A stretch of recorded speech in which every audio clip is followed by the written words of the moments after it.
It's a Rami sitting with six deuce. Like Rami's really capable of playing this hand. Like I said, I've seen him play hands worse than this before. Ace five, come on. There Four, was got there. straight. Straight got there.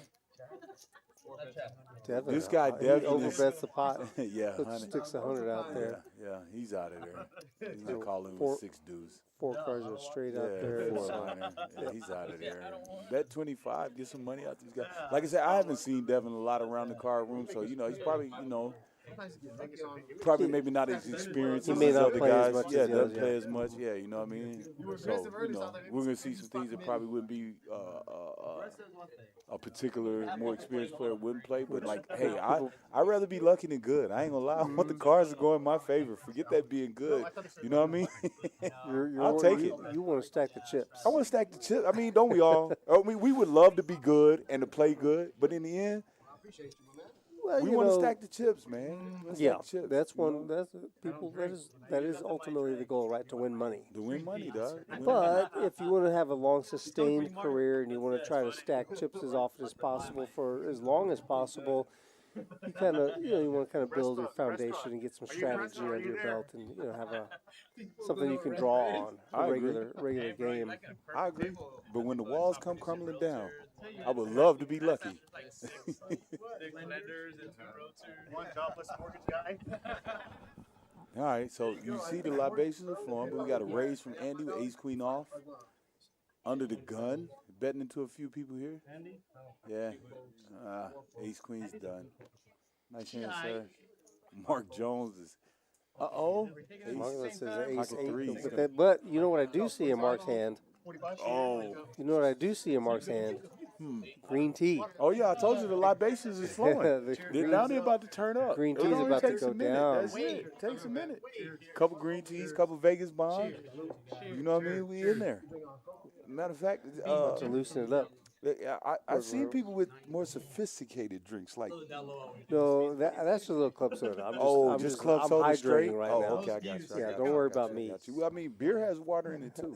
Beer does have water. So, threes, ace queen, ace five. Lino's. It was another ace that was folded too. Okay, from he Mark. bet they folded. Lino just knew his threes were good there, huh?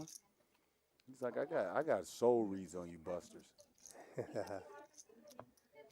And he's being conservative. Looks like a Long Island iced tea over there or something to that in that regard. Look, making money probably. Look at him. Looking at a listing. How he's gonna sell a Mark. 75,000 square foot warehouse on the east Just side. tell him. Hey y'all, look, I gotta say shout out to our back of house staff as well, man. You know what I mean? We got Fig, Chad working hard for us. production. We really appreciate you guys. Yep, you're right. Production guys. People you know what I mean? production. Yeah, the guys you don't see, probably don't want to see them, but still. They're doing the work though. They are the guys who allow this to happen. Amen. That's Put the it. show on. That's it. We get to show up and just. So it's only streaming on Facebook. We get to come up and just put some headphones on and watch TV. That's it. That's it. We got the easy And part talk of this. about people. Yeah, we don't have to pitch. We don't have to do nothing. Just sit and chill. I have to say though, if y'all didn't see it at the time, y'all should go back and watch it. Rudy got in the box one time, and impressively, Rudy actually held it down. Like, this is a man of many trades here. Hey, I know my way around the cards. Hey, I was impressed. That was the what was that? The dealers game. That was, I think The that dealer's was game was going down. It was the It dealer's was a game. dealer's Yeah, game, so yeah. I figured, well, you know what? Let's let a player deal. To a dealer. Yeah, that was dope. That was dope. And like you say, he did good. I ain't gonna lie, because the mistakes I made, I was like, please let it mess up. I did a great was job, hating but on you. they let me they let me stay there for like 20 minutes. Okay, that's I was just getting you're warmed too up. slow. So the team that was favored We need go more down hands. early, You and see, then we they're got like, a, oh, well, a gut shot here, right. a pair of deuces, and 4-3 is leading out. 4-3 suited is leading. Interesting. That's poker for you, right? Martin with a gutter. He's gonna. Starting early. That's about a little bit less than 4/4 pot there. Okay, so I'm gonna have to quit hitting the screen, man, because every time I hit the screen, it just messes everything up. So we have no screen right now, but we're gonna work through this. We're gonna move over to the laptop, and we're gonna see some hands. like a 4.5. Okay, so it looks like Queen 10. Martine hit it straight. Okay. He bets out. Hey, that ever? Got the that nuts. girl ever comes up over there or what? What's that, 325 he bets? Oh, he takes it down. Yeah, he takes it down. Devin's gonna fold. She's I mean she's good. Like, but she's like good looking, all that stuff. And so, utilize that part. But she's very confident. Too smart. Oh shit. I just know I didn't have time to it. Nice to have. For sure. Congratulations on your coaching success coach, baby. Let's go. Congrats. And you know what? Since I'm here, shout out to the Rude man. You know what I mean? Making it happen up in here. Rude's been here since the beginning, pioneer to this thing, man. He let me grace the mic with him. You know what I mean? I'm in the presence of greatness.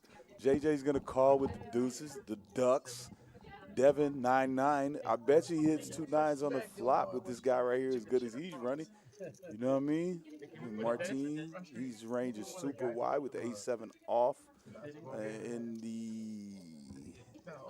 he in the cutoff? Yeah, he's in the cutoff. Wow, Rami checks it. Okay, big blind checks it. I was close on the 6s. He got 9s. He got 2 pair here. Rami gets out with his 2 pair. It looks like it's the winner, but it doesn't really affect. JJ gets out the way. Devin's probably going to I flat have here. no idea. Any basketball game is fun. Yeah, he flats a 15. And Eddie with the open ender. He ain't scared. Eddie's gonna test their 6 theory. Queen 3 2 pair. Better 2 pair. Oh, this could get ugly. Rami's super cagey here. Super cagey. Did he call that? Call. Eddie's not out of the hand yet. He raises there. That's one of the things, like, you know what I mean? Like, you can have hands, but learning to extract value, it's a lost art out here. You know what I mean? A very lost art. And Rami's been trying to find his way to extract as much value as he can out of every hand that he's in when he thinks he's got the best of it. He thinks he may think that they're sharing. They're sharing. Yeah, look at that's a great check right there. You think he thinks that? Well, he's not going to raise him. He's just going to call. Oh, he's just going to. That's what I'm saying. I'm thinking he would raise there. Yeah, he's going to get out the way. He don't think his queen's no good. See, and he's he wasn't sure. And he's playing so cagey.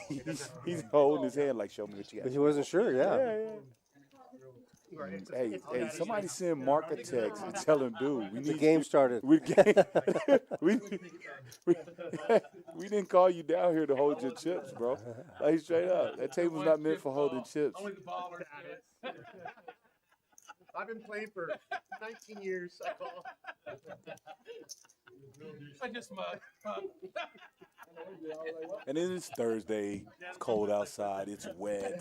You know what I mean? Yeah. Sometimes you're just not getting in the groove. But this is the place to be. This is exactly where you want to be on a night like that. True that. True that. Bro, True don't that. put up with that shit. True that. No. Don't be like, put a black chip in. I want it called. Oh man, Devin mixing it All up my time though. working out. I guess, dog, I didn't even see what they bought in for. Like I say, Mark looks like he bought in for 1,000. A few guys were in there for 1,000, but we saw 2 guys, Andy and Rami, both came in for 2K. So I think they, I guess Lino must have added on. He's matching their stacks. He's up to 2,900. I know he didn't win $1,000 pot. Like I said, he bought it for 3. Yeah, he won a good pot, but I didn't see him buying it for that. Eddie's got a nice ace king suited. He's gonna just call. He's calling Lino's raise. He's trying to trap. Lino called raise with the queen 10. JJ's in there with the king jack. Andy trying to get a set of 3s.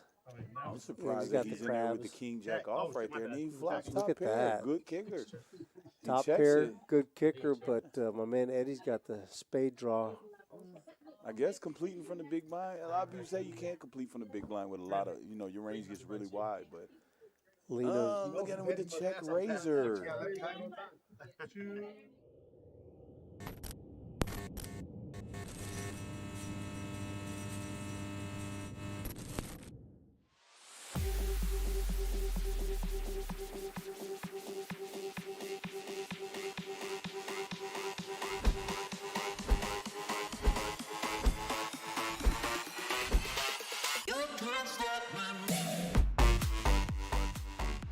Ant-Man might win a $4,000 side pot with 8 You're high. right. If it's ace of 5 pairs the board. Oh my gosh. And Ant-Man's going to win the side pot with 8 high.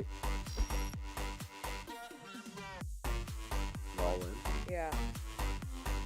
Gonna shove. Yeah. And then immediately acting, and they already go. Another good fold. So you definitely want to target just full colors with his quads as the player a decent frequency of the time. And he does call. Could have just shown the quads. And then he 8.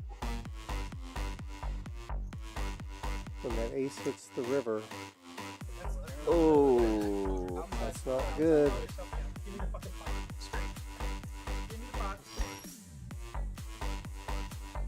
and I feel, but no, yeah, he does fold.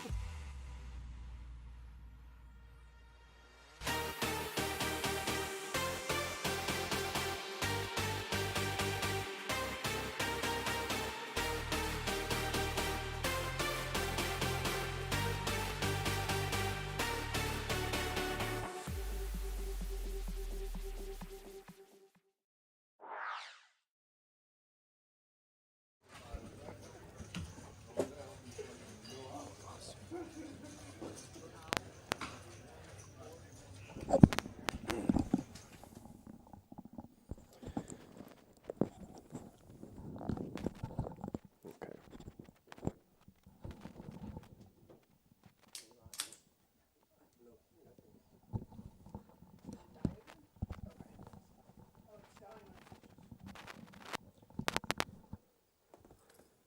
Good evening, everybody. Welcome to Rounders tonight. I am Rudy Herrera, Rude, in the booth with you. And tonight I have a special guest joining us in the booth for a Big O live stream session is Greg Vail. Greg, welcome to Rounders tonight. Thank you, sir. Very, very happy to have you with us. And we are really stoked to get your insight and your views on some of the gameplay theory. Why don't you just start off by telling us a little bit about yourself and what makes you the the person that everybody goes to for questions on Big O? It appears I may be the only one available. No, I wrote a series of books on Big O and PL08. Scoop, Big O, and PL08 is the title. There are 3 out right now. There will be a 4th this coming year as soon as I finish it. And I coach players who would like to get better at high-low. I take people who generally already know Hold'em, because everybody learns Hold'em first. And then I teach them the difference between the single pot mind and the split pot mind. I teach them the difference between a beginner, intermediate, professional, and expert mind, etc. And I take regular people that play poker and I turn them into winners by bridging the gap between them, wherever they are now, and the professional mind. So the gap that you're referring to, it's a pretty big gap to go from, say, 2 cards to 5 cards. Yes. I know personally, this is a game that, as you know, runs very, very frequently. We've got a good act. That's a quarter pot. He's got to call it for a quarter. There's a chance that we may be repeating some of this in a few minutes. I'm not sure. It looks like our screen is black, so I'm not sure exactly what the status is of the stream we're having.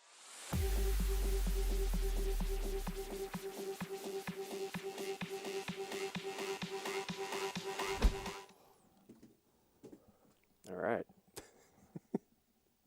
We'll get there. Yeah, We'll get there. It's not a stream without technical difficulties. This is a new one for us.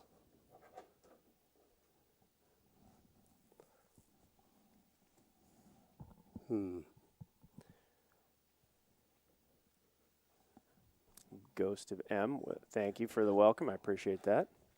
Ghost of M is our moderator. Oh. There we go. All right. Okay, now we're There's up. our cast of characters there. These are the guys that. So you and I were talking about the game Big O itself, and the difference is a gap between playing 2 cards and 5 cards. Yes. My personal experience is that it is a very, very steep learning curve. I am also interested in PLO, so that's 4 cards. Sure. So that's kind of a transition from 2 to 4 to 5. But then the split pot dynamic is a completely different thing. It adds, as I said, another level, another dynamic. Yes, you're essentially squaring the complexity of the game. So a lot of people who first hear about Big O, they are very intimidated because there are 5 cards. Yes. It's a pot limit game, so the pots get pretty big in relation to the stakes. Tonight we're going to be playing 5-5. But I believe that because of the split pot nature of the game, the swings are mitigated somewhat. I'd agree. However, the objective is to not split the pots. The idea is to try to look for hands that you can scoop with. True? True. I routinely say that when somebody's complaining that I don't like playing high-low because I don't want to split the pot. The irony of that is what gives you the inherent advantage. The split pot aspect is the foundation of the skill aspect of this game, because it allows for you to maximize pressure when you have your opponent drawing at only half or only has half the pot. You can it introduces concepts that don't exist in other games, like free rolling a fold, where if our opponent calls, we chop. If they fold, we scoop. It does come up in single pot games, but it is rare. The only other analogy I'd say is if you both have the nuts straight on the turn, and there's a bet and a call, and the river pairs the board, somebody checks, you have the same hand, or you suspect you have the same hand, you can pot it, try to get them to fold, even though you are sure you have the same hand. If the board is paired, the person who has, if you're concerned that there may be a full house out there, that person's never going to check. Well, not always. I mean, we can never be certain of that, right? We often throw around the words like sure, probable, for sure, certainty. We throw these words around a lot, and having a mathematical background, I hate that. A sure means 100%, right? This will happen, right? Yeah. The sun will rise tomorrow. Stuff like that. Yeah, there's a lot of gray. It's not just black and white. Yeah, so like sure, probable, likely, maybe, unlikely, etc. Anyway, I digress a little bit. Yeah, I digress a little bit. The point is that the split pot aspect allows for increased variables. More variables means more skill.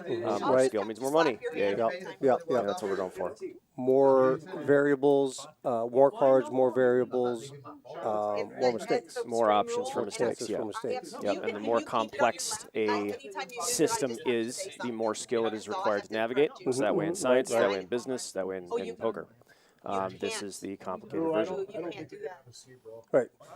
Yeah, so here we are. We're still getting started, so I think we've got a couple more minutes. We're just making sure that the lineup and everyone's set. We've got some kind of ground rules that the dealer is going through with the players.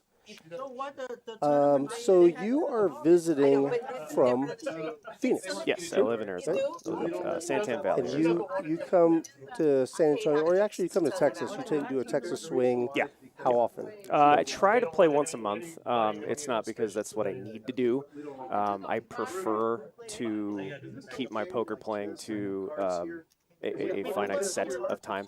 I like to focus on playing cards and focusing on that, and rather than doing all the things at home or with family or regular plans. I prefer to keep it all in one spot. That way this is a work trip for you. Yeah, you could put it that way. I mean, I treat it like a business. I find that to be entertaining. Not because I need to, or that's like the only way I pay the bills. Not how it works, but I find it to be more entertaining. I find the business aspect of it to be focusing. Managing expenses, putting in the work.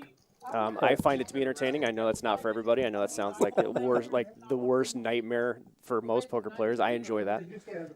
It keeps me centered and grounded. I just really like Texas, actually. Yeah. That's another part. I love Texas. You just like being here, or do you like the action? Is it the ag? What is it about Texas? It's both. I like the players. People are nice. There's just like this. The attitudes are usually nice. Everybody's having a good time. It's not so. It's just a regular group of people. It's not like an open major like playing at the World Series or something somewhere and you may not know anybody.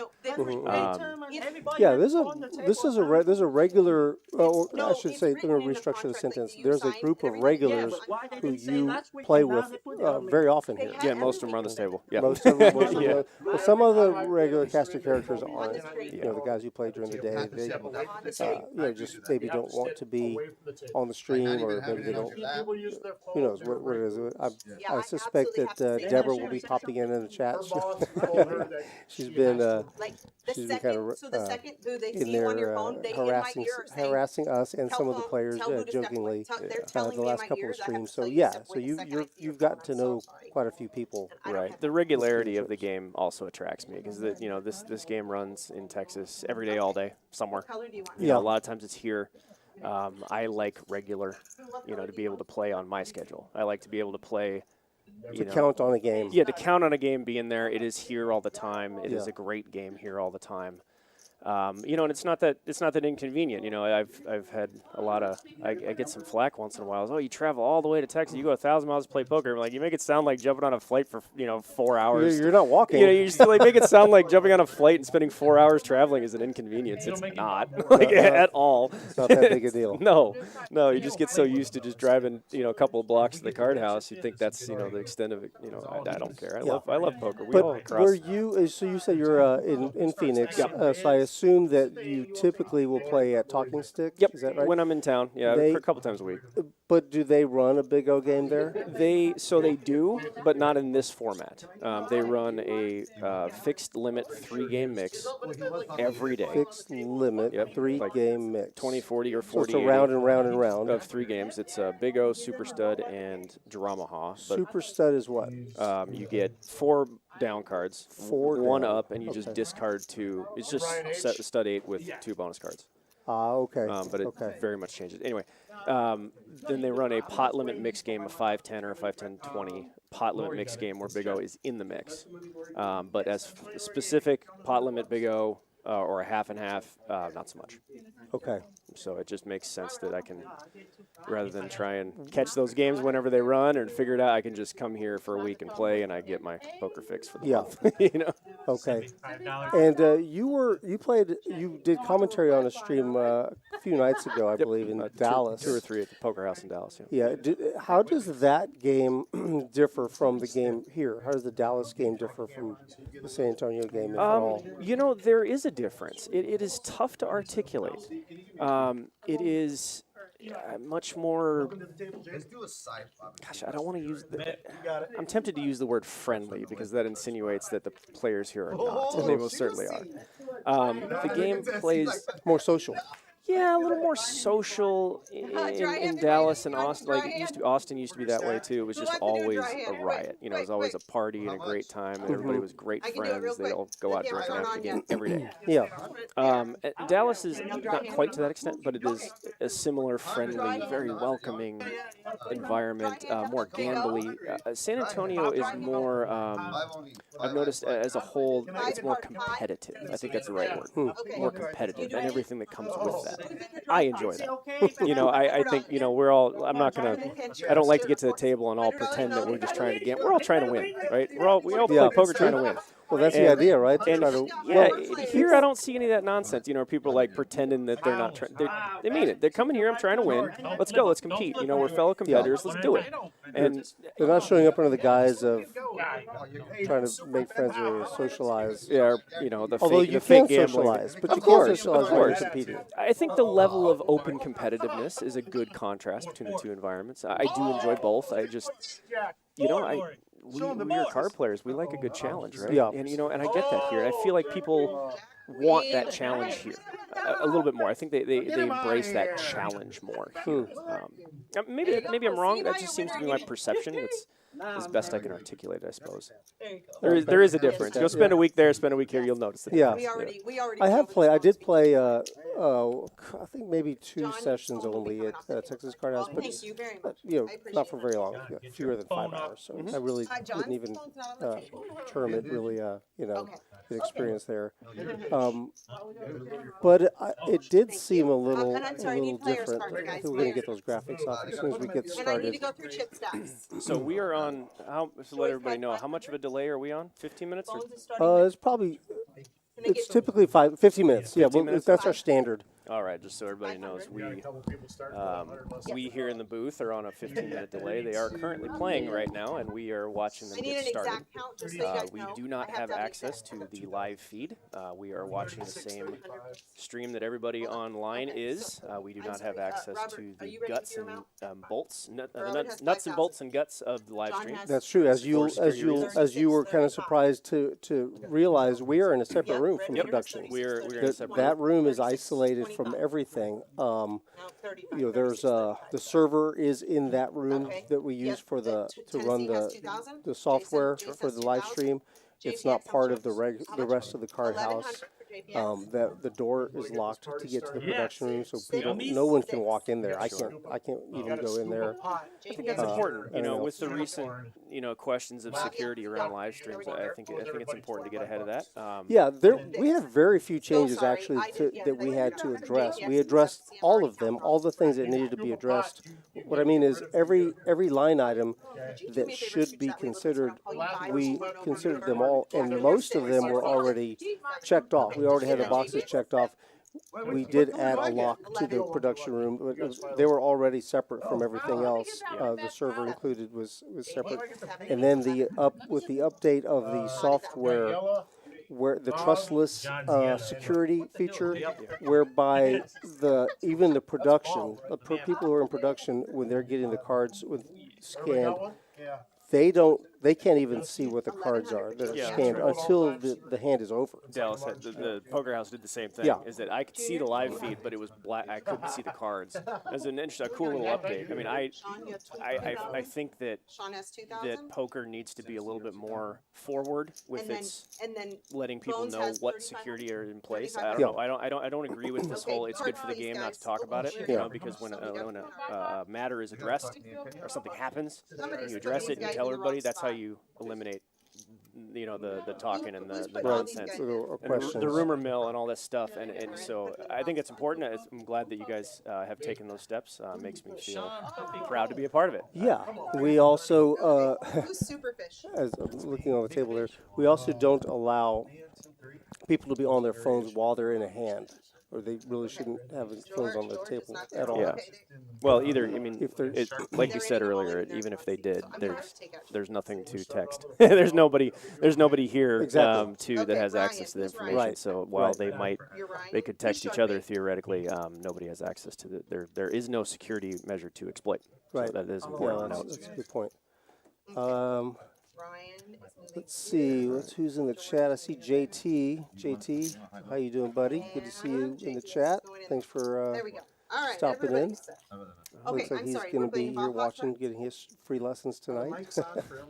We see this is a pretty this is a standard spread of buy-ins for a Big O game. You generally have a couple of players confident enough to cover the table, and then others that will buy in a small amount, trying to reduce their upfront exposure. I disagree with that fundamentally. That's a difference of opinion based on what you're trying to accomplish. Explain that. Well, it's difficult in Big O because the equities are so close together earlier in the hand. When you take 4 or 5, 6 hands pre-flop and you run the equities, they're all so close that they're completely irrelevant. And a lot of times when you take a 4, 5, or 6-way flop, the equities are also the same on the flop. I mean, there'll be some disparity, right? There'll be some spread. But generally speaking, that 100% pie gets divided up among 5 players. No one slice is going to be that much bigger than the other. Right. So you generally try to avoid getting money in or exposing yourself or risking money early in the hand. When you do that, generally the equities are going to be close together. Anyway, you'll be essentially flipping coins. Right. It's no different than like players who are watching or familiar with tournaments is coin tosses, right? That's not how. Yes, you have to win 10 of them to win a tournament or more. Yeah. But in a tournament setting, this is something that you must partake in. In a cash game setting, it is totally voluntary.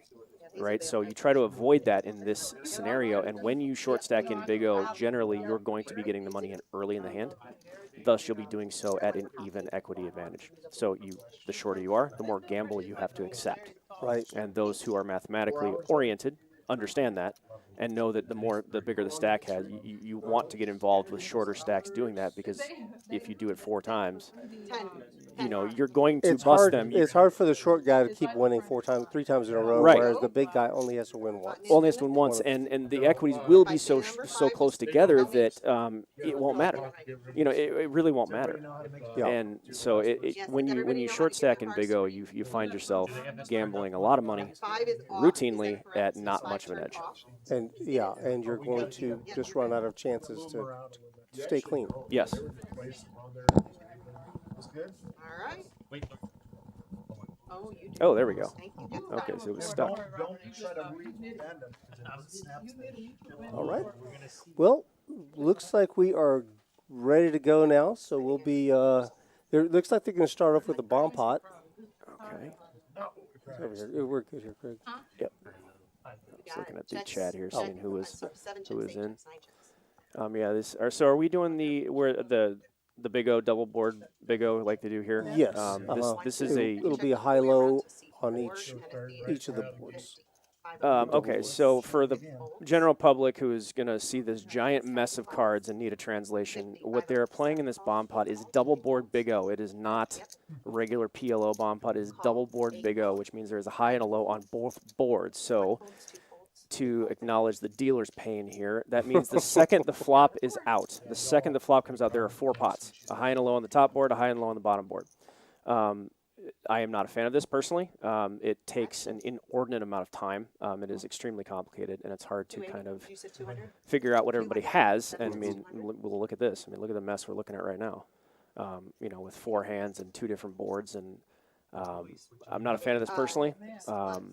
But it is the way it's done here, so it is what it is. We have to figure it out. We see JPX, Jump Hall, has a really strong hand, really good hand for this.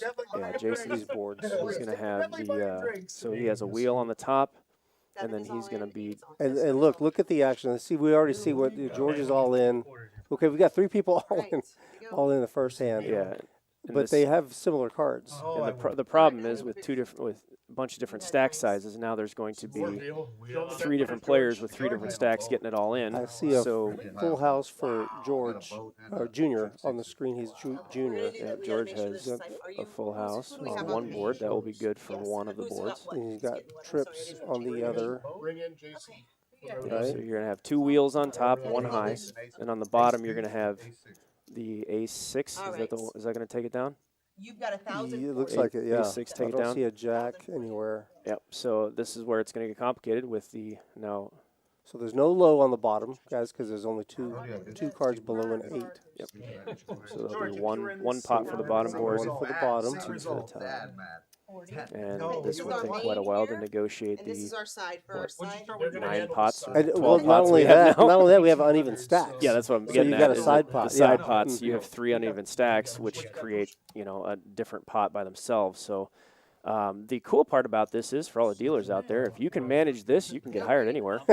And I think that you should save these for people's auditions. Not that Lori would ever need one. Lori is great. Lori's good at this. And the good thing about Lori is she keeps her cool. Like, there's a lot going on, but she'll just kind of methodically go through the process and handle it. Yeah, Lori's one of the better dealers out there. And she's also delightful to have on the table. She's got a great personality. She's very sweet.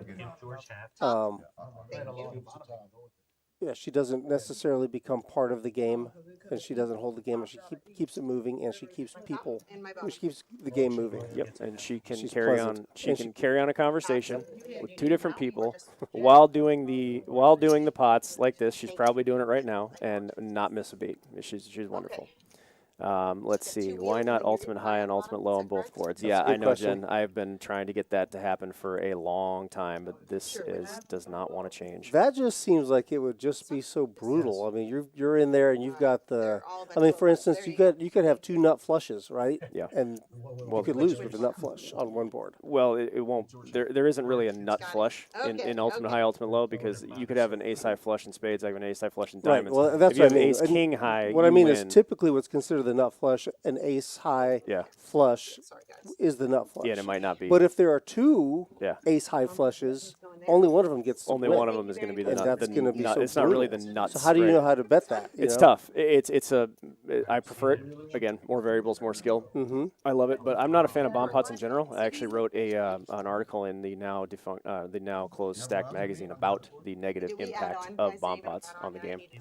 I don't think they're good for the game. That's a personal opinion. I love to play them, obviously, but I think my personal interests and what is good for the game conflict in this situation. Yeah. Let's see, Brian Dowd, what's So up, buddy? these Good to see people you again. some of these people who have they just they're jonesing for action. They don't take the bomb pots away. You know? Yeah, I know. I understand the opinion. Yeah, I think they're more trouble than they're worth. They take. And how long did that they hand do take a long 5 time. minutes. Those are like a 5-minute hand. And then this is a timed event, right? We're paying for time. Yeah, and That's how that's what I usually always say. I usually am like, hey, we're paying time, and I have a video of a 23-minute bomb pot here from last year. Yeah, Lori is great for the stream. Yes, she is. She is the boss. She's awesome. Maureen's asking about if they're people are more familiar with each other, maybe smaller player pool. Well, like I agree that there is a smaller player pool in general for Big O. It's just definitely not even close to as large as the pool of No Limit Hold'em players. No, God, not even close. You know, you can just walk out there to the No Limit table, and you're going to see people that you've never played with before. Yeah. And I'm here 6 days a week. Yeah, it's but the Big O people, I mean, I can probably, when I'm in the parking lot about to walk in, I can probably guess, half the playing table Yeah. there. And that's even with us having 2, 3, 4 tables. Sure. Yeah. He was first to ask. Yeah, it's definitely a niche environment. It is on box. It is. It attracts two polar opposite types of card players. It attracts those who understand the skill in this game.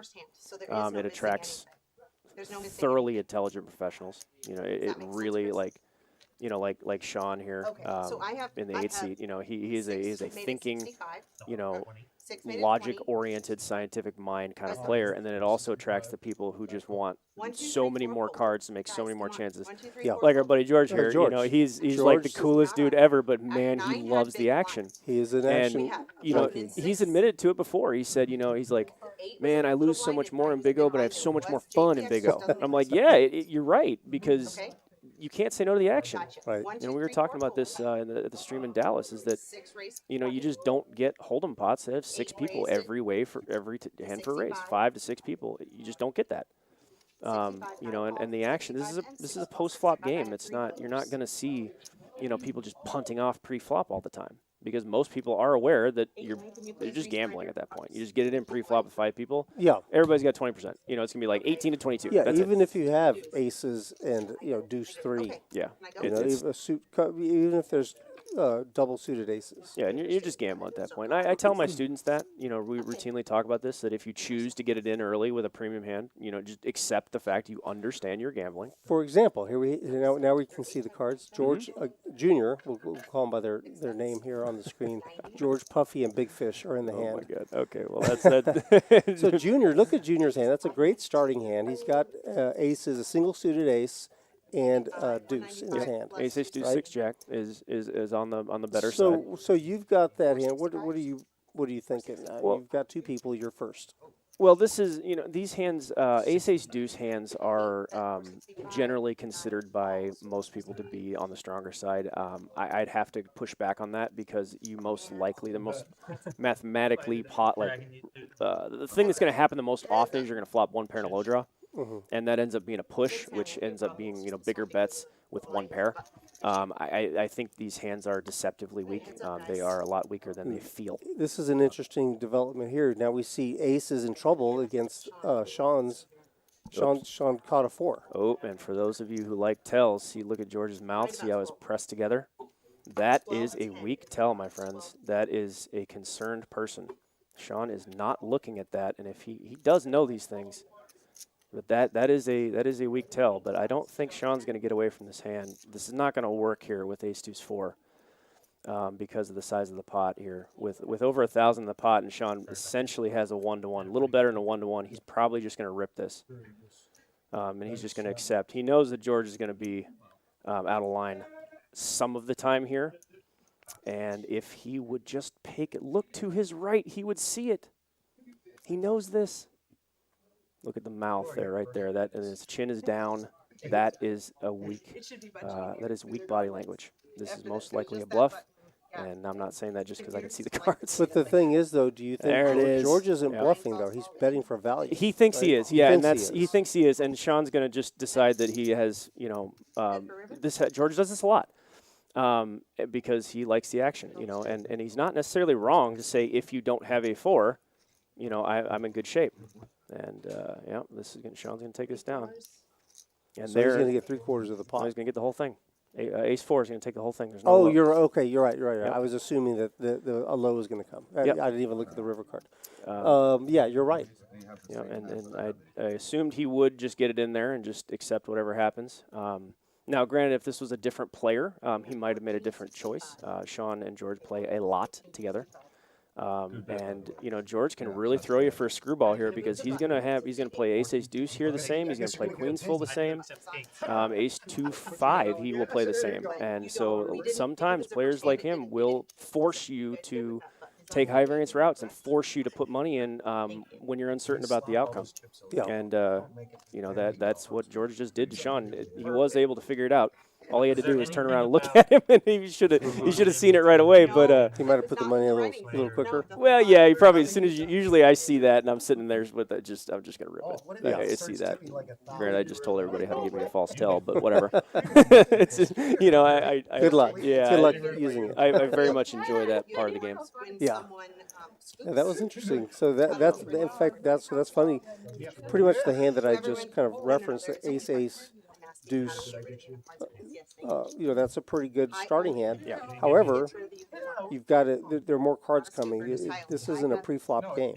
No, it is not. And the chances of any ace deuce combination finishing with the nut low when you start pre-flop, I look at an ace 2, finishing with the nut low is about 17%. So it is routinely overvalued. I kind of view an ace 2 in Big O kind of the same as the king jack offsuit of Hold'em from out of position. It's very routinely overplayed. Or king queen offsuit routinely gets people in trouble for a lot more money than they should.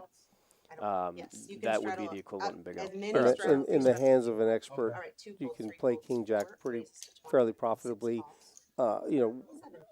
With being judicious. Sure. Right? It's not just because they're two Broadway cards. Yeah, doesn't give you the right to. Well, playing an ace deuce, especially from out of position, generally leaves you with. There's a good one. Generally leaves you with the big stick option, where I'm just gonna go ahead and just Hulk smash and hope it works out. There's Tennessee. He's leading out. Yeah, now what he likes about this hand is what? Two pair? Tennessee is doing this because he is trying to not get raised, and when he gets raised, he knows it's going to be from a better hand. Tennessee does this a lot, actually. Oh, and that's not. This is why we love Tennessee. He's just going to get it in. Tennessee does not mind gambling. Now, he is one of those Junior competitors. obviously has a hand of hands He here. is This way the best hand. Yeah. Way the best hand. It doesn't even if. Ace deuce 3. He's got the flush draw, the nut flush draw. Yeah, and so you see here the equities on the high are dead even, and Junior has 83% of the, he's going to make the low 83% of the time.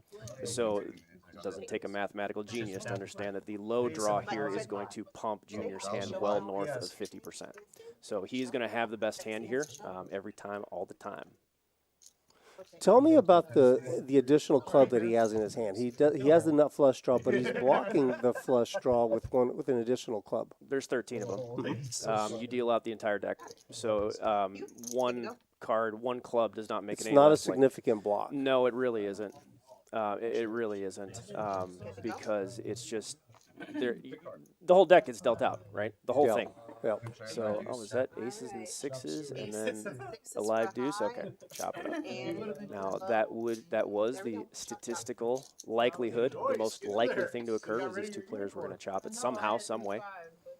The way the cards were spread out, and that's one thing I work on with people who I coach is planning for the most likely outcome. Removing the ego, what we want to happen and what are supposed to happen are usually not the same. Right. And really focusing on what is most likely to happen. Because you're betting, you should be playing with equities. You should be betting equities, not necessarily. Yes. where you are in the moment when you're making the bet. Like, what is likely outcome? Yes, and that is the first piece of advice on the first page of my first book. Is it redefining the best hand? Yes. You know, it's not what you have now; it's what you're a favorite to finish with. What is likely to occur? The best hand is the hand with the best chance to win the most money at the end. Yep, I have been diving into your material. I'm very happy to say that I've been learning as much as I can. There's a lot of information that's been extremely useful, and so my understanding of that situation stems from that. Yeah. Okay, so Camilla says, can you explain low hands? All right, so half the pot is awarded to the lowest possible 5 cards, but you still must abide by the rules of Omaha. It must be 2 in your hand, 3 on the board, no other combination. And it is 8 or better, so that means 8 or lower. If you have 3 unpaired cards on the flop or on the board, you have the ability for a low. Any low is worth half the pot. So your best low is always the lowest card starting from the top. So in this case, we'll be starting with an 8 low on this board, ace, 9, 8. There is not a low right now, but a 2-3 would be the nut low draw. So we see Joyce. Joyce, she's going to jump in there with a wrap. Yeah, well, yeah, she's got an aces. She's got aces up in like a small, like 1/3 wrap, I guess, on the bottom end. This is common for short stacks here, is to get it in with a hand like this. It generally means you're not going to be the favorite, generally, when this occurs, right? Because, and you look at all this, you know. Big fish.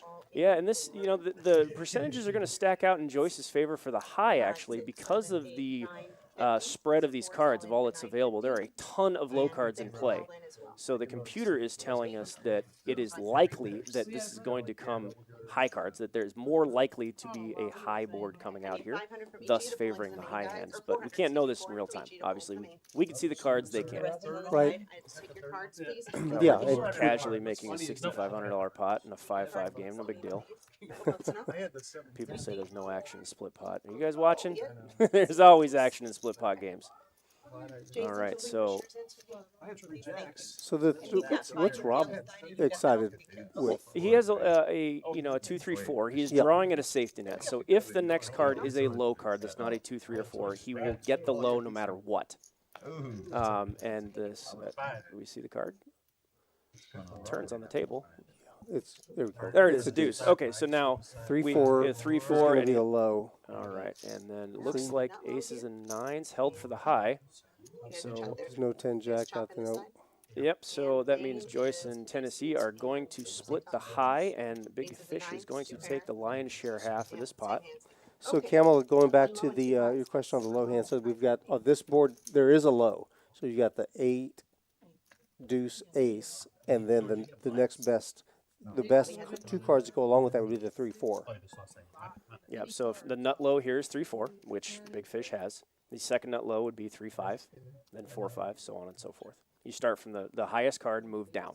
So you start with the 8 and then go down. So an 8-4 is the nut low. An 8-5 is number 2. An 8-6, so on and so forth.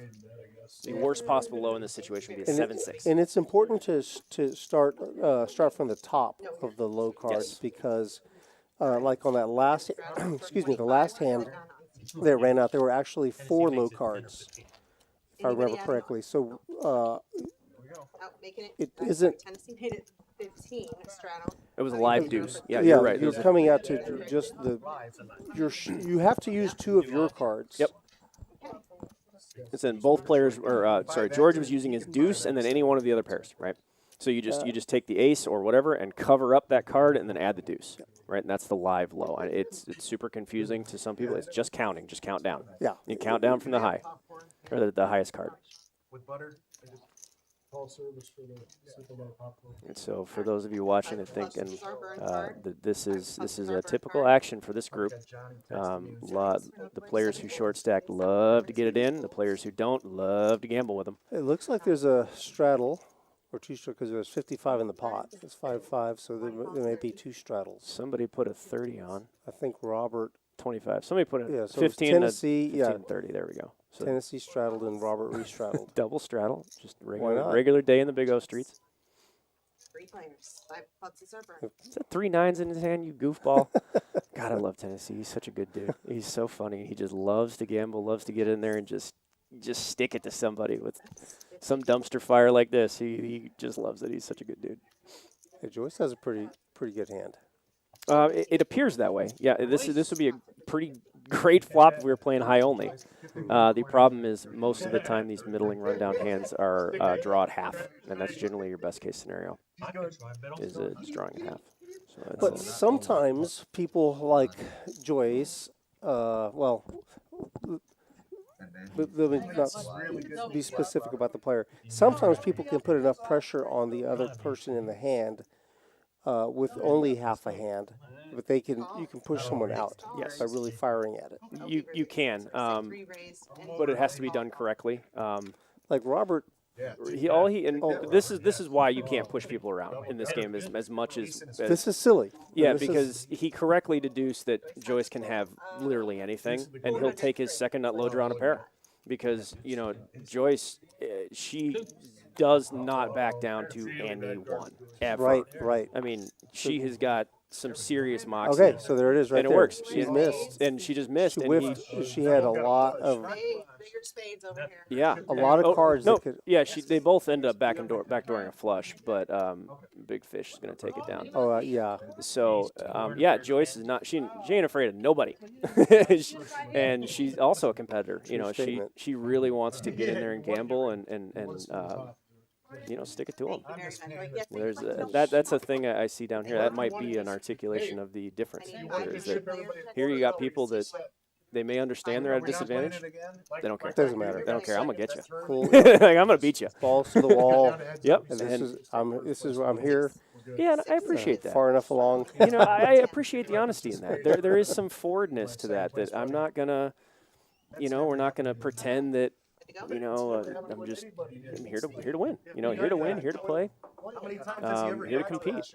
And hey, there's still luck involved. There's still some aspect of luck. I'm gonna get you. Yeah. It's still gambling, and that's I really appreciate that. There are at least 3 spots on the table that I see that really count on a significant I don't want to say, I would say fortune. Let's say fortune, not luck. Sure. Fortune being a significant factor in the calculation where they're making decisions. Absolutely. Right. Well, there's 3 by default. I see 6 that if you get them steamed, then they'll be in that group. I see. I don't really know this gentleman here. He's from Colorado. I've seen him before. He's just visiting. From Colorado. I played with him last night. Okay. He looks familiar. I don't must mind. have seen him in Colorado. I don't mind telling you that he got a really good run of cards last night. Oh, well, that has been known to happen. That is allowed. All right, so this is another standard situation. Now, John here, the Red Raider, that is Mr. John Anderson, good buddy of mine. Actually, good friends with most of these people. These are good people. This is a standard situation where he's going to flop top set. It is a very good draw at half, but that is all it is. There's a low. The low is already made. The low is already made, so that means that John will be relegated to half the pot and half the pot only. So his goal here is to make as much money out of his half pot as humanly possible. So if he bets and gets raised, he's going to try and call and drag other players in. It's called a pull. A pull. He's pulling the field He's in. pulling people into the pot rather than trying to push people out. Yep, because he knows that the only way he's going to make money here, to profit, not win, profit, is to increase the size of the half pot he wins. Because he's going to split the pot, and so he wants the pot to be however big the pot is. If he's going to get half, and let's say since there are 2 people in it, they could quarter. They could get. They're going to be sharing the other half. Yeah, they could get quartered. Yeah, they could be risking money 3 ways and get 25% of the pot, which is losing by all definitions. So regarding the low, we just lost the graphics, but the 2-3. There we go. The 2-3 is the nut low, and it is shared by 2 people in the hand. Yep. And now that this card hit the turn, we have a straight available, and now a flush draw. But John does cover the flush draw, and that's why he checked here because he does not want to bet and get raised. That puts him in a weird spot. But he's going to check here as a pull. This is a very well played hand by John, assuming that. Sean should find a way to get there. The downside to John being out of position here is that if something changes on the turn, like a 7 of hearts Well, or I was something, just going to say the 5 in Joyce's hand is key. huge. Yeah, Joyce has a safety net. Sean does not. Is that if the nuts change on the river, Sean has the ability to bluff John out of here. Well, that ain't going to happen now. Nope. But yeah, see, they both know that Sean is very astute here. He knows that John's going to have the high. There's no value in betting. So wait, hold on a second. There's no value in who betting. Sean. Because Right, but what about John? There can be, but also John understands that because Sean called the turn and the flop, he has a low every time. Oh, Joyce was already all in, so it doesn't matter. Yep, okay. and Sean knows, but both John and Sean know that they're going to each have the other side of the pot, and since neither hand, like the nut low can be split, John has the second nut high, even though he'll only run into quads one time in like 250 or something here. It changes based on what, who the player is and what quads we're talking about here. It's a lot.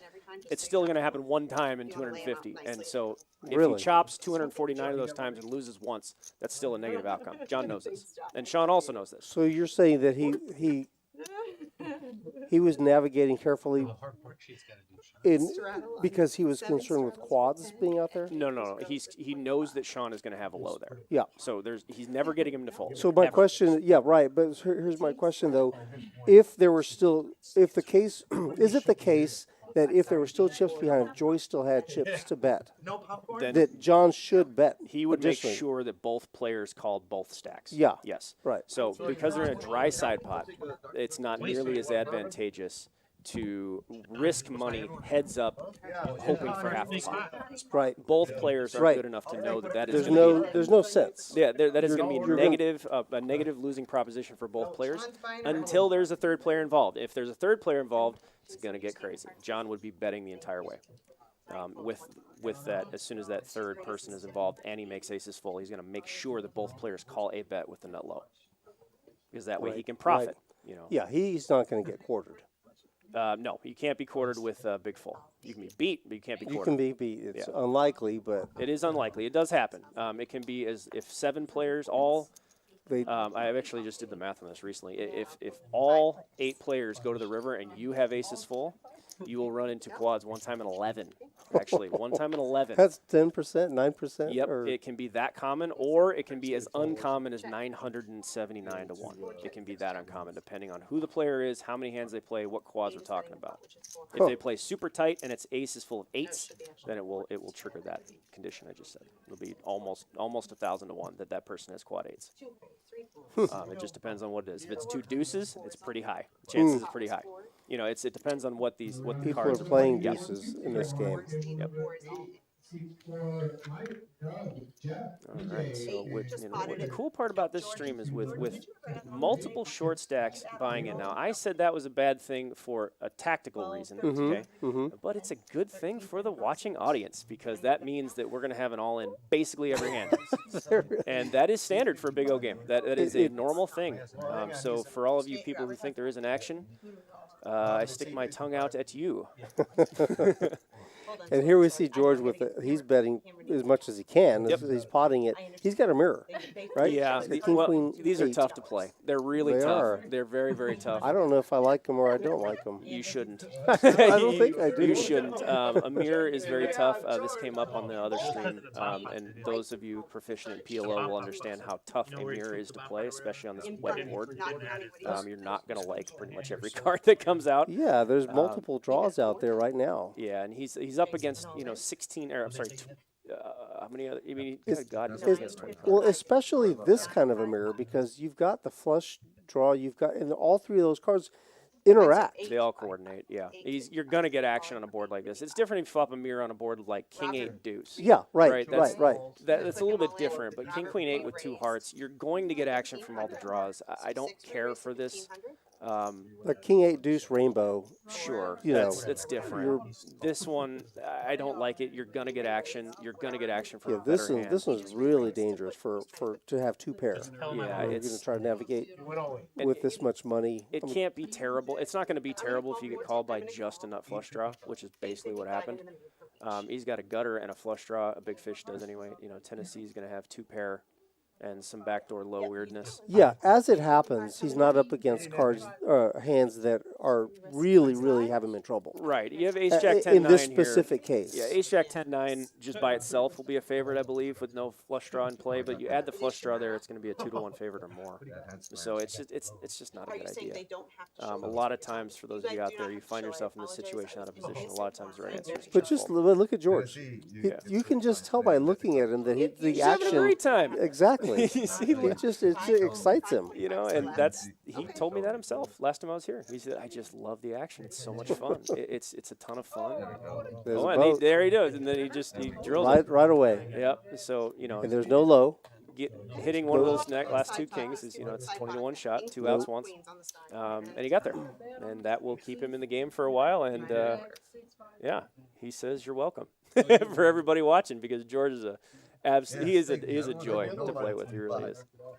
He's just always having a good time. He'll always give you something to think about. Always. Yeah, Camel. The mirror is George had 3 pair, right? Yep. He had the king, queen, and the 8 in his hand, and the flop was king, queen, 8. Yep. The board mirrors your hand. It's the same on the board as your hand as you're looking in the mirror. That's where that comes from. It's a PLO term. Want to come play with Robert? There we see a quick look at the chip stacks. Those are in reference to big blinds. For those of you out there who don't pay too much attention to Big O, pot limit games in general usually play a hell of a lot deeper than no limit games because you can only bet the size of the pot. So there comes a threshold in all pot limit games where you're playing essentially infinite stacks. You can't get all in. It's generally around like 2,500, 3,000 big blinds roughly. I mean, if you're playing this game with 15K, you're not getting all in, right? It's next to impossible. That is standard, I would say, in pot limit, at least in let's say 10, 20 pot limit and down. You start playing 25, 50 or 50, 100. People aren't buying it for $1 million. It's just you just don't do that. Yeah. You generally end up being like 100 or 200 big blinds deep. But those of us who like pot limit for that reason means we like deep stacks and small blinds. That's what we like. So it looks like we have another straddle, and we do see Bones, our friend from Colorado, is going to go ahead and pot it with ace, deuce, 3, ace, king 9, deuce, 3. He's got a single suited ace, but he's also suited with his king. Yep. Sure is. That is helpful. Having a suited king that's different from your suited ace is helpful when you do flop a pair of aces. But these are that is exactly what Tennessee is hoping for. Now look at this. Look at this. Junior is going to 3-bet. Yeah, he's repotting with the ace, deuce, jack, ace, deuce, queen, jack, 10. Yeah, and Junior does this all the time. I don't care for this. This is a tactical mistake he's making here. Because he's just going to get flatted by the better hand, which opened. Now we've got what happened to there's our flush draw. Okay. Yeah, and Bones pretty much drilled it right in the face. And he's in position now. And see, now George has to check because he can't account for the spades. And this is why I don't care for the 3-bet pre-flop. Because now Bones knows he just has this hand in a vice. I don't care for this bet, by the way. This is really, that's why I don't care for this bet.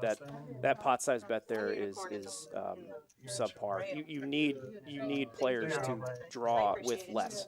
And since George 3-bet, he's going to have an ace deuce in his hand a lot of times.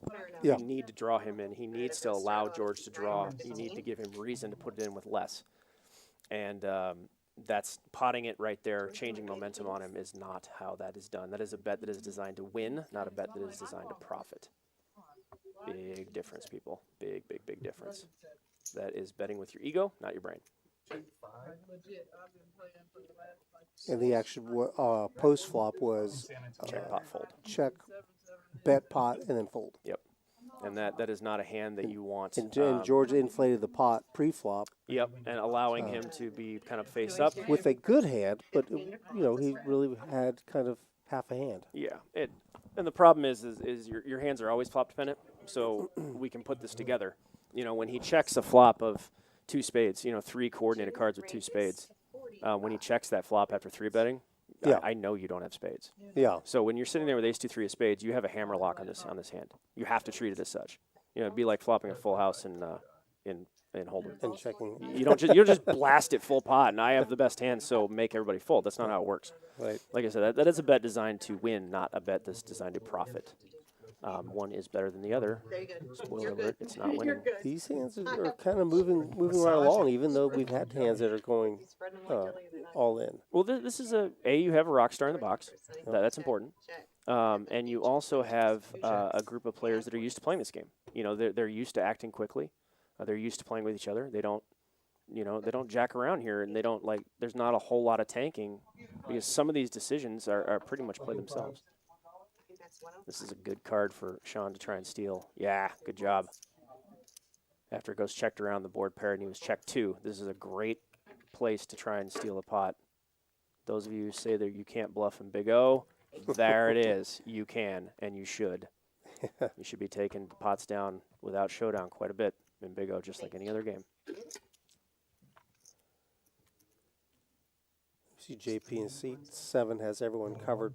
He has pretty much really hasn't played a hand except for the bomb pot. Yeah, Jason, he's generally a conservative. I mean, he is a pro, absolutely is, and he's grown accustomed to understanding that you want to have these players covered. That when they do make a mistake, like we just saw with George, from out of position, you want to be able to cover that. You need to be able to get it in. When somebody wants to get it in with half the pot, you want to be able to free roll them for every penny they have, not just what every penny you have. It is important, and that's why we have deeper stacks in this game. Let's see, we got Griffin. What's up, buddy? How you doing? Not Hold'em Sea Life. No, we're playing Big O tonight. This is a 5-5 uncapped pot limit Big O, my favorite game of all time. Hold'em is boring. Omaha is the future. Preach it. Yeah. 4-card, 5-card variants are likely the future. Hold'em will never go away, so it just don't think that it will. It won't. Hold'em will never go away. It is the entry-level poker game. All right, Joyce wakes up with an ace, ace, deuce, king, queen, 1 suit, and for a short stack, that is music to her ears. Rip it. But as you can see by the percentages, not that big of a favorite. She's not even a favorite to win the high, which is weird. But that is because all 4 aces are accounted for. That also is because the spread of cards here, it's more likely that their other players are going to find better than a pair of aces. We have 5 cards. 1 pair is not necessarily the best hand. Oh, George takes the lead here on the high. He does. He flops the 9 and a dead flush draw. The flush draw is not actually ace-9 and a ace-high flush draw are essentially the same thing. You either have a full house or you don't. It's that simple. So Joyce is in for an obligatory $75. Well, the fact that he has a 9 in his hand really kind of helps. It helps. You always want to have the cards that nobody else has in a situation like this. It's kind of nice to have that dangler come through. Yeah. For instance, if he only had the nut flush draw and no 9, right? He's not in such good shape. Yeah, he's gonna. Now he's got turn the nut high. Yeah. Now the correct bet here would be to make a bet that John will call, drawing at half. That would be the proper play here. I wanted to see him bet like a little bit, like 1/3 pot, not full pot. He announced pot. Yeah, that is a common mistake. That is a very common mistake that is made here. Keep in mind the mentality. I'm sorry to interrupt you. I was just going to say, I was just going to point out, John folded. Yep. So with that bet, that kind of allowed John to play perfectly. He made the right decision. Yep. When you make a bet sizing mistake, you allow your opponents to play better. Now, if he had made a bet of 1/3 pot, John might have called. Keep in mind, he's not going to make the low every time. The mentality here that Juniors is going for is that I have scooping now. 9s, full 5s, the nuts right now. I want to take down the pot right now. I don't want to chop it. That is both tactically and mathematically incorrect. Yeah. Because your opponent is going to make the low just slightly less than half the time in this situation. Drawing to 1 card. Drawing with 1 card, just slightly less than half. He only had an ace deuce, so it's going to be just a little bit less than that. And if you get him to call a bet, he's going to miss it over half the time. Therefore, you will make about half that bet in the long run. And so keep in mind, there's no risk either. If he draws, hits the low, there's no risk there. You're not going to lose money. You're going to get chopped, yes, but that's still a profit. I'm not sure. I know I've gotten into your material, spent some time in it, but even from my Hold'em days, or I still play Hold'em every day. It's not usual that I bet pot.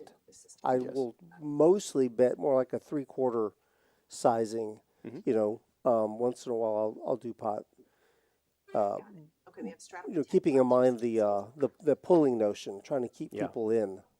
Yeah, and this is a question that just popped up in the chat. This is one of the most common questions I get. I feel like these games are more of a luck game. Am I way off base? Yes, you are, but not because of any ill intentions. This is a common misconception. This is a very complicated game. It would be analogous to saying that ping pong has more skill than tennis. It does not. Tennis is much more nuanced and complicated, and there's a whole science and physics behind both games, but they are vastly different. Chess to checkers, et cetera, et cetera. The more complicated a game is, the more complicated any system is, the more skill is required to navigate it. This is a complicated game. And this can be proven in players' win rates. In Hold'em, you're going to be hard-pressed to find a player that wins 75% of their sessions. In Big O, when you're truly professional, you should win about 85 to 87, sometimes 90% of your sessions. Winning 9 out of 10. In Hold'em, it is considered to have 10 big blinds per hour be a crusher win rate and time to move up. In Big O, sometimes it can be anywhere from 30 to 80 big blinds per hour. For reference, my lifetime win rate at Rounders is north of 35 big blinds per hour. And that's over several thousand hours. So there is a bigger advantage. There's more money to be made. It is more of a skill game. You can win more here because the mistakes are bigger. Yeah. Again, if you're just joining us, one of the things that I like to point out that we mentioned earlier is more cards, more mistakes. Yep.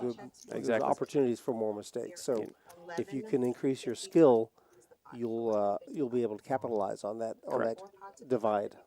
Oh goodness, God! These two love to duke it out. They love it. They pretend like they're good buddies, but they both want to beat each other so bad, and I love it. So this is a chop right now. This is going to be a chop. One player has a nut high, one player has a nut low. This is only going to change if a deuce rolls off. Otherwise, I think this result there's is no locked flush. in. Yeah, so a deuce will change this. The That's 9-10.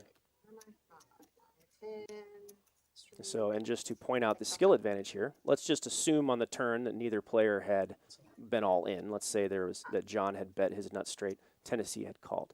The river is a jack, Tennessee is the nut low. Well, if John checks there, Tennessee can put a huge amount of pressure on him now that the board is paired. And John has a tough call to make, and Tennessee gets to make this bluff, assuming this hypothetical bluff, with absolutely no risk at all. Yeah. And so that adds to the skill level of this game, is that you are allowed to risk money. You're allowed to win pots with zero risk. You can bluff with no risk. That would be a push. Essentially, yeah. You would be pushing John out of the hand. But we routinely bluff for half in this game. And when you bluff for half, generally you have no risk. You already have the other half locked up. Yep. So, the analogy I use in Hold'em is that if you were winning on the turn and your opponent drew out on you and you just chopped the pot every time. You didn't lose. They didn't get all the chips. They just chopped. But if they didn't draw out, you would get the whole pot. How often would you have a losing session? Yeah, a lot less. Rarely. Yeah, rarely. You have to get it in pre-flop and lose, right? Same thing here. That's essentially how this goes. So that attributes to the skill of this game. 100, I'm sorry. Here we see JP is going to enter the pot. He's going to open and he's going to pot it. He's got the ace deuce in his hand, and a pair of kings, and a suited ace. Yep. This is a premium hand by all definitions. This is likely to flop a push. He is likely to flop one pair and a draw. So, Sea Life, so you're taking a look at this. So it is a complex situation. Even just looking at your hand pre-flop, and you're looking at it like, what are the options? What do I have working for me? I've got a low. I've got a good low. I got a bad low. I have a flush draw. I've got a possible straight. They're connected. They aren't connected. They're two high cards, or are they all low cards? Oh, John's going with it here. Okay, so this is a pushing situation, right? John has top two pair and an ace deuce. Now he knows that Jason opened, meaning he knows Jason has an ace two, and he knows he's ahead of most ace two ranges. So instead of checking it to him and risking it going check back, he's going to push here, and he's going to try. Yeah, Jason's too good for that. He's a pro. He's not going to fall for that. JP's a pro. Now that would John and I have talked about this situation before, but he's not going to. Oh, look at this. Yeah, and so here we're seeing the exact situation again in reverse here. Don't do it, John. Don't pot it. Yeah, all pot and then an all in. What? Well, Tennessee's. There's some history there. Oh, he misread his hand. He misread his hand. He thought he had queen six. That's an honest. He means it. He misread his hand. He didn't look back. Oh man, buddy. And by the way, you are allowed to look at your cards again. Oh man, Quads. he did. He snapped him off so hard. Yeah. He thought he had queen 6. Oh, and it happens. So going back to sea life, when it gets more complicated, people make big mistakes, and that was one of them. People misread their hands all the time in this game, and those of us who are, I don't know, a little more observant, that make sure not to make that mistake. Try to capitalize on it. You want that to happen a lot less often to you than it does to other people. You guys are closer in chips than. So in a normal situation in the real world, there, John would try to make a bet that somebody would call drawing at half the pot and then take it down. So then the river would be a 6. He'd make quads. Nobody can have a real hand. He would bet something very small. He would down bet to give him 10, 20 to 1 sometimes to call because he can't have anything. Greg, I was just somebody mentioned he actually put the name of the book there, Scoop. Yes, And that's a there good friend of mine. are 3 volumes. 3 volumes. Three Yep. volumes so far. Scoop, Big O, and PL08. You can get them on my website at doublesuited.net, please. The Amazon takes a little more than half to sell with them. They're a bunch of thieves. I don't care if they're hearing. I hope they're listening. A bunch of punks. So I prefer you order them from me. They're also cheaper. I sell them for $100 for the set of 3. If you buy them anywhere else, it'll be $150. So please get them from me. But Think about that, $100. I mean, that is a temporary price, by the way. Once I finish the series, I'm not going to be discounting them that far. I'm just not. 'Cause I'll be done, finally, done with all these books. money well spent. Thank you. Oh, Flamethrower is waiting for Volume 4. Who wants it for Christmas? Yep, I'm shooting for Christmas. I'm shooting for a release. I want it done by the end of the year. And Griffin G, you're asking how to get in this game. Well, come on down, San Antonio. Yeah, get on over here, buddy. Rounders Card Club, San Antonio, Texas. He lives a few hours north of here, but he will do it. Okay. Drive you, D-Gen. I'm calling you out. Anytime. Anytime. This game runs every day. Every single day, every day, all day. Noon to And they're not 6 just a.m. showing off because they're on the stream. Nope. A lot of these people don't care. Oh, good. There's a lot of these guys do not care. He's on the way. Point Yeah, I'm it, trying. point it south, buddy. Let's see. Is Tennessee still ranked number 4 Big O player in the nation? I don't know what that means. I don't even. He will tell you probably 5.6. Sure. That's what you, yeah, sure, whatever. You can number 4. I guess if you consider the nation at this table, it's possible. Yeah, this is kind of the center of the Big O universe here, actually. If you can win, if you can play with these guys, you can play with the regulars here and beat them regularly, then you can probably win anywhere. And we even have, these aren't necessarily the most experienced or best or most winningest players that are here at this card club. There are guys, as we mentioned earlier, some people just don't want to be on the stream. Yeah. Or maybe maybe it's not a good day for them. It's Sunday evening. There's different reasons, but there's a lot of people who are very, very, very proficient Big O players who aren't playing right now. Yeah, there's we could go on forever about the difference of opinion on playing on a camera or not, but I don't mind. I'm not afraid for anybody to see me. I charge people for advice, so you can see my cards all you want. I can back up everything I do with math and science, but a lot of players do not want other people studying them, and that is a fair concern. That is a perfectly fair concern. They don't want anybody picking up something on them. They don't want this was a common problem when the whole card camera was invented back in 02, 01. I think Eric Seidel was the one that famously kept hiding his cards on a WPG stream. Yeah, He I do refused. He remember wouldn't that. want it. I think it was him. I'm sorry if it's not, and I didn't mean to misrepresent if that was not the case, but I think that's who it was. You're probably not wrong. Yeah, and that, it's a valid opinion. It's a valid concern. I don't share it, but it is valid. Yeah, you can be concerned about different things, and also as a person who is involved with live streams regularly and trying to fill seats for games that we're running, I do run into that argument or that concern, as you say. Yeah. But my counter is that you don't play the same hand the same way every time. There are different dynamics at the table. Your position, the player, the opponent. Also, even if you are a GTO player, rarely is it the correct thing to do 100% of the time. it's normally a mix. You know, it's I'm glad you brought that up. 75% of the time. I'm glad you brought that up. Expound on the GTO? Yes, I have a somewhat atypical opinion on that. I'm not an expert in that realm as far as Hold'em, so I'll stay away from that. But in this game, there is no quote-unquote GTO. I can call a optimal game theory, I will call it that, where it was before it was perverted into this worship at the altar of solvers thing that GTO Hold'em is. There is a correct way to do most things. Sometimes it might be atypical. It also will change based on your players. To your point about the more combinations, in Hold'em there's, 150-something, whatever, combinations of 2 cards. In this game, there's 1,500,000. Yeah, there's no possible way you can have a solved solution. Yeah, you can. I have a solver. I invented one. I invented a mathematical solve for this. I will not be publishing it, by the way. I'm keeping that to myself. I don't know if I mean, I believe you because you're saying it, but I wouldn't be able to fathom how that could be possible with so many cards. Well, just very quickly, when you're heads up against one player in Big O on the flop, there are 741 possible runouts. In PL08, there are 820. This is a big data set, but it is a finite data set. It can be calculated. Anything in a finite data set can be quantified mathematically. And while I'm no mathematical genius, I can do arithmetic. You know, and it takes a little bit of calculus to do this, but not much. It's nothing particularly advanced. It just takes time. And I can quantify, the best way I can say it is to quantify all possible futures and act accordingly. And it can be done mathematically. And that's what people get when they pay for coaching from me. I can solve any line that they take for them mathematically. Was this correct? Was it not? Why was it not? I can answer this mathematically, definitively, with scientific data behind it.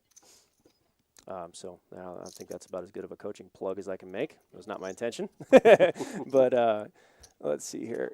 Can we get a book giveaway tonight? I'll tell you what, you bring one in here, I'll sign it for you. I don't care to give things away for free. What's the quote? If you do something well, do it for free. Yeah. My books pay for themselves on day one. I have been told by many people to charge more. I refuse. But no, I don't give things away. I rarely ever give things away.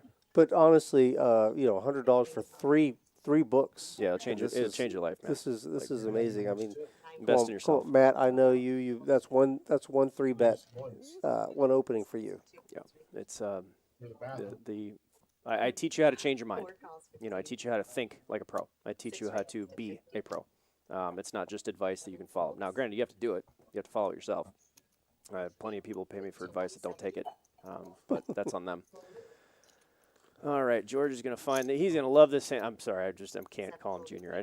He's like I talk to him all the time. We're three to the flop. He's going to 3-bet with this hand. This is a very exposed hand. He's probably not going to get a favorable flop here. He has to flop a deuce. The chance of that happening is 23%. Robert, we're changing your name to Springboard. And that's not with 2 of them shown. So yeah, this is a typical flop. To flop one pair with a hand like Big this. Fish has flopped Broadway. He has, yep. And he checked it to Tennessee. No, he checked first. Okay, this is why you're generally going to want to check your hands from out of position. Let people make mistakes. Here he is pulling. Yep, and he just makes $400 allowing people to make mistakes. Well done. That's just the value of that check. And now he's probably going to lead here, I would imagine. Yep. There's the second card, or the second heart is now on the board. He should lead here. He should. Oh, gosh, you cannot give your opponents a free card here. Checked around. That was a... Yep, this should have been about 3/4 pot is what he should have bet here. Bit of a mistake. And now the board pairs. Yep, and now he's kind of wondering. Now he has to take a back seat and hope nobody bluffs him. Tennessee will take this opportunity all day. So Big Fish is in check call mode. No, he's in damage control mode. He's checking because the board paired, and this allows the reason this allows him because he made a mistake on the turn. Yeah, he is now in a vice from that mistake. This is his own doing, and it's tough because Tennessee can have anything here. He can have a pair of 8s or he can have quads. He will take this opportunity all day, and it's going to work. And he's not blocking anything. Nope, it's going to work. There it is. So really, all that good play he made on the flop, he just burned it by making a mistake on the turn. That is the skill edge right there. He made a mistake that cost him the entire pot. That was a mistake. I really expected him to call. I thought he was in check call mode. He didn't want to bet and then get raised. Correct. Now he's screwed. And it's a wave. If he had just potted the turn, Junior would have called. Junior would have missed. He could have bet. Junior would have folded. This is going to be a difficult question for you to answer because you probably aren't going to be in this situation. But if you did happen to somehow find yourself checking the turn, and then the river comes out a pair as it did, how would you proceed from there? Well, that's totally situation dependent. Against Tennessee, I'm going to lead him, force him to raise it, because people bluff less with raises than they do with bets, right? So if you're check two, it's easy to bluff. But I'm going to probably, if it's just Tennessee, I'm going to make a bet that forces him to raise me with better. And just instead of check calling him and hoping that he's bluffing, check calling or paying him off, I'm going to force a bet. I'm going to force him to raise me with a bluff. If he wants to raise me on a bluff, bravo, good job. Then you've earned it. But it's less likely he's going to try and bluff me if I lead into him. Most people call that a defensive or blocker bet. However, I wouldn't make it look like one. He may even call you with trips. He could. He could call you with trips. He could think I'm barreling, I'm bluffing. He could think anything. Tennessee is a complicated player. He will always make you think. He will always put you in bad spots. You just saw that, and he's perfectly willing to do that. And he just did it. And he was paid for it. He definitely pounced on that opportunity. It was a very opportunistic play on his part. And his line makes sense. His line makes sense because he just called. He can easily have had two pair easily, and that's one of the great things about this game is that if you're competent in playing position and post flop, you will find spots like that. You will find places that you can steal pots from people because you have the ability to represent hands you don't have freely, and because everybody knows there's 30, 40 cards out there. Yeah. If it's available to be had, somebody's got it. Yeah. And so you can use that to your advantage, just like Tennessee just did. That was very well played. Some random Chris dude. Chamberlain. Yeah, I know. My middle name is Random. Chris, I know. Some random dude. What's up, buddy? Yeah. He's a good friend of mine. Lives in I think he still lives in Austin. But Chris is a good dude. He used to be one of the cornerstones of like Austin Big O. If there was a Big O game, he was in it. Okay. That is awesome, dude. And we see a smattering of cards. I'm not even going to attempt to try and go through this sea of shenanigans. Because we're just basically dealing out the whole deck here with this bomb pot. Actually, we are dealing out the whole deck. There's only, 2 cards that go unused, I think, in this one card, maybe? Yeah, they don't burn. Yeah. They burn, once. And then, so there's only 2. One burn. Yeah, there's only 2 in the last card, so 3 cards go unused. Yeah, it's it is an exercise in dynamic playability, meaning you have to make a hand that plays well against the entire deck. Not just your opponents, because the entire deck is out there. It's only if you win without the nuts, it is because somebody just didn't play it, not because it wasn't dealt. All right, so we have... Red Raider's got a pretty good hand. He's betting it. Well, although Tennessee is raising, he's raising with a... he's got a boat. He's not a boat. He's got a straight. He's got a set of jacks on top and a straight on bottom. He's going to go ahead. He's got a straight on both. Yeah. And just hope he doesn't walk into a full house. He did get 1 nut low hand to fold, 1 ace deuce to fold. That's helpful. Now it's heads up. Oh, John does not like to fold in Tennessee. These two love to duke it out. Well, he's got the nut low, but he also has a 6. Yeah, he's going to have the nut low on on one board no matter what. Yep. Any low card on top, he will have that too. So this is a pretty strong draw here. Uh-oh. Oh, boy. Well. A boat. Yeah. And 9. Yeah, and unfortunately, he's going to get drawn out on. He is not going to like this. He's going to get quartered. John's going to get quartered for, he's going to end up paying Tennessee half of what he has left because of that good, because of that jack. The jack, yeah, that's a fortunate card for Tennessee on the bottom. Yeah, it could have gone either way. If John had filled up on the bottom, he would be getting 3/4 of this pot. He could have improved on both boards with a straight up top. He could have made actually did make a straight up top. I'm sorry. John did make a straight up top. So this is actually, it's not going to matter. John is still going to get a profitable piece of this pot. He's going to have the low on bottom. He's going to scoop the top. So it did work out. I misread that. And there's a perfect example of why these things are a pain in the ass, because I'm used to this and I misread it, and I can see all the cards. It is tough with 4 pots and, Yeah, and all so these cards. when we're starting the bomb pot, there's potentially four pots, Yep. high low, but there's no low on the top.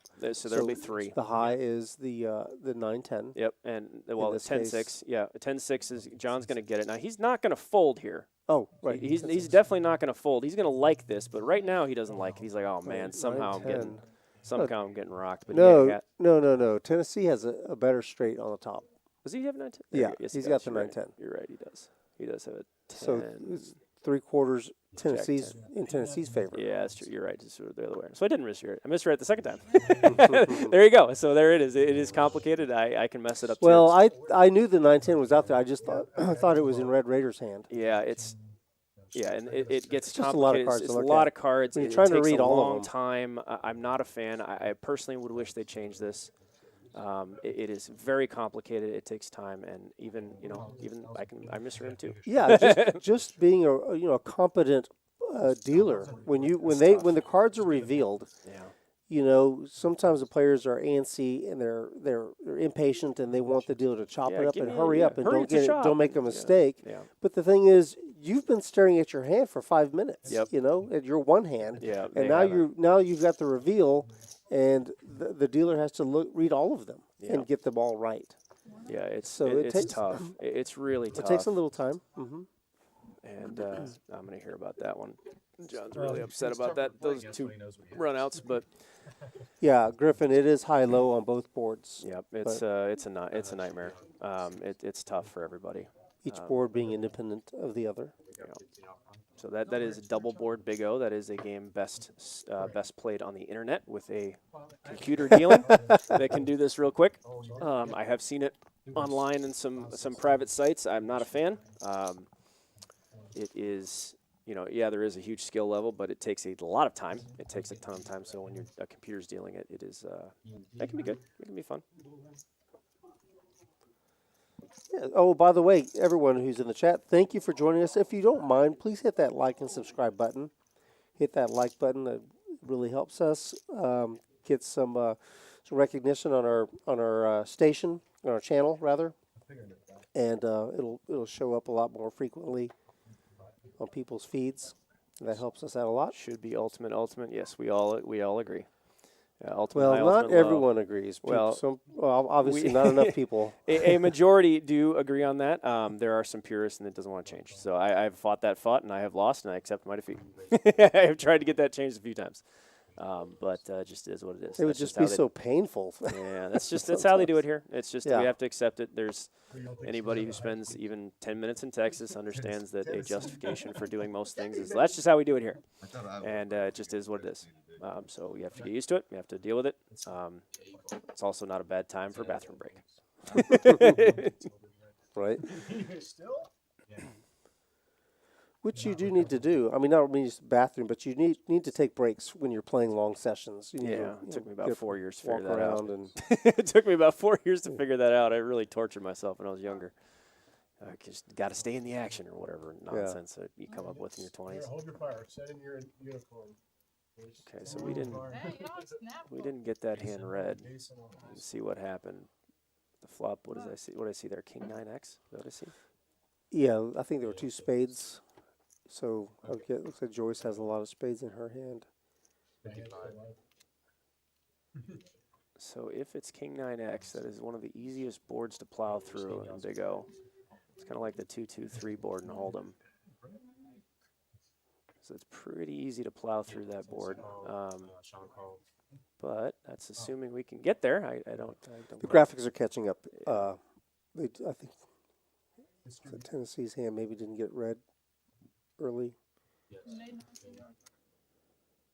There we go. Yeah, King 9-5. Okay, King 9x, but there are significant flush draws and straight draws with the presence of the 5 there. So this is not a King 9x board you want to try and power through. You want to have something here.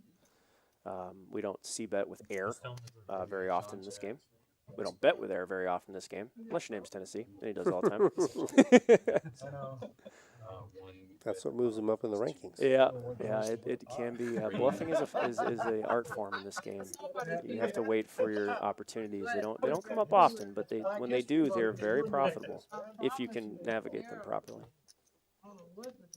Oh, I see. Okay, so there's just a Joyce just bet her gutter in her flush draw and took it down. Yeah, took it down. Back out here in a minute. That's a lot easier to play on a short stack, by the way. With a hand like that, you just bomb it and go for it. If you're super deep and you end up firing into the field with a flush draw like this, keep in mind you're not a favorite to hit it on the next card. So the most likely thing to occur is that you're going to miss and then be forced to either double barrel or triple barrel or check and let everybody know what you have. So it is a tough thing to play from out of position when you're deep. Yet another reason why we like the deep stacks. They're watching. They're out. They can say said he's got it on This the is where are all the Asians and Indian players? Come on. We're not going down that road. We've got a diverse group of players. Yeah, we don't. Come on. We Head don't. rounders. We only have room for 8 tonight. Yeah, it's just the 8 that showed up, and the 2 that played super late last night, or well, 1 actually, that chose not to partake today, and then the list got bumped up.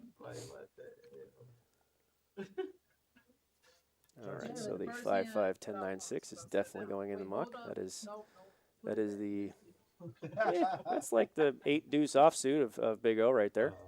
Which is that? The 5-5-10-9-6. 5-5, Yeah, 10-9-6. most cards between a 5 and a jack are going to be, or most hands in between those, that range is going to be utterly worthless. Yeah, usually. yeah. Well, you talked about that already. It's you're basically drawing in half if you happen to draw half. All right, John is opening from early position with a high-oriented hand. I like this play a lot. The 5 is kind of the backup plan. The ace-5, but this is a decent makeup on the high. He's likely got a good chance at a Broadway wrap. Yeah, he's likely to flop a push, right? He's likely to flop a hard hand with a hand like this, like kings and queens or a straight draw on the high, which will end up being a push. So he's opening to inflate the pot, so his next bet is more effective. And of course, he does have a suited king. And he does have the backup 10 high flush. If he happens to flop a couple of pairs, they are likely to be spades, so they could play. And we do know by looking at the cards and seeing Junior's cards that he doesn't want to flop the diamond draw. No, yeah, that is a common thing to be overcoded in this game. But Jason here is going to flop 2 pair in the nut low draw. He is likely going to take control of this pot, and it's going to work.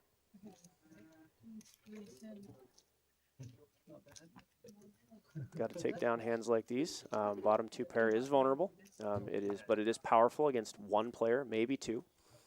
So that is why he ended up betting a larger amount. That is interesting. Maybe you think, maybe I'm just looking from my point of view, but you've got 5 cards, and you want to play cards typically that have some interaction. But he only hit top and bottom pair, or bottom 2, whatever. Two, yeah. So it seems like it's not a very strong hand. But those cards, the board isn't. There's no real interaction with those cards either. Right. So his hand, this is the definition of a push, right? Your hand plays better against a smaller field, but it plays terribly against a big field, right? So if you take his hand, bottom 2 pair, and the nut low draw, put against 1 player, it's a big hand. Put against 7, it's almost nothing. Yeah. Like it's basically drawing a half. You can just take those 7s and deuces and burn them because they're not going to finish with the best hand. Almost never. Right. Against 7 players. You have 35 cards or 40 cards or whatever you're up against. It's the whole deck. You only have to have 1 person fold and you're good. So and with a hand like that, every person you get to throw their hand in the muck, your piece of the equity pie gets bigger and bigger. So that's a push, but it's still a value bet. He still likes his hand. He would prefer to play against 1 player or 2 in that situation. That is the definition of a push. Plays better against fewer players, but still a value bet. And George has never found a hand he wasn't ready to bet for value, so he doesn't care. Well, he's got a suited ace. Yeah. Ace 3. Joyce is going to be set mining with the ace 9-9-8 and only 1 small suit. No low. No. Well, like the ace 8. Okay, but it almost never I meant plays. to say to speak of. Yeah, it almost never plays. You flop a set, she's not going to play for the low unless it's a set of 9s. So in this case, and those of you maybe new to the split pot action or the concept of the low, her low would be 8 something. Yes, 8 something. Ace 8 low would be very easy to beat. All right, so 1 player flop trips. If he is sitting, so if you are the player with aces here and you have 4 opponents, the chances that somebody flop 3 of a kind or better here is slightly more than 62%. So it is pretty likely, and this is an easy fold here with aces. Joyce is showing her aces Yep. and showing how It is lucky he got. Pretty likely one player. So if you're sitting there with aces, you're against 1 player, it's 18%, 2 players 36, and 3 players is 50%. Is the likelihood they flop trips or better. Especially when the guy who's leading out is under the gun. Yep, and it's almost a into foregone the conclusion. field. Yeah, and So you deal out the entire deck, you're right? not No muck, and you flop a paired board. It's like 94, 96% that somebody has trips or better because it's the whole deck. Paired boards you don't want to mess around with in Big O. They are a good place to bluff if you have position and it makes sense that you would be the one with trips. But you don't want to get out of line on paired boards in Big O. Almost somebody has it nearly every time. It's a routine that they have it. Yeah, we don't like the chop. 1/8 is 16, 32.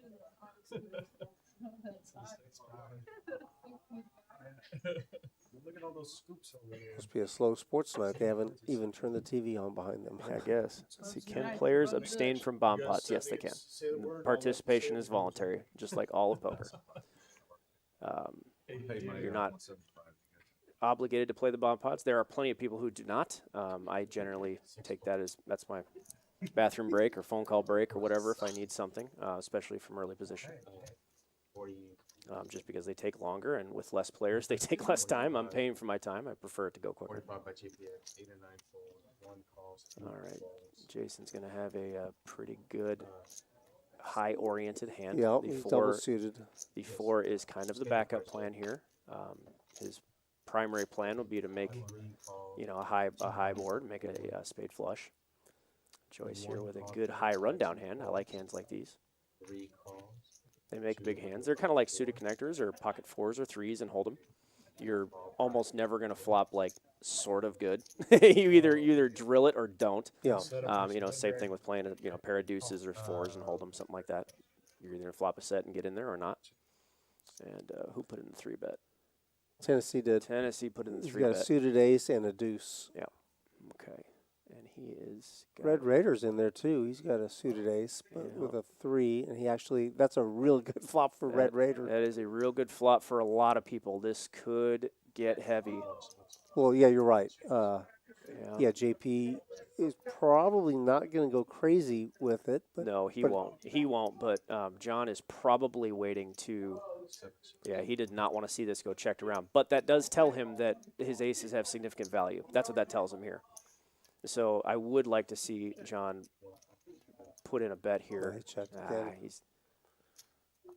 Now Jason should bet now, I would imagine. Well, that 3 counterfeited is low. No, it didn't. He's got the ace 4. Ace 3, 4. Yeah. But Jason should be putting in a bet here. He's been checked to twice. And now, same thing as previous. His 1 pair plays better against 1 person. So he's going to throw in a bet here to get all of the random 2 pairs out of there, to get the 7s and deuces out, and so his jacks can have more value. Joyce lets her hand go. It was open-ended, but he's not getting this through, John. So they're both going to know that both players are going to have the nut low here, so you're only going to see a bet on the river from these 2 if somebody improves. Oh. That'll do it. He should be leading here. Bought it? Yep. Pretty good. This is the one time where you're going to turn this hand into a push because Jason has to have the nut low here to bet the turn. Snapped him off. Yep. Yeah. That was a good bet. Good job, John. He snapped him off there. JP's going to get quartered. Yep. I don't see JP make very many mistakes, but he does make this one routinely. That was a quick call. Yep, he does make this one a lot. Is that he doesn't want to relinquish the nut low on the river. You have to be sure. You have to be very, very sure. Otherwise, you will lose a lot more. But, the price of folding is going to be less than getting quartered, but not that often. Okay. Say that again. The price of folding is going to be less than calling and getting quartered. You're going to get. But it is not a big difference. It is, with all the dead money in there, it is not a large difference in money. You have to be sure, right? Well, it depends how many players have been betting. Sure, right? and you could put in that. Like they each put in $2,600 or something here, and the difference might be just a couple $100 between if you add up how much he would have got by folding the river versus calling getting quartered.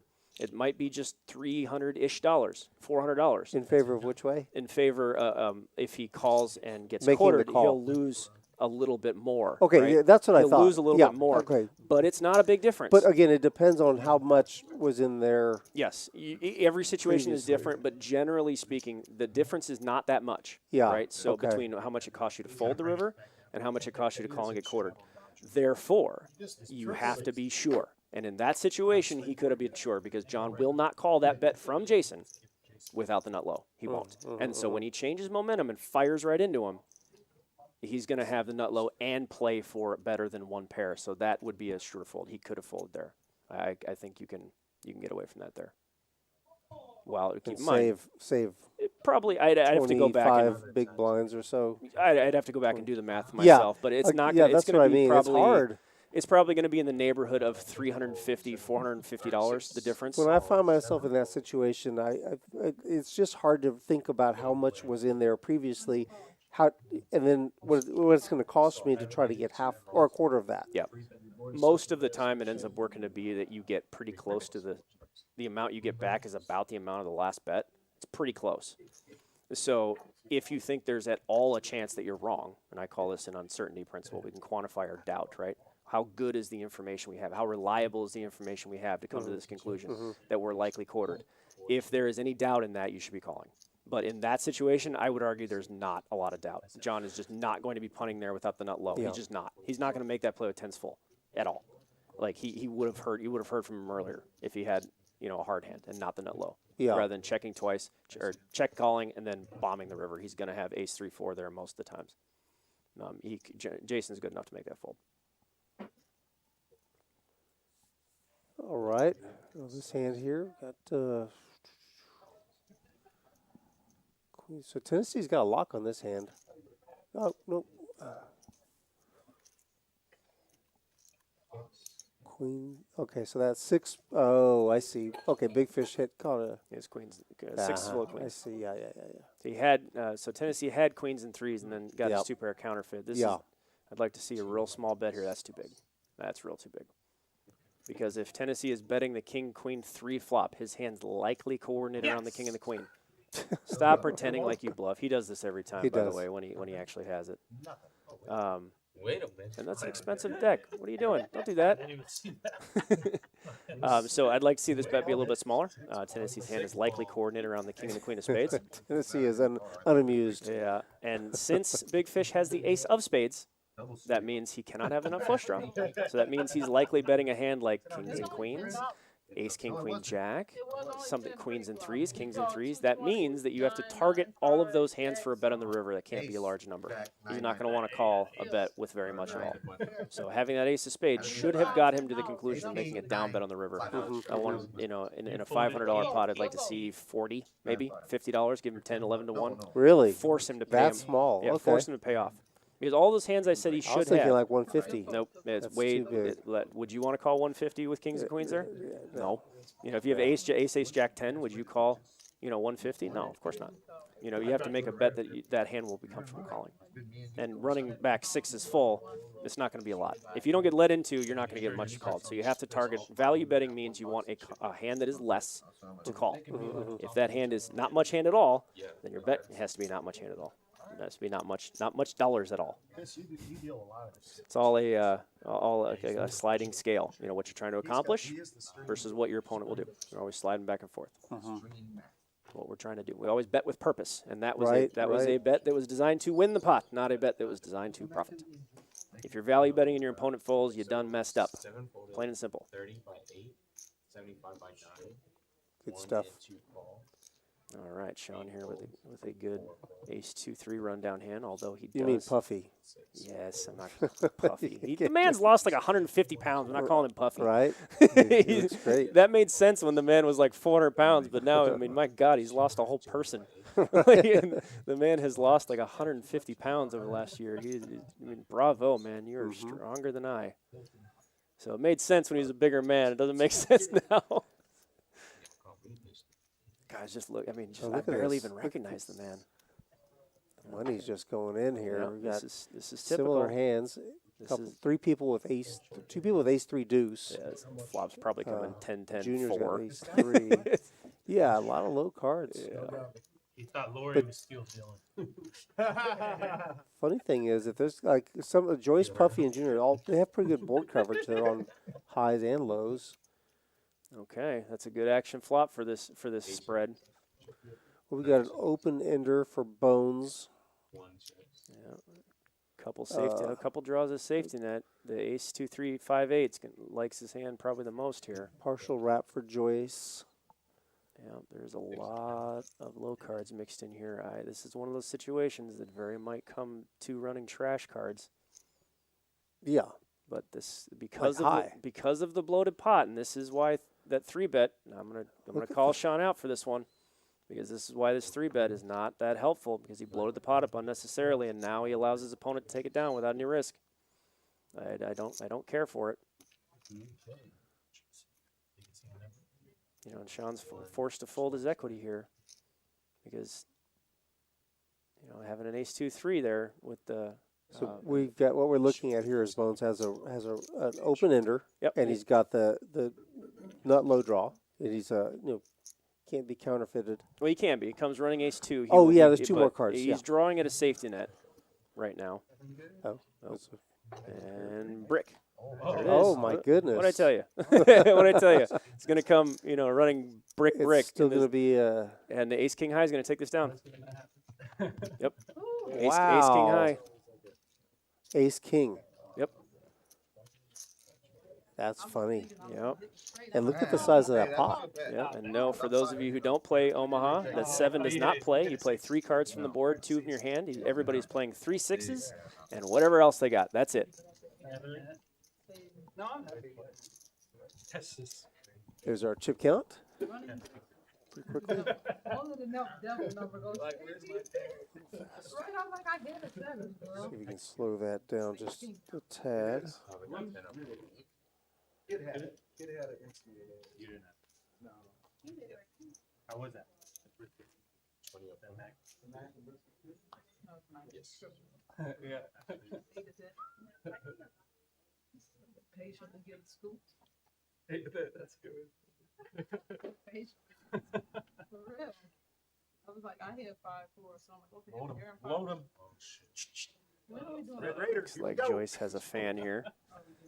Maureen Honorado is my partner, my one and only. She also a professional poker player, and she really enjoys seeing other women in poker. So, Joyce, you already have a fan. Yeah.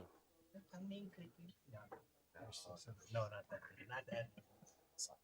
Oh, the other one. Oh, this guy. All right, George putting the straddle on.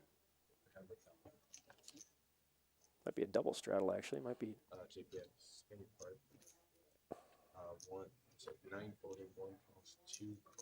Can't really tell here. Ah, he just opened. Never mind. I take it back. He just opened. All right, looks like Tennessee is going to come with it. 5-way flop, standard. And again, you'll see look at the equities here. Look at the high equity. All of them basically the same, pre-flop. That's why you don't want to get crazy or early in the hand if you can avoid it. And short stacking forces you to do that. Tennessee, never met an ace deuce that wasn't worth a 3-bet, because he loved all the things I'm telling you not to do. He loves to do them because he loves the action. He loves to stick it to people for big numbers. Hello, deuce. And there is his problem. He's going to have to check now. He's got the mirror. Yeah, he's going to check now. Everybody knows he just bricked his deuce. So if you're in there with an ace 5 or an ace 3-5, something like that, you really love your hand here, because Tennessee just bricked one of his deuces. That is the problem with 3-betting in this game from out of position pre-flop.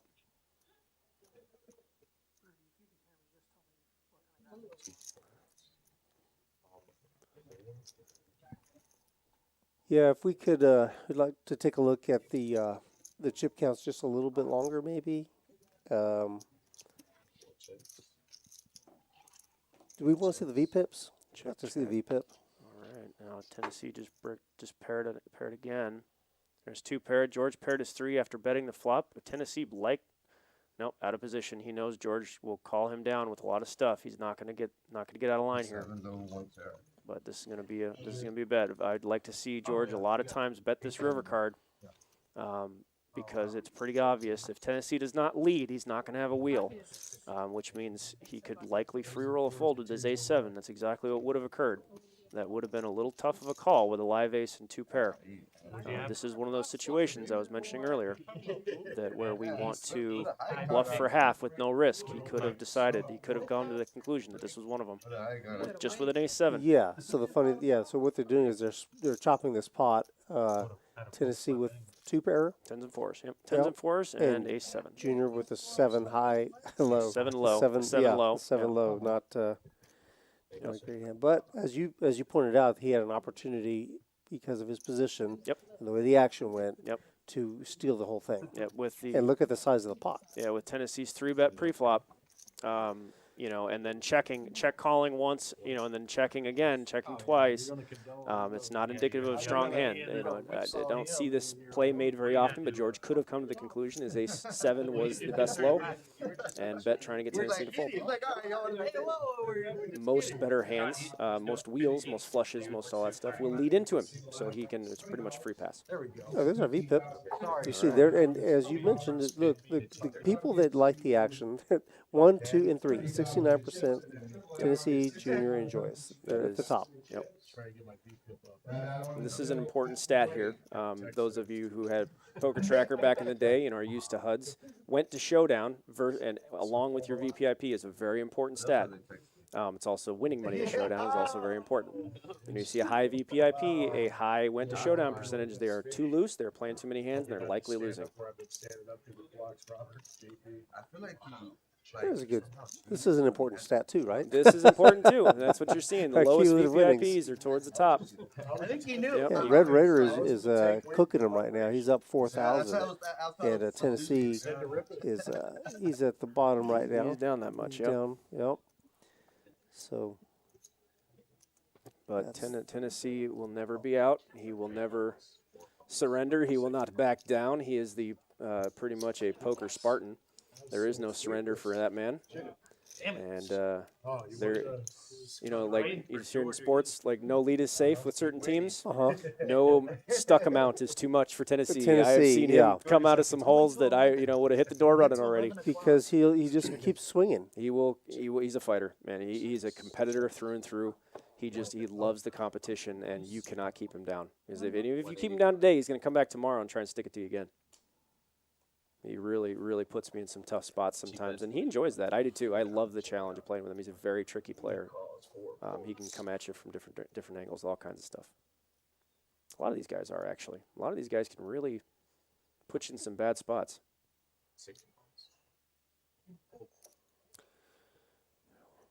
Robert's got a good hand. He's got a wrap for the ace 3-5 is the wheel. The best possible hand here would be ace 3-5-6 with spades. That would have it locked in.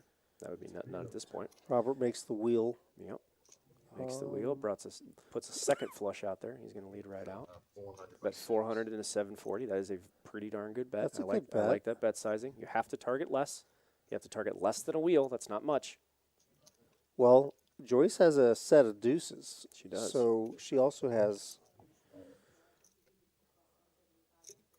I don't expect her to call here. Yeah. After that 3 did change the established high. I don't expect her to call, but predicting Joyce's behavior is not my area of expertise. There are multiple straights out there. Yeah, there are. I don't expect her to call this, although I think she's a good player. I think she's going to fold. Yeah, I don't. She likes to bet it. She doesn't like to call it off. She doesn't want to let it go. Yeah, she's folding. She doesn't like it. But John's gonna go ahead and peel here with his ace-6 and his nut flush draw. Okay, there's Joyce. the saving card for Joyce just got there, but and he checked. Okay, and and Big Fish is gonna know that if he's called in the turn, and John's gonna take his free showdown. Yep. That was pretty standard. Both players are aware that the only way they're profiting here is if their opponent was out of line on the turn. Both players know that. John was just barely, just slightly out of line here. He was probably assuming that that Big Fish was betting a hand like 6-5, in which case he would be chopping and free rolling for that matter. The only problem is an ace-5 does scoop him, so it was just slightly out of line. And that is one of those mistakes that you can exploit in this game, even though it may not feel like a mistake in the moment. Yeah, that's going to help Robert, that scoop. Yeah. Oh, and to your original bet sizing question earlier, Robert bets 400 into 740. He's targeting a lower hand, right? So if he had potted it, that's an easy fold for John. Easy fold. But bringing that down to target the proper calling range will lead to profit, which he just did. At least he was able to benefit from that good bet sizing thing. Like the last thing we saw him play, where he made a great, the right idea on the flop, and then botched it on the turn of the river. It was a good bet size in two ways. It got Joyce out, and it allowed John to call. Yep, that is a perfect merge, we call that. You're merging your value bets and your bluffs together in one bet. That is also Chapter 1 of Volume 4 upcoming, is merging. And that was well done. That was a properly executed merge. Well done. Now do it again. Now do it again for the right reasons. I expect Bones to play this. Likely will pot it. So coming in for a raise, yep. Trying to set up a butt drag. That is an open 50. That is a pot size raise here. The pot is 3x plus the trail. So 3x the 15 plus the 2 in there. He could have made it 55 would be a max open, but 50 is his choice. I prefer to keep things a little bit simple. Make it 50 instead of 55. Makes adding up in your head a little easier. Makes Keeping track. It keeps things a little easier. Probably not the most efficient or perfect play thing. It's just a preference of mine. I prefer to add up even numbers rather than 55s and 138s and stuff like that. All right. Boy, John really flopped the pants off of this one with his ace-4-5. Yeah, I see Bones is going to get in trouble here. Yeah. Oh man. Oh, he is a frequent George, potter. You're out of line, my friend. Oh, that is a rough peel. He's going to pay for this one. Now he's open-ended. He's got a half wrap, but it can't be a diamond. Now this is a big card because everybody likes this card. Oh, is George going to go for the? Nope. Okay, it's a good card to semi-bluff. John's going to take this back. He's probably not going to bet here. Yep. Good. Pairs the 9. Uh-oh. Now Junior has the ability. He ran out something good. Now he just gave up. This check is. Uh-oh. See, this was a good check to trigger this exact bet. Those of you who like body language, look what he's doing with his left hand. That is weakness. That quick bet, that quick drop. It's not full pot. It wasn't even close. This should be an easy call for George. Good job. That's fantastic. Calling with aces. That is how you pick off a bluff. That is called checking to induce. Well done, George. Also, if you're going to tell a story, tell it right, my friends.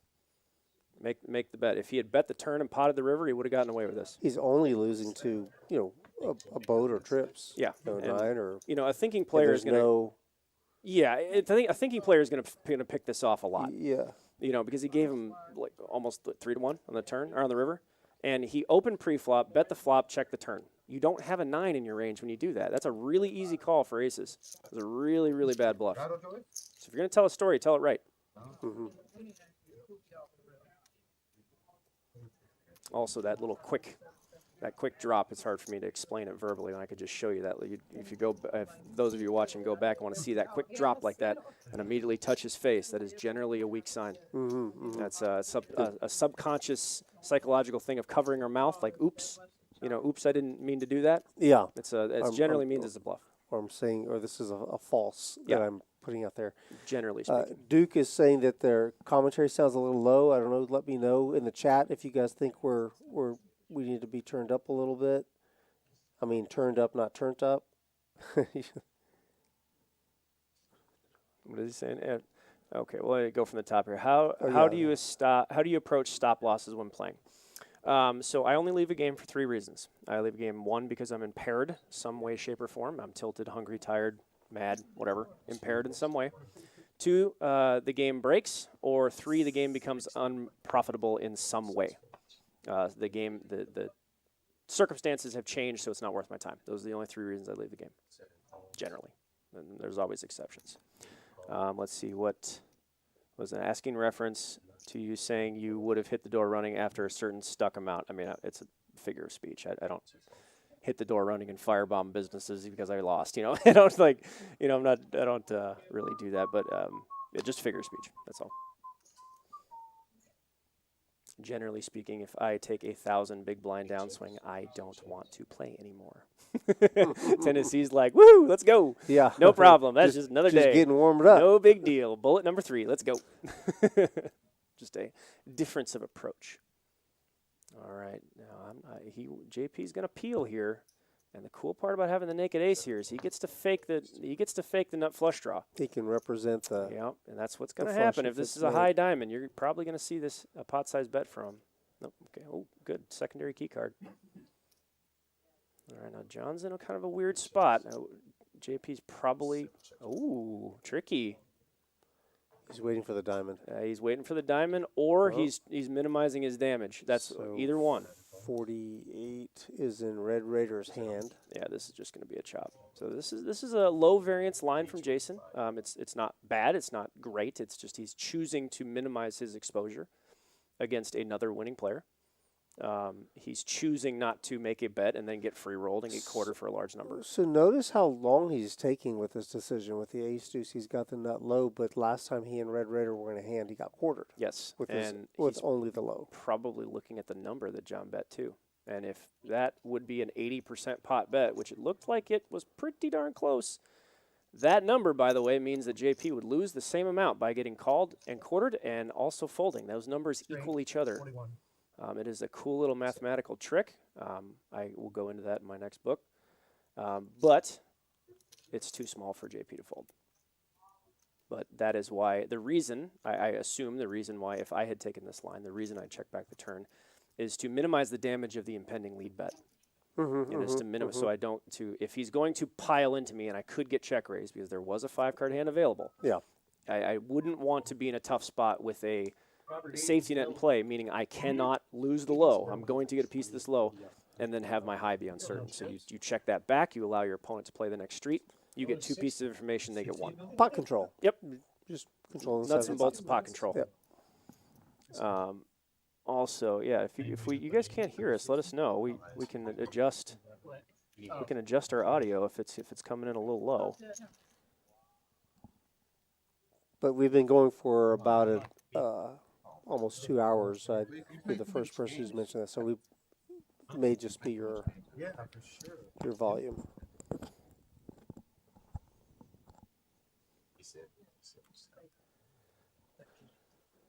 Yeah, I'm really happy with the amount of action that these players are giving each other, and that is typical because these players play with each other every day. There's 3 here. John, Tennessee, Sean, and JP. I mean, they all 4 of them play together every day. Yep. I did turn us up a little bit just in case.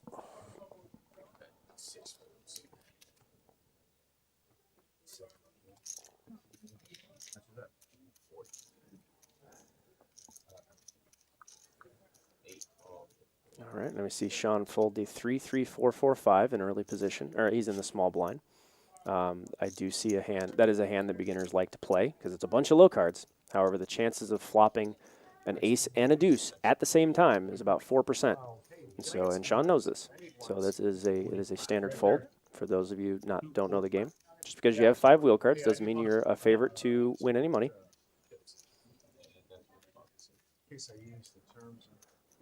Did Tennessee 3-bet? Yes, he did. And Tennessee never found an ace deuce. It wasn't worth 3-bet. From out of position, he's going to keep doing this. He's consistent. He's going to keep doing it. And Joyce is in there. Yeah. And Joyce has 4 Broadway cards. Yeah. Double suited. This is the high variance option. Tennessee loves high variance. It is his life cocaine, I would assume. He loves the high variance gamble. He's looking to win it now. I don't prefer this. It is just an option. It's an option. Well, it may not be the best one, but it is an option. Those of you who prefer the high variance route, they want to win more money now. You can take this route. I don't advise it. Bink. You're going to like this board. Something for everyone. That is correct on this one. All right. It's gonna be a big one. Drop the dime on him. 6, 7, 8, 2 spades. Yep, Tennessee flopped his nut low on a gut shot, and he's going to continue. This is the problem with 3-betting pre-flop. Everybody knows he has an ace-2. Joyce says, I don't care. Come with it. Let's go. Well, she'll draw at half. She actually was getting about the right price to do so. She binks the straight. That's the straight, and this is going to be a chop. Yep. We'll chop it up. Neither $2,000 pot. Neither player did anything out of line here. I mean, obviously, I have a difference of opinion about the 3-bet, but yeah, Joyce was getting about the right price to draw at half, since it was only 3-something for her to call into, oh my gosh, I mean, 1,200 something. So that's getting, you know, an inordinate amount to 1 to draw at a pretty decent draw at half, and she's going to go for it, which is the right call. And it worked out for her, so she gets to add, what, about 250 to her stack? Is that what it was? Yep, she'll have That's her half, or her profit. Yep, and this chip count here is showing one of the differences between Hold'em and Big O.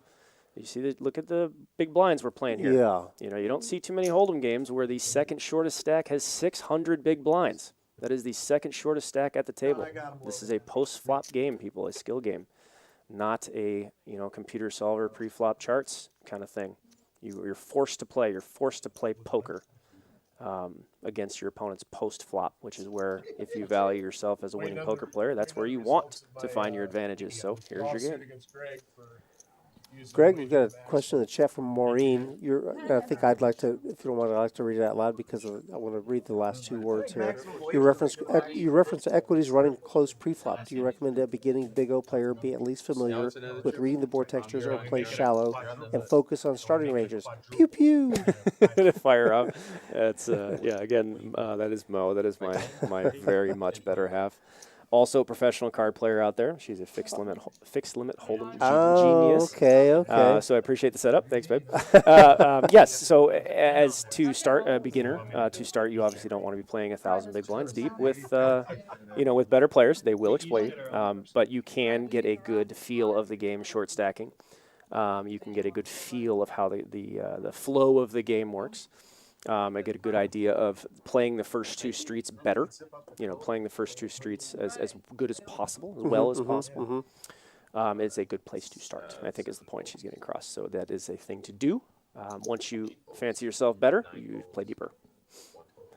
The thing is, it's important to not invest too much of your stack because the landscape is going to change with each successive street. Correct. It usually does. I think the best investment to get better would be to buy the products I offer. Yes, shameless plug. Yeah, so this is a game that has a high barrier of entry because it is a hard game to learn. You know, where Hold'em is the opposite. You know, easy to learn, hard to master. This is very difficult to learn, but once you get over that initial hump, then it's actually quite easy to become proficient. Once you have that initial change of mentality, you know, from single pot to split pot. Once you have accomplished that, you can move on and you can get better.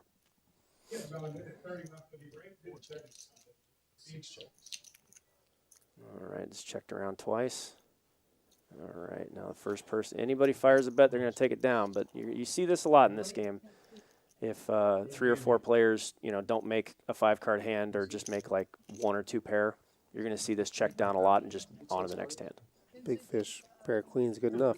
Yeah, it's not like Hold'em where, you know, you can just freely steal pots that nobody wants. You know, you get, I mean, gosh, I don't know, what, 30, 40% of the pots sometimes, you know, gets checked twice or laggus, depending on the game. But, you know, you can freely steal and represent all kinds of weird stuff and all kinds of angles, and Hold'em's only 2 cards. You can't really get away with that here. You know, you bet the river, you're going to get called by trips. They're just going to call you with 3 10s or whatever it was. So generally, you're going to see this a lot when multiple players don't have anything more than 1 or 2 pair and any draws. They just check it down and go to the next hand. There's not very advantageous to try and steal routinely. You know, yeah, there's too many cards, so there are more combinations for somebody to actually realize their equity. Yeah, make something. It's something. I mean, sometimes it doesn't even have to be much. I mean, the board pairs and you bet 1/4 pot, the aces are going to call you. You know, it's not hard to have an overpair in this game. It's just not. Right. You know, so you generally, and everybody who plays this game routinely knows, they try to stay away from that if you can. Try to stay away from stealing, those unowned pots, you know, where 4 people just check it all the way down. You try to avoid doing that if you can. Aggression frequency. So I assume this is probably the old school formula of amount of times bet or raise divided by calls. Is that? I'm not sure exactly how that calculation is derived. That's how, I think that's how Poker Tracker used to do it. I'm giving a shout out to my old online poker days, 15, 20 years ago. But yeah, so the amount of times they're driving the action versus calling the established bet. I believe that's what it should be anyway. Not always indicative of your style of play in this game. There's a lot of times you end up calling as pulls. You know, you might play for 6 hours and only bet once, you know, because everybody else is just going nuts. Yeah, doesn't because mean you're doing anything the wrong. split pot dynamic dictates a strategy shift. Yeah, yeah, and where the target player is at the table is going to determine. There's plenty of times I play 6 hours and I only bet like twice, just because it just, you know, there's 6, 7 people you're just calling to make a hand getting paid. So it's not really indicative of success in this game like it is in others. You know, if you see an aggression frequency of 8% and hold them, You received another 3-bet from Tennessee. Yeah, I never met an ace-2. He doesn't like a 3-bet. He's in there. Yeah. Bones is going to flop 3 tens. He has to lead here. He has to. Uh-oh. Oh, no, that's too small. Did he say 2 1/4? Oh, he's asking for it. This is asking for pain. He's probably not going to get any pain here, but this is asking for pain. If somebody has a hand like ace, king, king, jack, jack or something, they're going to float this every time, and you're not going to see it coming. But you cannot slow play flop trips in this game. I actually have a chapter on this in volume 3. This is the correct thing. You have to just bet your hand. You can't get tricky with just trips, especially with an overcard to your trips. This is a 10-10-4, a little bit different. But 10-10 queen, you have to be careful, and in this situation, you just have to basically flip your hand over and bet. There's not a whole other. There's very few other options that make sense. You can't just let a card peel off and lose to 4's full, you know, or 6 is full. You never know what pairs are out there. You know, you just can't. You can't do it. As it turns out, with these particular hands, there was nobody. There was no let's see it now, no draw, no real draws that he was to be concerned with. So. Yep. There was nothing out there, but you know. But even so, you saw Sean's reluctance or his slow, deliberate fold. Yep. Sean was questions. probably considering a steal, and a steal in this situation would be flatting, waiting for him to blink and then potting it. That would be stealing and floating. But he has significantly less playing time with this gentleman than anybody else at the table. That was the point I was about to make. Yeah. He's from Colorado. Yeah, he's a visitor. He doesn't know him. He doesn't know if he's leading with queens full, trying to pick off a 10, because he would. If Sean makes a bet there of 1/4 pot, he's going to have queens full. He's trying to pick off that 10. And he doesn't know if this person is doing this with queens full, a 10, or ace, king, jack. He probably doesn't know him. What's the card room that you play in when you go to Colorado? The Monarch. Is there another one? There's like I want to say Greyhawk, but that's not right. No, they changed their name, so I think it's Binion's now. Binion's, Golden Gate, Bally's, whatever it's called now. That one. But they don't play very often. Monarch's really where to play. Yeah, he mentioned it last night when I was playing with him. Yeah, it's the Monarch. Everywhere else is just not really worth it. That does sound familiar, but I'm not sure if that's the only one he mentioned. I didn't see the raise. I was like, what are you doing? You just lugged your big blind. Somebody says, besides Tennessee and Junior, they're all nits. That is wrong. That is incorrect and a false assessment. Also, don't disparage other players. Nit is a kind of a disparaging term. It generally means they don't give action. We can reference that. We can define that as they expect more action than they give. Sure, but if you're watching this stream and you watch Big O for more than 5 seconds, you know that action is not in short supply. So let's try to make accurate assessments here and not disparage other players. All right, 10-9-6-5. This is generally going to be a board where everybody's going to have something they like. Usually in this 10-9, low. Everybody's going to have something just because of the nature of 5 cards. George's going to go for it with his set. He's going to get away with it. This is kind of a bluff beater kind of hand. This is a charge the draws kind of hand. If he gets called, this bet gets called by 3 players, is probably not a favorite. Yeah, he may be cooked. You know, he's making that Yep. that bet, but But George does not mind. You know, George does not shy away from action. he's going to bet first and figure it out later. Mo says, I heard you are known for burning nits alive. I have a hoodie that says that, and so does she. She has a hoodie. My mother made her a hoodie that says tearing nits to bits since 1986, and she wears it all the time. Nice. My family really likes her. So Maureen doesn't mind being a target at the table. Actually, she is just an epitomic professional when she's playing. She really is. She's got it down to a science. What's her game of choice? Fixed limit hold'em. An Look old at school that. purist. Yep. Wow. Nobody suspects the pretty little blonde to be, I don't know what I'm doing. Sorry, guys. I'm just gambling. I have the nuts. But yeah, it's a fixed limit hold'em. We have a poker household. It's kind of fun. So is she the type that sits behind stacks of racks on the Mountains. table? Yes, mountains. She usually needs a Well, building. are they in a rack? She needs a building permit for her Does stack. she bets with a rack? Nope. So she takes them stacks out of them the up rack. in the biggest, Okay. giant, gross pile that Cool. drives my OCD nuts, and she Good, enjoys it. I like her. Nope, she just will sit behind a big, unorganized mountain, and she likes it. For good reason. There's actually good reason for that. She doesn't want to counter chips when she's playing fixed limit. She just wants to focus on the game, not worry about how much she's up or down, and I respect that. I like towers. Teddy wants to know who the best players are on this table. Best players. All right. And Well, the we have most to winning. quantify what best means. Well, it does have a follow-up. Yeah, we have most to. winning We have to. players. Most winning players. So the person who wins the most on this table. If I had to bet, it would be a toss-up between John and JP. I think Sean, I know, has been going through a rough patch lately, but Sean is just as proficient as Jason and JP. John and JP are. I think it would be a toss-up between those 3, honestly. I'm a little bit biased. John has been a longtime student of mine. He was as of like a couple years ago. I am aware of how much John wins. I am not aware of how much the other 2 win. So, but I would say it's a toss-up between those 3. They're the most proficient players at the table. All 3 of which play a professional game. Yeah, you have a good sense of their play because you put a lot of hours. Yeah, on the table I've with them. played. I mean, I've thousands of hours with. I've actually probably played more with Jason, JP, than I have played with the other 2 because Jason and I know each other from when he was stationed in Cheyenne, Wyoming. When he was okay. in the Air Force. Yeah. A lot of veterans at this table, actually. JP is one of them. He's a retired Air Force. He spent over 20 years in the Air Force. And when he was stationed in Cheyenne, we used to play up there for a couple years. So I've probably played more with JP than anybody here. But yeah, we go back. When I lived in Denver, I used to drive up there all the time and play. Cheyenne, huh? Yeah, great people. I love the people in Cheyenne. They're all just so nice. They're just awesome. They're always laughing, having a great time. It's great.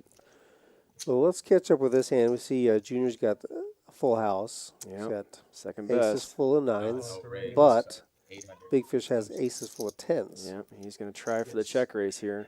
I think about 800. That's a lot. That might be. No, that's. He's gonna pay it off. Yeah. That was towards the top of the amount that he didn't think about. Now most players wouldn't have called that fast. That was targeted at George. Yeah, player profile. Yep. Yeah, he knows his player. He's making a bet based on. Yep. Based on that, a vast majority of the time, 450 to 600 would have been more appropriate. Again, you have to make a bet that your opponents can easily call with less. Generally speaking, check potting, it's not it. But George doesn't back down from a challenge, so that you can against looser players, you want to increase the size of your bets. If you're uncertain, with better players, you bring them down. Bigger bets are more uncertain to looser players. Smaller bets are more uncertain to better players. Better players are more mathematically oriented and might come up with a mathematical reason to call. I'm getting 5-1. I'm getting 6-1. Where a looser player might just be going on instinct. Right. And so you can raise the bet. They're going to call more often for bigger numbers. So bigger, And bigger we bets. know Junior to be more of an instinct. Yep, player. absolutely. Instinct. He follows his gut. Right or wrong. And he'll freely admit that. He's like, I got an instinct. I'm sticking to it. And there is a concept. Hey, I just feel like gambling here. Yeah, and then and that's okay as long as you understand the reasons why you're doing something. It's hard to be upset about it. All right, tell them how I merge bet with King Queen. Yeah. You're the best. I know. We know. Let's see, Junior stacks chips like Helen Keller. Good lord. Okay. So sometimes 15 in a stack, sometimes 18, 22, never 20. All right. Who is the best Big O player you know? Best Big O player I know. Best Big O player I've ever played with, have ever known. I could probably give 4 or 5 names. I'm sure most of them would not appreciate being called out on the stream. Yeah, I'm gonna have to refrain from that. I know the people I would like to mention would not appreciate it, so I will refrain. But not people you're gonna run to down here. So don't worry about They're it. not in San Antonio. They're not down here. I've run into some very scary good players at Split Pot before. A couple of them in Colorado. A couple in Dallas. Yeah, one I can think of in Dallas. But yeah, it's. Oh, and the cool part about this game and the players of this table is that all Sean, Jason, and John, all of them can choose to play an absolutely lethal game when they choose to. They don't always choose to. It takes a lot of focus and a lot of concentration to stay in this, to continue moving this mental. Well, tonight we'll notice this graphic is not showing it, but the VPIP and the I want to say maybe this goes to show down. They were at the bottom. In other words, they're being much more selective than the other players are. Yes, that is obviously in any form of poker. One of the easiest metrics to judge a player's skill level is their VPIP. Voluntarily put money in pot. The higher it is, generally the more you lose. Generally, the lower it is, the more you generally win. The most common mistake beginners make, losing players make, they just play too many hands. Too many hands. Just flat out play too many hands. That's true in any variant. Yep, in every single variant. You just play too many hands. All right. I assume Sean checked his option with this trash. Okay, good. All right.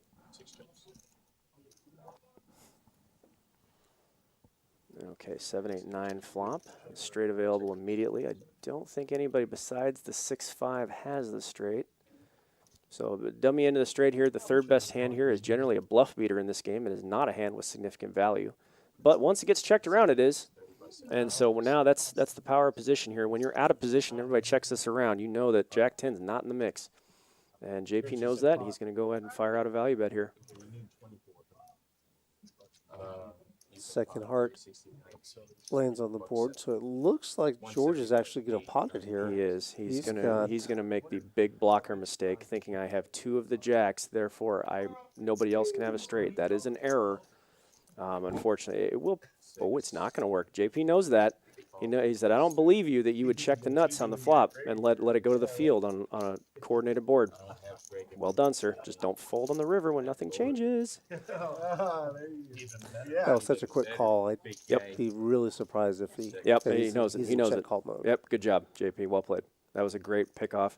And the reason that works is because JP knows I don't believe George would check the nut straight to the field. Well, also, JP also has the ace of hearts in his hand. He does, and he has the Yes, he does, and Yeah. he has. He Well, has, he has nut both. flush draw. Yeah. Right, I missed the 4 of hearts. But keep in mind, it is kind of irrelevant because if it was a pot-sized bet on the turn, he's getting 2 to 1, right? So he's not. He needs more than 2 to 1 to draw out a nut flush. So if George had a straight, actually did have a straight, he would have to fold there because he's not getting the right price to call. Yeah. But since he correctly deduced, and you see how fast he called, he said, I don't believe you that you would check the nut straight to the field. And he's right. Right, but I think I was also adding the fact that maybe George might be, if a player like George might be doing it with a flush draw. He or can't have only enough the flush draw. Yeah, it can't right? be enough flush draw. But yeah. JP's blocking the nut flush. Right, He's because got he the has ace it. of hearts. Because he has it. He yeah. actually has and the nut flush that draw. is more even better. more evidence in favor of the I don't believe you column. Yeah, exactly. And JP's actually pretty good at that. He's definitely above average in picking off BS. You know, he's got a good sense for these Let things. me ask you this: how rapid he was with calling. Yep. Could that be a mistake? Like No. a timing tell? Oh, I see what you mean. I mean, why make it known to the player who's bluffing you that I'm going to pick you off? Well, we can get into a pretty big meta conversation about that one. But sometimes it's advantageous to say, you're not going to get away with this crap with me because we don't want to have to make a big decision Yeah, for it depends a bigger on what number. you're trying to accomplish. Yeah, Yeah, right. And JP, you know, he has a good sense for these things. I'm not sure I can quantify how or why, but he has a good sense. He has a good BS detector, right? And that was right on par on that one. But yeah, sometimes it can be a little smug or cocky, I suppose, to be like, boom, look how fast I'm calling you.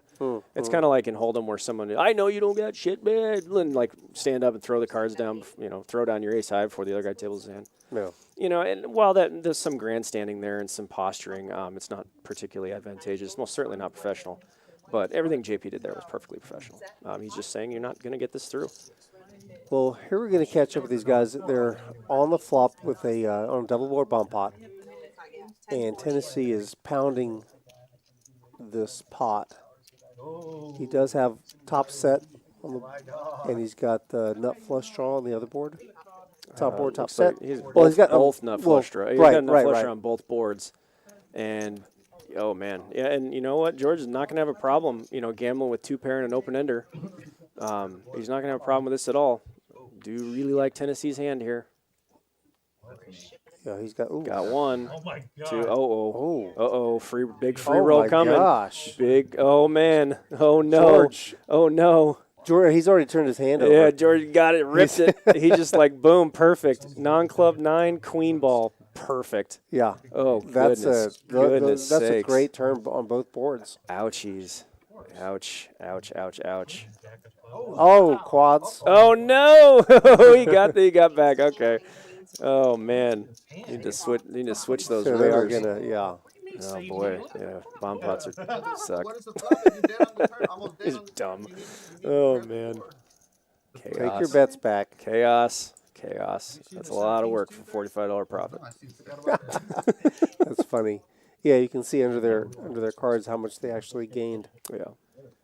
Basically, they're no one else put any more money into it. No. After bomb after the pots flop. can make you risk a lot of money for not a lot of profit. That's why I flooded. True.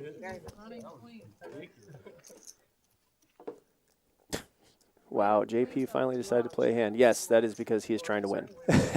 So, yeah, I think we can dial back the accusatory comments here. JP is professional, and he most certainly makes a living. He knows what he's doing. It is probably not best to question it from the outside. Yeah, the thing is that some people who are watching, they want to be entertained. They want to see blood. They want to see, people mixing it up. And that's what boxing's for. Yeah, that's why boxing exists. That's why boxing was not enough. So we, invented ultimate fighting. MMA. You're looking for that. Go ahead. This is not a blood sport. This is an intellectual mind sport. This is a sport of money and a sport of intelligence. Yeah, I don't really think poker's a sport. Do you? It's definitely competitive. I mean, it's not like a sport. Yeah, but, it's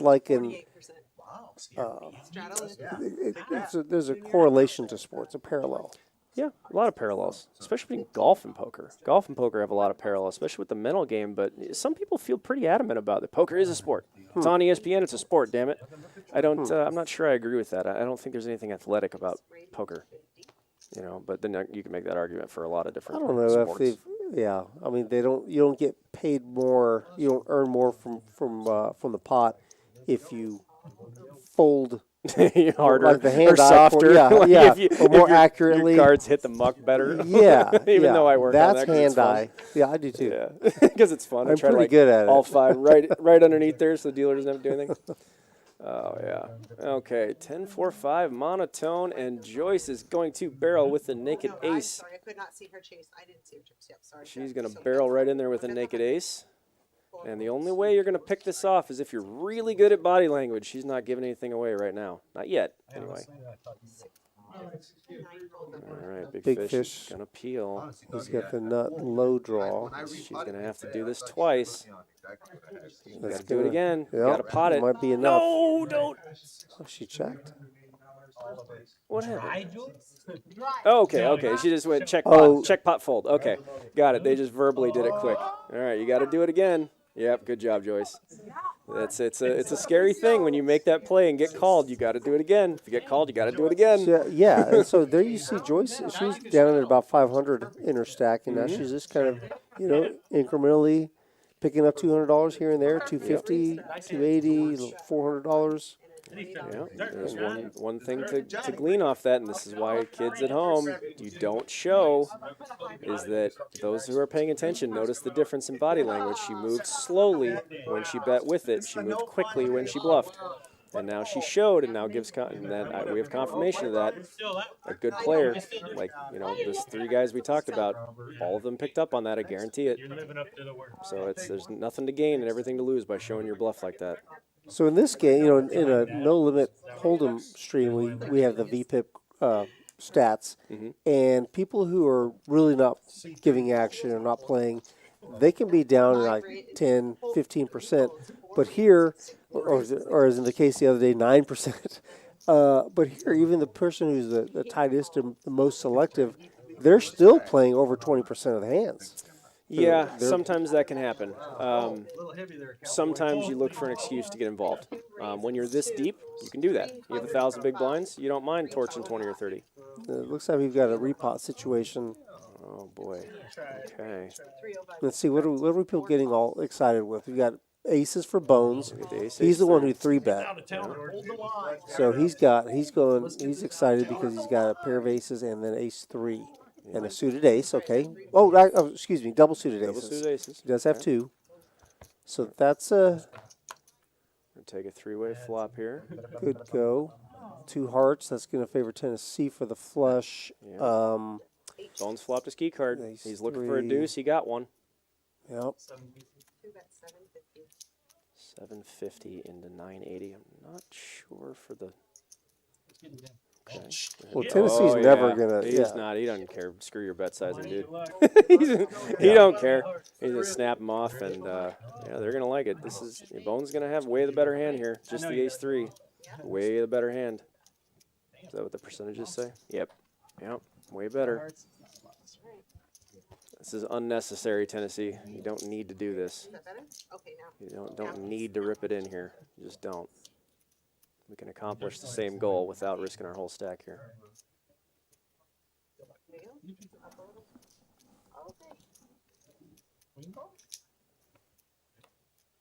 Uh-oh. Okay, aces are way ahead now. Uh-oh. There it is. Take it all. Yep. Bones going to take it down. Ace is up and the nut low. Scoop. Yep. That's going to be a significant. That's going to leave a mark. That is a big one. There were multiple stacks of black winning that one. Bones, there it is. That's the big pot of the night for him. We missed the size of the pot. If you can catch that.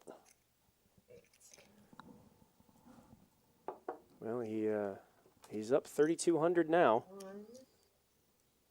That was pretty good. That is the power of flopping a key card there, guys. Key cards are important. For the ace-3, it's a deuce. You need a deuce to make a hand. $6,000 pot. $6K. We'll take it. All right, let's see what we got here in the chat. It says, who came up with this lineup? I don't know. Somebody made it. Esports and gaming are not sports either. Get off my lawn. I agree. Michael Kahn, hey, buddy. Let's see. Commentary is a bit hard to follow. Now, screen name, sorry.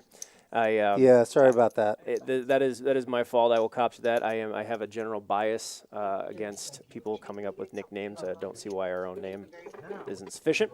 So it's just a habit of me not to use them. So I will try to use them moving forward. Thank you for that. Question about the lineup. The way that we do our lineups, we do have we put a lot of information on rounderscardclub.com. There's information on tournaments, on live streams. Poker Atlas has our live streams listed. We do run games every Tuesday and Thursday. This is a special one because Greg was in town this weekend, so we wanted to have him take advantage of him being here, and so this was just a conversation that we'd been having at the tables and around, and people signed up if they were interested in playing, and that's how there are people on the wait list. Yeah. So and I will be one of them when this is done. come on in. Chattanooga Choo Choo. I will tell him that. Usually I tell him he's the only 10 I see. to quote one of our cocktail servers who always says that to him all the time. He smiles every time. He raises pre with ace-2 contributed to his loss. Yes, we went over that. It's not necessarily the raise that's the problem. It's the 3-bet from out of position. 3 bets from out of position generally are problematic when you have less than like 3,000 big blinds. You generally run into. We've covered that in length. I also get into that a lot in all of my material, my instructional library and coaching and all that stuff. But it's not to say you never do it. It's just doing it from out of position against better players is not the best way of doing things. Yeah. I'll take that one too. Yeah. I'll take one of those two, Emily. It's pretty good. Split one? We can split one. Get it with the ice cream. Like I need ice cream. Yeah, I want some ice cream. Yeah. And a bottle of water. I hear dessert being ordered out there. Oh yeah, the new menu has that chocolate cake huge thing that is like the size of my torso. You're talking about the chocolate mousse, the white and black. Yeah, the type 2 on a plate. Yeah, that one. Yeah, there's been so many times I've been like, man, you know what? If I didn't mind gaining 3 pounds today, I'd be all over it. Yeah, I gave in and ordered one of those the other day. Oh God, I conquered my vices on that one last night. I might not succeed today. All right. We have a smattering of cards as per usual. All right, JPX is going to enjoy that flop, flopping a nut flush draw on top pair. Tennessee has got 1 pair and an inferior flush draw. Both players. Gosh, I don't like George's hand. Yeah, Junior is gonna. He floated. Junior. He floated there with the 1 pair and a gutter. You're gonna lose a lot of money making floats like this because it can't be a heart, and then you also got to dodge everything else on the river. So you're drawing at 3 outs once. JP is just bound to be printing money here. Yep. Yeah, he is because he's gonna win. He's gonna win the low every time, but just a couple when a river ace hits. But then if it does, JP will still win the high. So he has a weird safety net. He's gonna get half the pot no matter what, and he is scooping in this spot. And this is what happens when Tennessee gets a little bit on the stuck and tilted side. He does not fold. And he does not want you guys to beat him in any pot. This is a compounding mistake, one we all do. Let's not pretend that anybody is above doing what just occurred. Nobody likes to lose a ton of money. Absolutely nobody.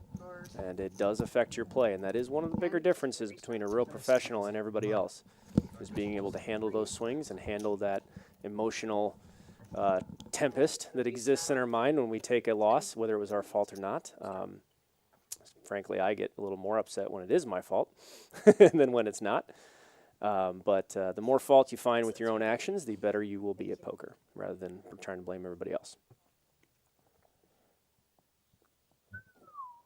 We see Big Fish kind of tightening up a little bit.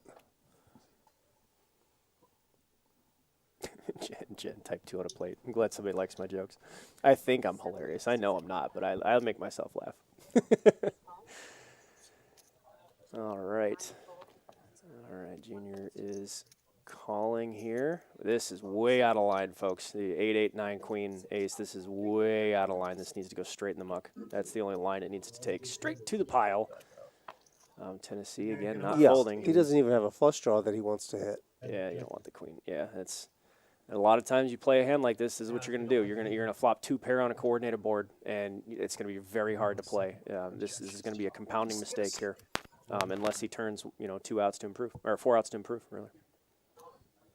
And that would be aces full or nines full, by the way. I'm not counting the straight or the set because neither would be the nuts. Before somebody tries to call me out there. All right, Tennessee, again, does not want to fold. He's going to go with it here with a couple of gutters, and the gutter being a deuce. That would be the number 2 gutter. To draw at a nut low, to draw at a wheel. It's kind of a draw to be on a draw. I think you really want to have a king and a queen in your hand. Yeah, you want to be on the top end of do the wrap. that. I don't expect JP to fold, or to call, I mean. Yep, okay, good. He's getting a little tired of flopping pairs with his ace deuce combo, ace wheel combos. You don't really want to flop pairs with those hands. You want to flop draws. 3. All right, So Tennessee. 2 pair for Tennessee now. 2 pair for Tennessee, but still not good. But actually, the best hand here, strangely enough, is Big Fish. He's going to have most equity on both sides. He's only going to get the low in this case, assuming nobody bets. But Junior does have the naked ace. He could choose to bluff a dry side pot here, but I think he's smarter than that. Got a 5-6 low and aces and nines for a high. Generally speaking, we don't want to make the naked ace bluff when there is a low available. Most people with low and flush just call. You want to avoid doing that if you can. It is one of the bigger mistakes the intermediates make. Also, I think betting a dry side pot with nothing is a standard don't do that in most poker. I don't think we need to explain that one. Yeah. Although I do get a giggle out of tournament stories when someone's like, oh, there's somebody bluffed a dry side pot. He won with 10 high, and then he won the tournament. I get a kick out of it. I think that's hilarious. I'm like, good. Pain. Good. When somebody makes that mistake, I want them to pay. I want everybody to know. That's just my own amusement, I guess. It doesn't really matter. But. Yes, 2,500. Yeah, there we see Junior still moving up, edging up in the V pip in Tennessee. So I want to float the theory that the gambler complaining about the lineup is the guy watching the stream behind on his phone behind John. So that's Vu. That is he's a regular here. That's Vu. I don't know if I don't think that's him. he wouldn't be phrasing it that. But yeah, that's who that was. We were playing. Actually, Vu was sitting right next to me last night. We were playing all night. Played like 4 in the morning. Yeah, he's actually playing a tournament on his phone. Oh, is he? That story checks out. He was playing it earlier when I said hello to him. All right, Puffy, that would be Sean. So Puffy with the ace deuce deuce 3 king, naked ace, big clubs. Oh, I get it now. I get the reference. Sean Combs, Sean Puffy. Yeah. He also used to be a puffy human being. He was 150 pounds heavier than he was now. Right. So it doesn't make a whole lot of sense now. Yeah, so Joyce with the big low rundown hand and gets 2 high cards. That is frustrating when that happens. But Big Fish here with the Broadway in his hand flops everything he wants. My goodness. And Sean is probably not going anywhere with the naked ace here. He is setting himself up for the naked ace bluff on the next street because there's not a low available. If the next card is a heart, there will not be a low available, and he can make this play. I suspect that's what we'll see if a heart does peel off. Especially if there's like the 6 of hearts or the 5 of hearts. Yep. There it is. And this is green light go. This is green light go.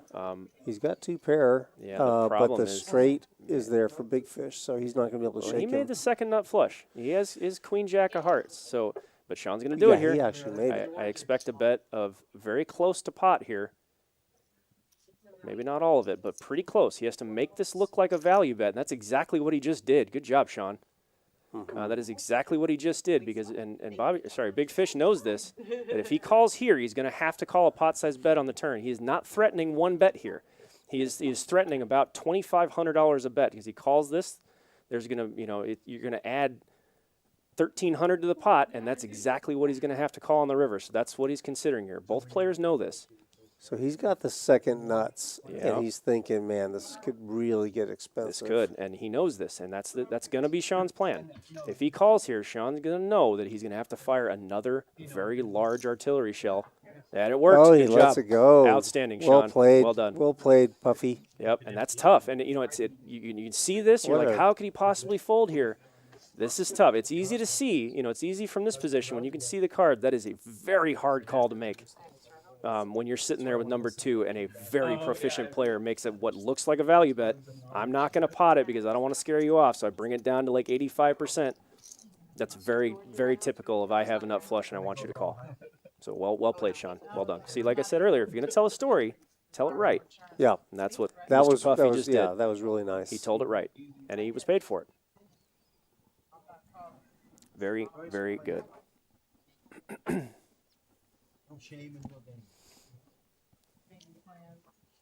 It's hard to do. It's really hard to do. It is. It feels like it's common sense when you can see the cards, but man, when that's your $3,000, you're gonna have to check call there twice, or you're you know when you're gonna have to check call a mortgage payment on a gut feeling. It is tough. What was the bet? The amount of the bet? 650 into 650 into about 800. So he's gonna add 1,300 to to that pot, and then he's gonna have to call all that on the river. Yeah, he has to know that. So that's Sean 130 big blinds. Yep. And now just setting up for the next street. The next street's where the real, Yep. the artillery shell gets launched, and that's what he's setting up for. It's also a tough trigger to pull. It is a tough trigger to pull, and I've been in this many times. When your opponent flats you there, You got to count on the guy. You know you got to do it. You know you have to. The board can't pair either. If the board pairs, you got to shut it down. You can't do the bluff. But if it's a brick, it's tough to fire that $3,000 shell with air. Knowing your opponent called once and probably has number 2. It's tough. It's really, really tough. And sometimes it might be sticky because when you have the nut flush and you are betting, you want the second nuts to call you. To call, right? And that's what Sean sometimes they faked. do. And then Sean was able to fake that with his bet sizing, and then that's why I thought it was so good, is because if he just pots it there, it's polarizing. But it looks like a value bet. I don't want to scare you off, but I definitely want to get paid, and I can't give you 3-1. I can't give you 4-1. So well done. I would have to go with the That cheaper bet would be one. snap called in limit. Duh. Because he's getting 12-1. You never fold number 2 in limit. This is pot limit. This is different. But yes, you are right, Jen. It would Way different. You cannot make this play in limit. That is one of my biggest gripes with limit, is that I watch pots go by that I would be winning in pot limit, and it just sucks to just throw in the muck. I don't care for it. That's what they look like. Going right in the muck. But when they do sideline photos, you're like, yeah. One folds, yes. He has to tell me who I should be looking for because then I can cheer for a team. 2 raises to 60. Ace 10, 4, 5, 6. Good enough for a raise. A little rough. For It's bones. a little rough. But from late position, it's not so bad. This from early position would be the equivalent of like ace 5 offsuit and hold 'em. 8 is potting it to But 240. I've bet more with less. Junior's going to give him the what for here. Yep, he's going to go ahead and pounce on it. Now, he shouldn't be folding, and he just did. When you're playing with Junior and you open, you're never folding to his 3-bet, ever. I'm just, ever. Because Except for, I don't know, never mind, never. you never. No, you're just not. The mistakes that you can utilize post flop are worth it, and he can 3-bet you with anything. So you just don't. You make a raise and then plan on calling the 3-bet. Tennessee's already called. Well, I guess he did call. 3-bet. 5, 6, 7, 2 diamonds. Okay. Check. Oh, now Tennessee's going to know. Okay. He's going to know that Junior cannot have an ace 2 here. Tennessee is still checking behind. Yep. Or, he's first. Okay. Yep, and he's going to know. He should. No, you're going to see a pot bet right here. Pot it. Yep, there it is.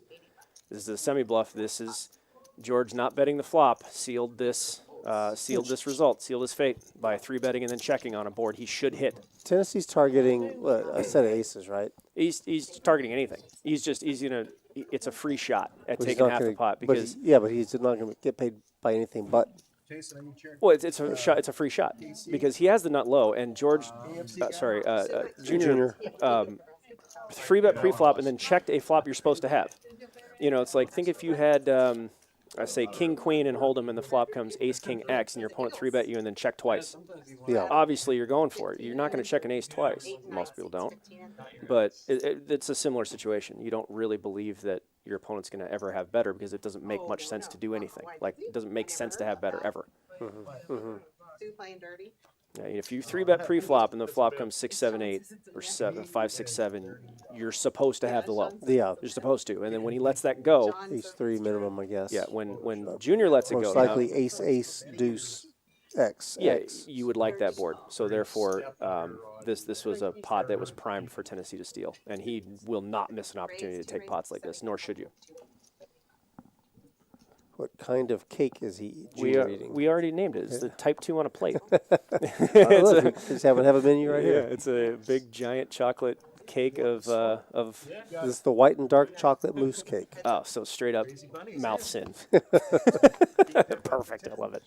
Something I would have ate every day as a younger person. All right, so flop to monotone flop. Monotone flops, just like in Hold'em and PLO, are very polarizing. Usually you don't see a ton of action on all three streets with monotone boards. And people don't get out of line, generally. Oh, Sean does not believe him. Well done, Puffy, sorry. Does not believe him that he's betting for value here. All right, turn the nut low. Sean did not want to give up those aces and tens, but he's going to be forced to now. Oh, no. You cannot check that card, sir. Yeah, this pot is unstealable now. I would imagine that Sean Puffy will never be folding here after that check back. He might even lead into him. Good. That pot. Outstanding. He did. And see, this is a free shot because he knows his opponent's not going to have a flush. There's no reason for you to check back the turn. If you have the nut low, I mean, he did, but he's not going to have a flush. So this is a free shot to either bluff him off it. If his opponent, if Bones is betting a 2-3 combo, he's going to get him to fold most of the time. This is a good professional bet by Puffy there. Good job. You don't see that very often.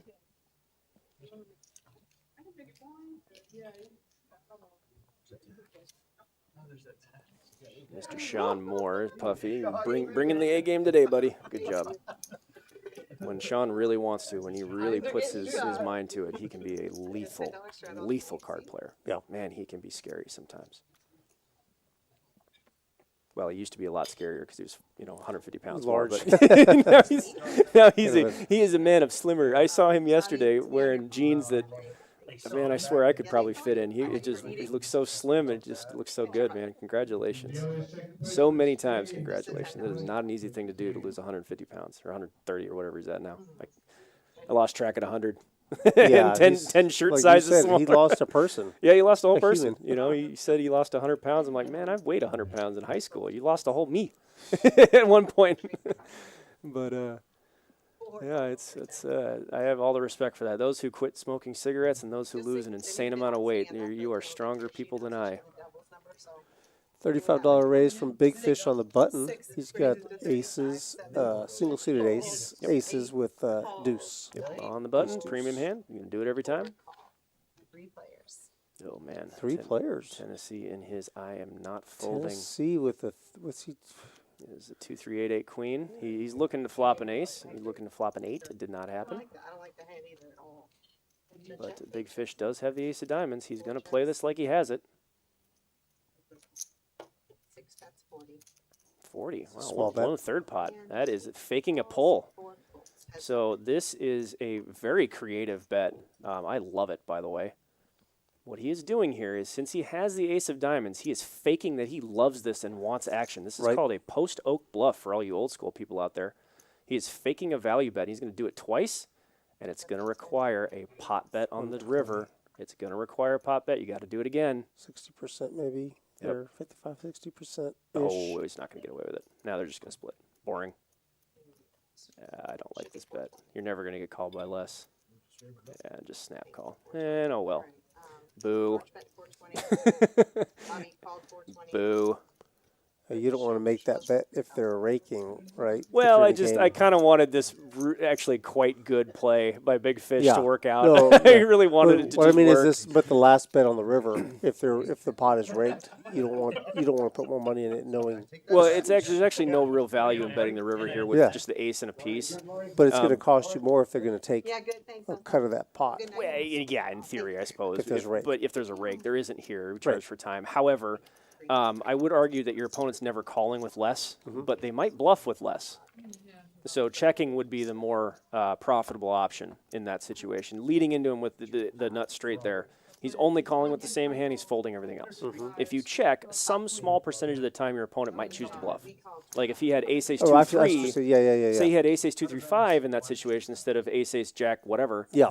He might choose to pot it as a bluff. Yes. This is what I have. I have to have it. And he could call there. It might not be a large percentage of the time, but even if it happens 2% of the time, that's still a lot. That's still more money in the long run than it is betting and chopping, right? That's $0. You might get some. You get over $0 by checking once in a while. Maybe one time in 20, one time in 50, they might bluff. Right. So I prefer that bet, or I prefer the check rather than the bet. We got people on our team here. We got the menu put out there. The link for you to take a look at the menu there, Duke. There you go. Yeah, the moose cake. Yeah, it is quite a sight. It is a crowd favorite. Yeah, so a crowd favorite, absolutely. I was playing last night till 4 in the morning. I saw it ordered 4 times at my table. One table. Just one table, 4 times. One out of the 28 tables. Yeah, I'm sure they made a bunch of them. A lot of cakes. All right, now you're going to see a standard situation here where nobody's going to have much here, and it's going to get checked through. Red Raider makes a flush, the nut flush. He's still going to check. He's not going to be fired in here. He's just going to be called by 9s full every time. He's going to be flatted by 9s full. You just basically take the pot as is. Like we talked about, there's not a whole lot of betting. He could get snapped off by 4s full, 9s full. They would all play the same way after that queen pairs. All of them. Mm-hmm. For $10 and 2. Thank you. I appreciate it. Yeah, these guys are very deep. Yeah, they all. What did you say? The second shortest stack is still 600 big blinds or something like that. Second short. Oh, so we have 3 stacks of under 600. Oh no, 3 stacks of under 600. But therein lies the difference. You have 4 players with over 1,000 big blinds, and that's big O for you. That's pot limit. We play deep, win money. And also, for those of you in the chat, if you have questions you'd like me to answer, this is my last live stream of this trip. So if you have things you want to know, things that are relevant to Big O or instruction or this game or these players, feel free to fire away, ask questions.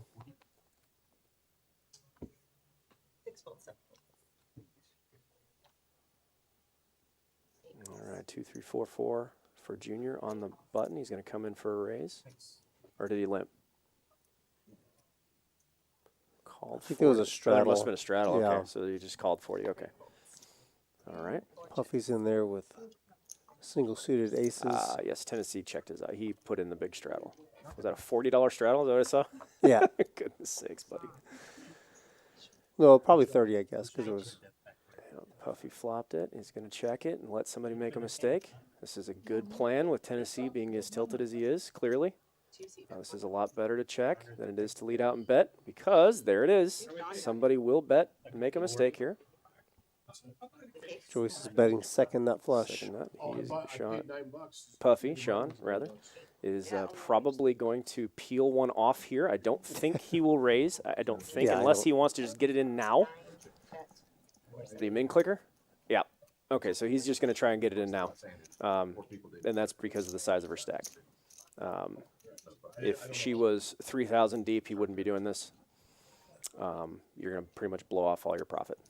You're not going to. Tell me about navigating this spot right here from Sean's perspective. No, strike that. From Joyce's perspective, if she happens to have a set in this hand. Well, a check. He only let's check let's say she has queens. She has a queen in her hand. She has pocket queens. Yeah, you generally don't want to bet there because you're going to check raise by 4. Yeah. But, it's a tough situation. You can make a stab there, you get check raised. But it's a min click, so... Well, she only bet 100, actually. He made it 4. So he was, because of the short stack, he was just going to get it in. Oh, it was for everything she had. Good. No? You got to pay attention. Yeah, okay. Good deal. So listen, if you're enjoying this this information or the stream, the action, and the commentary, do me a favor, please hit that like and subscribe button. While they're getting the cards out here, I am going to take the opportunity to mention some of the tournaments that we've got coming up in the near future. Just yesterday, we had a really nice tournament, $40,000 guarantee. And we've got, started talking, I just lost my, we've got our noon matinees, $2,000 guarantee, Monday, Wednesday, Friday. Those are fun. Good ones to come through. I'll get back to the tournament schedule. I just lost my page here. So, but let's get back to this hand right now. We've got going.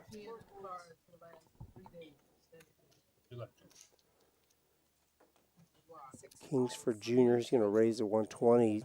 He's got ace king suited. Check dark. And ace 4 low. Ace 4 5. Call dark. And a call. 5 6 7. The low immediately makes. Check dark. Dark check. Dark But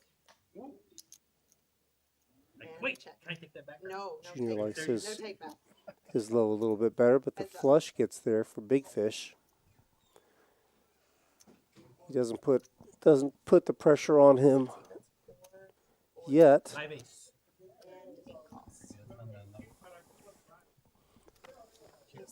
And they're going to chop that one up. Yeah. Snapped you with 41. Yep. That was a rather mundane hand. All right. That's what do we have here. When Deborah. Hi, Deborah. Okay. When Told you she'd show up. So when I play Big O and I realize the pro plays the table better me, is there any reason why I should buy in deep or keep in buying? You know what? That's going to be up to you. You have to balance, your desire to a risk versus reward kind of thing. If taking 1,000 big blind beats in a pot is not palatable for you, then it should be short. My job is to discuss the strategy with the primary focus of profiting from the game, and then framing what we're doing in that aspect. That is not always the most foremost priority of everybody, is to profit actually the absolute most. And sometimes risk management is a bigger deal. So it's kind of a shooter's preference, so to speak. Let's see. All right, another big multi-way pot here.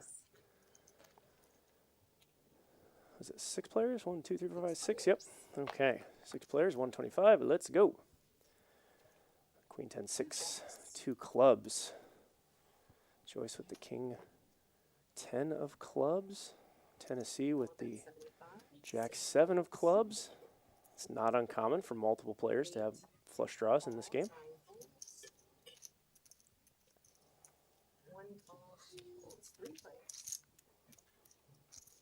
All right, Tennessee with 2 pair here. Junior also with 2 pair. And Joyce is going to make number 2 here with the number 2 low draw. Tennessee's got number 4. No, number 3. Number 3. Yep, number 3. So after this checks around, Joyce should be able to discern that she is the winning flush and nobody's checking the nuts twice. Good bet. Fantastic. That's easily called. Well done. Well played, Joyce. One of the marks of a good value bet is did it get called? Not just that it's called. When you make a bet that forces your opponent to make a very easy incorrect decision, you may make a very bad decision easily for them. We refer to that as indifferent. Okay. Indifference point. Absolutely. Yeah, absolutely. All right, so let's see another question here. These games play so big, how would you recommend just getting started with a smaller bankroll and wanting to build up? Find a smaller game. It's tough. shot taking like any other game, but there are ways of playing online. There are ways of playing smaller online than a lot of these private or / public, I suppose. Online apps. There's online games. Studying bankroll management. Yeah, there are plenty of smaller games. This is not the only game in town.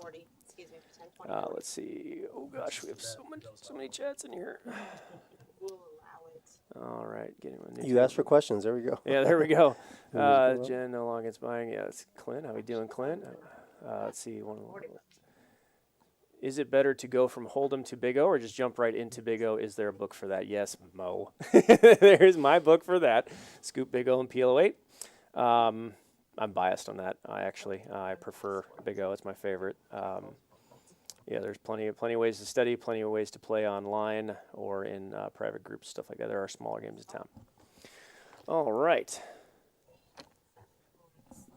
Real quick, Deb says, I know my limitations and I do make mistakes. Wine. Why is there She a says picture of wine? Because she loves her wine. And I But realize that's when red wine. I'm not- confused. It says, I realize when I'm not the best at the table. And Deb, that is, you're 90% of the way there. A vast majority of people do not make that realization. Vast majority of people do not believe that anybody else is better than them at poker. Yep. And that is a very important step that needs to be acknowledged. That is very self-aware.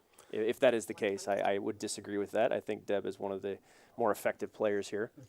So I'm going to go ahead and push back. I think you're being a little humble, Deb, and you know how much you win, so do I.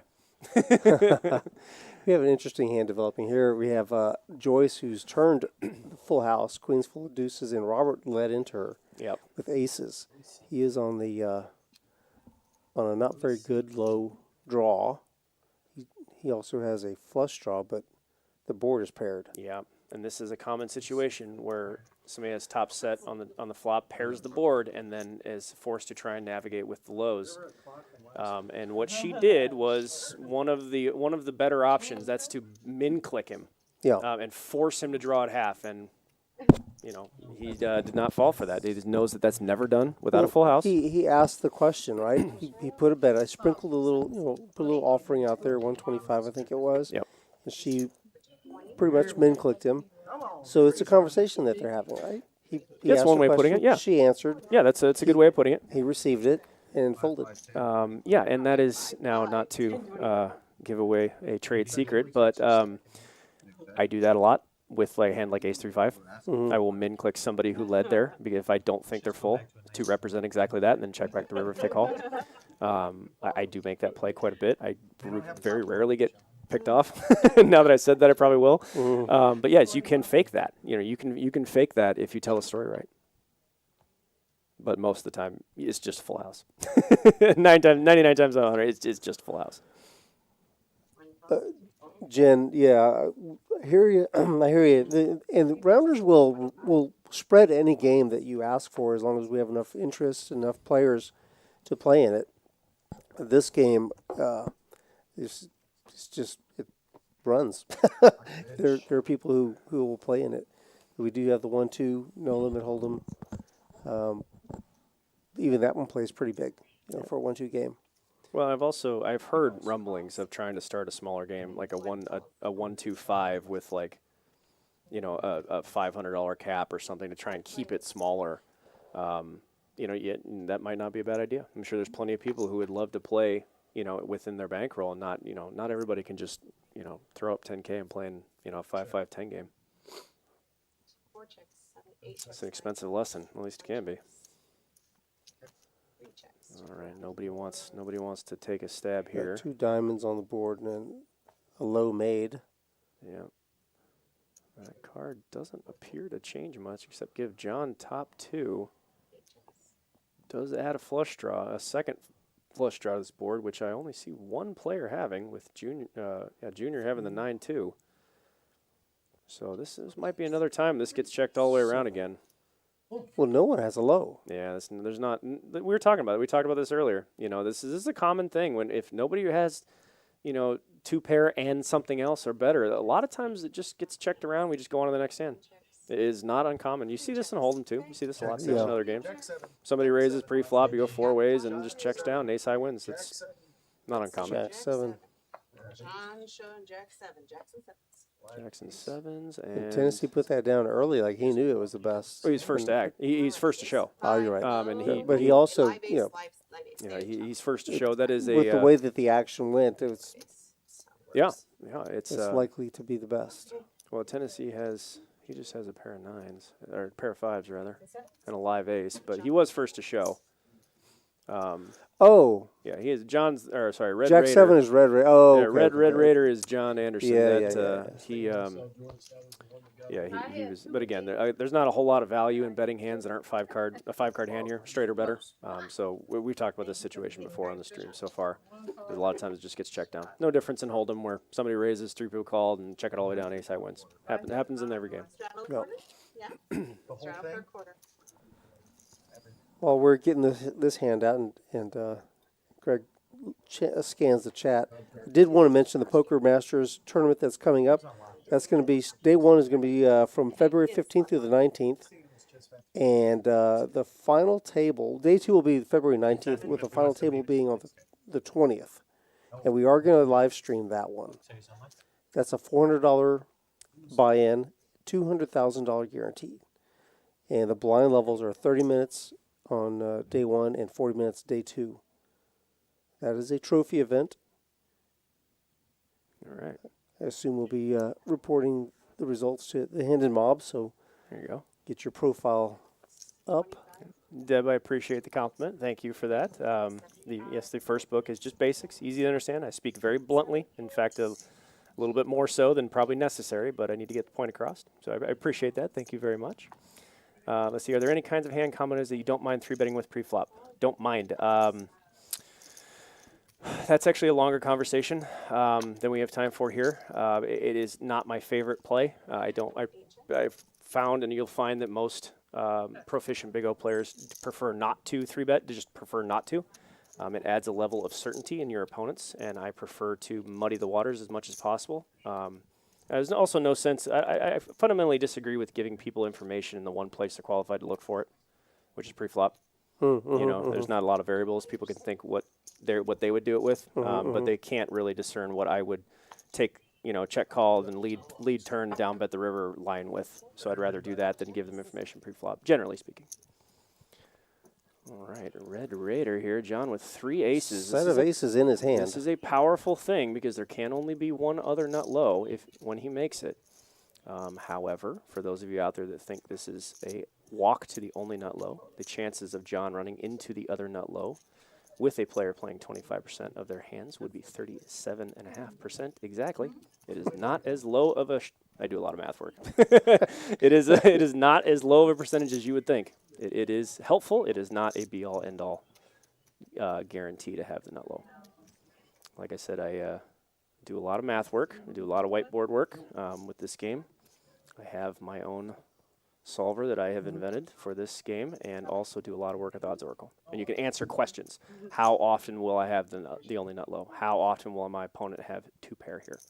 When I have ace, ace, ace, 3, 7, how often will my opponent have 2 pair plus? And I can size my bet accordingly. I want to say that I'm very impressed with the amount of time Joyce is taking with this hand. It's kind of surprising. Yeah, She's King 4. I don't quite know what would be going through her mind, that she doesn't want to give up half the pot with, 2 a nut low. But also there's 10-10 in the pot. John only bet 325. So she doesn't want to get bluffed out by the nut low, but that's part of the game. You have to deal with it. That is the problem with playing high only hands on a low board. You're gonna get forced to fold a lot. It's tough. Yeah, it's tough. You got to make big calls. How much is it going to hand. cost her for to win? How much? $150. And that's we talked about with that hand with the nut flush blocker with Puffy and Big Fish and the big fish with the queen high. Is it's not just what she's considering now. Is that if nothing changes on the river, she's got to call another pot. She's got to call a pot bet. It's a certainty that John is going to blast. Yeah, of course. Red Raider is going to blast on the river, especially with 3 aces, knowing that it is difficult, not impossible, but difficult for him to be sharing the nut low. And if so, he'll take his aces against your other 3 random cards. He'll take it. And she wouldn't have tanked with the nut low. Nope, sure wouldn't have. So it's free pass to bluff for half. Duke is asking if your book is available on Amazon. We discussed that It is, earlier, yes. All my books are available on Amazon. However, I do respectfully ask if you buy them from me directly at doublesuited.net. Amazon takes 52% off the top. They're a bunch of thieves. And I hope they heard me, which I'm sure they did. Yes. Yeah, they Double C- regularly watch our They're stream. also cheaper. They're also cheaper from me because there is not that huge markup on Amazon's part. I can sell them for cheaper. I sell them for $40 a piece or $100 for all three, which is much cheaper than you can get them from Amazon. So Mention your website again. doublesuited.net. I'm gonna check that. There you go. Yeah, you can also just Google my name; it'll come up too. It just, you get there somehow. But yeah, you can just keep in mind any orders I get now, I can't send out till I get home next week. So just be patient with me. But yeah, I would appreciate it. Feels illegal. Yeah, it should be. We have laws against this thing. And as a business management major, we could get into that, but that's outside the purview of this stream. Yes, there are laws that Amazon just does not get held to. You can Google dumping laws if you'd like, if you want more information on that. Once we get through this hand, we'll give you an opportunity to address Deborah's question. Okay. All right. Bones. Two aces on This the is board. a strong position for Bones here, having an ace and a 3-4. You're generally going to step on it a lot here. You really want to give people a push. Even somebody who has just ace-7 here, you can have them in a world of hurt, free rolling them for all the money if they have just ace-7 because of the power of that 3-4. This is a very strong position. John knows that. Sorry, Red Raider John knows that and is out of the way. Deborah's question. Okay. If pre-flop you're trying to get it heads up with a premium hand, do you agree to make an all-in bet to get it down to heads up?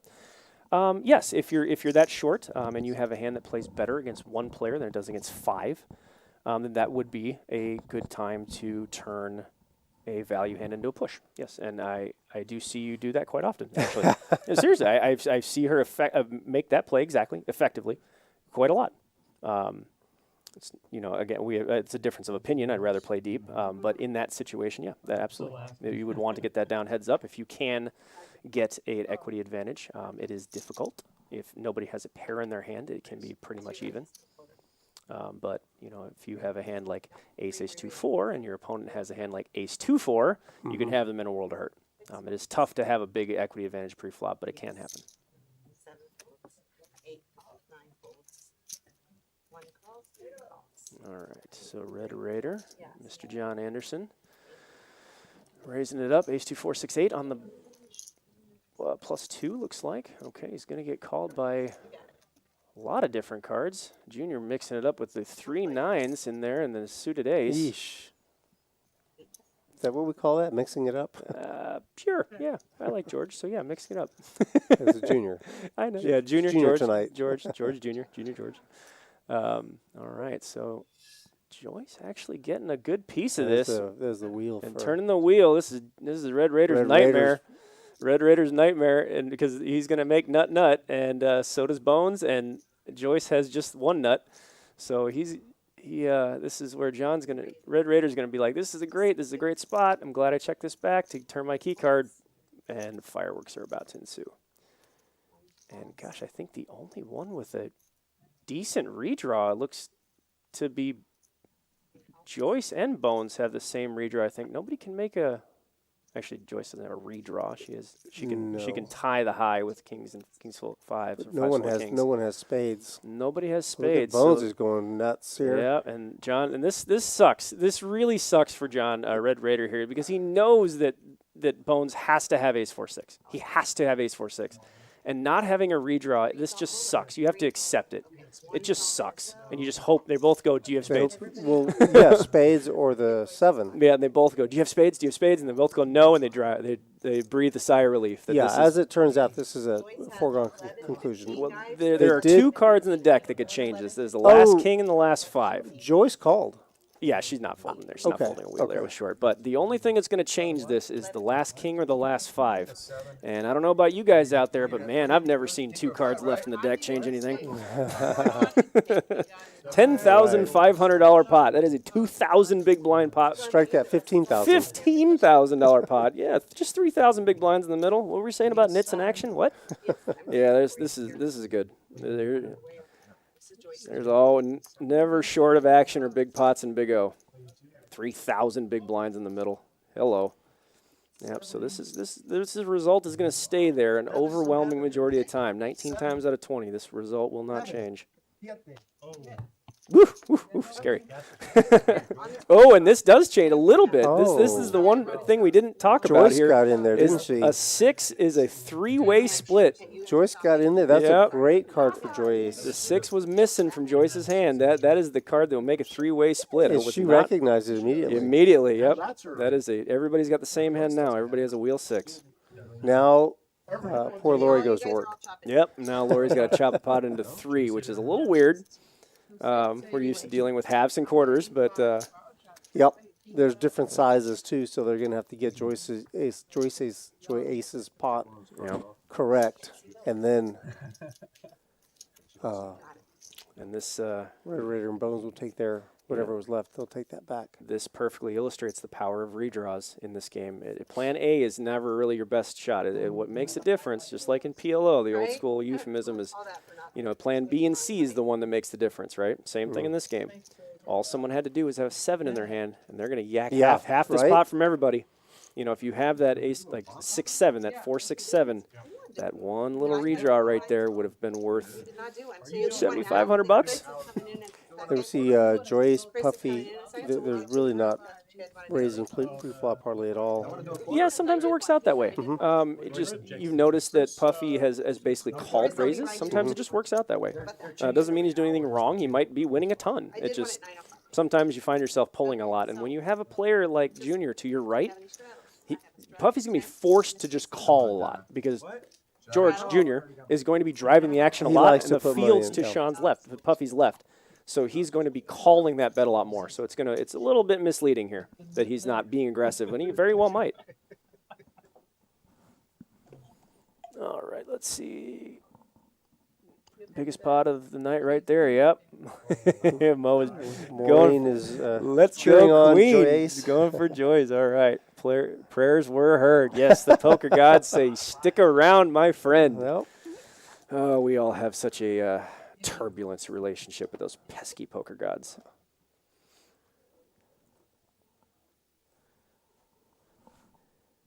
Uh-oh. Looks like we goodness. Froze here momentarily. All right. We have some technical difficulties here. Hang tight with us here, folks. We seem to have a system-wide freeze going on right now. While we're working on that, I'm going to throw out, mention the other tournament that we've got. This is a new format that we've got coming up Thursday. It's a $300 buy-in, and it's a $20,000 guarantee. Double Trouble is what it's called. If you bust, you get to re-enter for free. So it's kind of a mix between a freeze-out and a rebuy. It's like a rebuy, but you don't have to pay for the rebuy. And the way it works is if you bust during the registration period, you'll get a starting stack. If you bust and you use your rebuy chip after the registration period, you will get 10 big blinds of whatever the next blind level is. Sounds complicated, but if you just a double stack. But as you're going on, it's kind of But you're buying your rebuy. 2 chances. Yep. If you have not used your rebuy chip and we're in the money, they're going to withhold 20% of the prize pool, and that 20% will be paid out to everyone who has a rebuy chip in their stack still. One bullet so bonus. If there's only if only one person has a rebuy chip left in his stack, he gets all of that 20%. Oh, fun. So Wow, adding another level of gamble. Okay. That's an interesting format. So it's like a single bullet lasts longer pool, I suppose. Yeah. Interesting. Yeah. And interesting. Did we get the reset yet? I think we're resetting now. That's a tournament that we just finished up, the $100,000 guarantee. Flamethrower said poker gods responding to that comment of mine. Saying they were all pesky poker gods that said we shut your stuff down. Pretty good. Software immediately freezes. Yeah, immediately. As soon as we should take the Klingons from Star Trek approach to the poker gods. We should slay them. They're more trouble than they're worth. Oh man. I once chopped a 7,000 big blind pot with a player at the table that was all in pre-flop 5 ways. Oh, yeah, or the time he did it to me. The last time I was here, 2 trips ago, Clint did that to me. Was that you? That Yeah, that's no, he scooped it. He I for a minute I thought he was talking about the pot that me and him played. Oh, We ended up getting it all in for, my God, it was like 4,000 or something. And he flopped a steel wheel on me. I even said something like, "This is my nightmare. I have to flip a coin against a better player. This is my nightmare." Just boom, just flopped me dead. He just, oh look, steel wheel. Queen flop for tens. Threes and fives. Puts up 4 outs. Additional outs. No good. So now he's really drawing thin now. Cody. I don't know why you're doing that. 300 into like 90. I thought you had do 7. Just call it. I go. We see the flop. I don't want to see the flop and you bluff me off. I thought I was good. Oh, yeah. Got the back door outs. How about Spade. Put another spade out there. don't put another spade out there. He's He got 1 wasted a out. 4. Put a 4 out there. Well,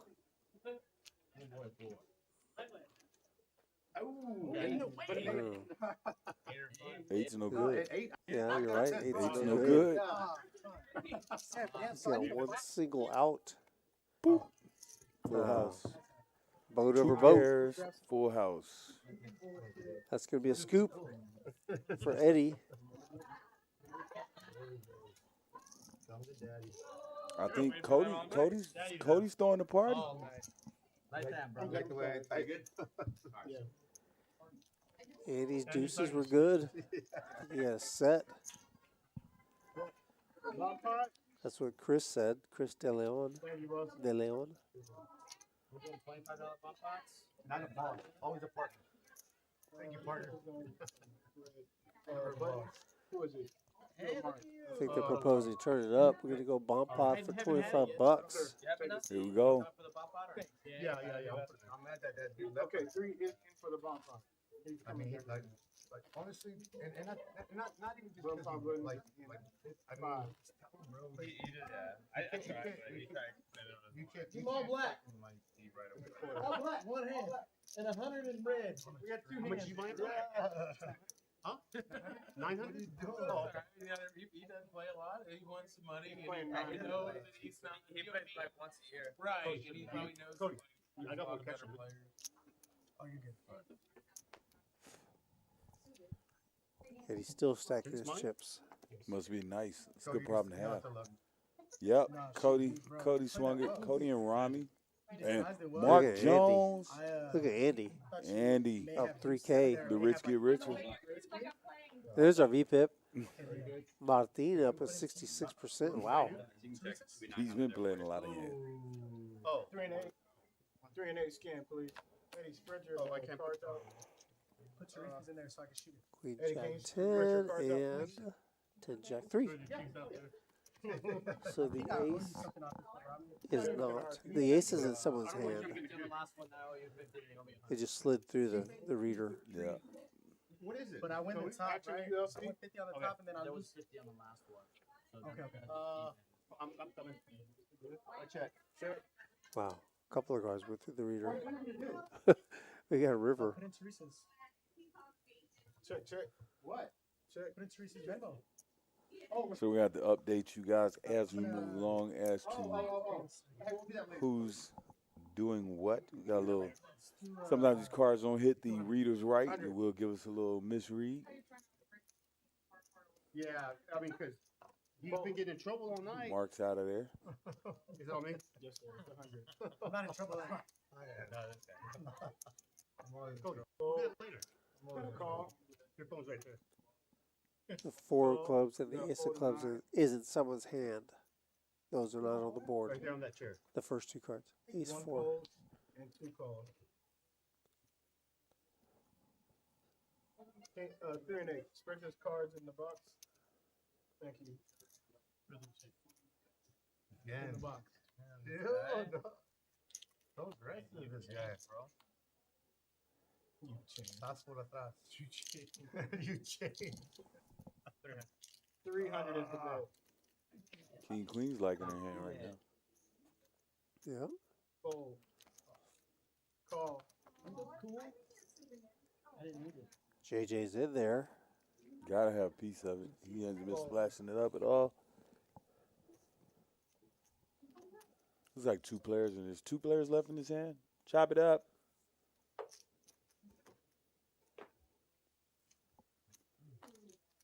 Oh, look at the queens. Wow. Look at the queens.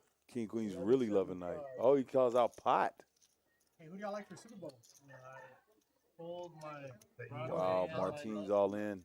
Honestly, He calls. Damn. He goes, that got bad. Right? Hold on, Martine scooped that. Hey, doesn't matter. With King Queen. Scooped Yeah, it with the King queen? Queen. Yeah, King Quads. Queen. Yeah, King Quads and the nut straight. Yep. That's the one you wanted to have. Or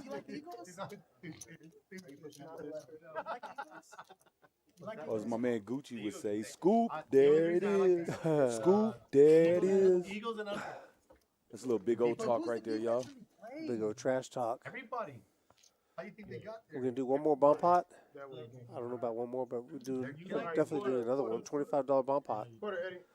Let's see if our graphics can stay straight. We in there. He goes straight up. Hey, y'all, all of y'all that's been here with us all night long, once again, we just want to say our gratitude, man. We really appreciate you guys coming out, Rounders Night, once again, putting on a show for you guys because we care about the people, for the people. Keep it high. Oh. There it went. Did I do that? It was the wind. Lost our video feed. Thank you. There we go. Boom, boom, we in there. Oh. Where's the 4s at there? No 4s. They need all the 4s. Set of deuces. Set of deuces. Trying to fade the hearts. Got a straight flush, gutter ball, straight flush draw. Open ender for Martin. Let's see. Hearts. Heart draw for Lino. Set for, oh, he's on the same board, though. Mark Jones got the wrap on the top. Better hearts for Rami. Broadway. Oh, he's got the wrap. Broadway wrap. Let's see. 4. Everybody's got a 9. 2 pair for JJ on the top. No, 2 pair for Rami, too. King 9 on the top with the hearts. He gets out the way. 9 calls. Andy's 4s are good. 1 call. 2 folds. 3 folds. I check in the dark. Set of deuces stays around. Lino. Look at that, Lino and Andy. No, Rami calls. Okay. Rami calls with 2 pair on the tops. He didn't fold. Hearts get there on the top. No, hearts didn't get there, excuse me. Check. Straight gets there. Broadway gets there for Rami.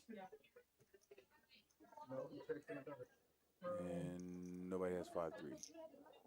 Rami can scoop this. Right? Am I tripping? No, set of deuces. I'm bugging. Set of deuces. Set of deuces. Broadway. Rami goes all in for 500. Yeah, he's got the nuts on the bottom. He scoops it. That's a good bet. I think if you have like 8s or Yeah, 9s. he still got cards. Bet. Yeah, he does. That's a good bet. That's why you bet it when you got the nuts on one board and good equity on the other. Bet it. Try to get people out, fold off better hands. There's no way I'm folding. Because they can have a lot of equity on both boards, you know what I mean? So you can get them off better hands. The way that you pause for so A 4 too. tells me that either that I'm already winning. Does that make sense? Oh, you are good. Look at that 4 and 2 pair. No. That's a good bet. I had the bottom. I had to talk to I almost called. I was like, it's hard for me to be beat on both, right? Yeah. But 500 to win 2 when I top. Yeah. You know? So I think Andy just did fold. I'm just going to go and take that down. $1,000 pot. That's going to be the, going to bring our realtor stream game to an end. There's our cumulative winnings. Andy is the biggest winner, up almost 3K. Lino did a good job, 1,500. At the opposite end, we had Cody or everybody's calling it for down 3K. small raise, and that's why I bet. Rami, Mark, See if there was JJ, something sorry that would guys, actually, all in the red. fall into the hunt. But it was a good game. Because Had a we good started time. talking, Let's see if we I get think some. that, We have any got other you to push any it stats? We check got all B this. pips, or this And when may that be it. happened, I'm I think this is going to be all we see. I was So thinking, how am I anyway, gonna look on listen, TV, bro? Corey, Yo, thank you for joining us tonight. thank you. Had a Rudy. good time in It the was booth. Dope, man. Yep, We definitely had a fun, really good man. time. Definitely had fun. Yeah, it was nice. Thank all of y'all for nice watching having you in with here. us, man. Being Yep, here. that's going to Commenting, be being active in the chats. Thank y'all, man. that's going to be a wrap for our realtor game tonight. The 5-5. We had a 7 deuce game. We had tons of action, good times. We had shots. We had things to do, and we got some vocabulary lessons. We had all kinds of stuff. It was kind of like whenever I saw 200, we do 7. Would you please like and subscribe? Comment on our channel. Click the bell button. That'll give you notifications. Lets you know when we're going to be running. And don't forget, go to rounderscardclub.com. Go to our website. Keep up with what we've got going on. I mentioned the 2 tournaments we've got tomorrow. We've got the mystery bounty, $25,000 guarantee, $20,000 guarantee, $4,000 bounty out there to be won. On Saturday, we've got the $40,000 guarantee. $300 gets you in there. For Corey, for the team, and for myself, Rude, appreciate you joining us. Have a good night. Yeah, I got a Teresa.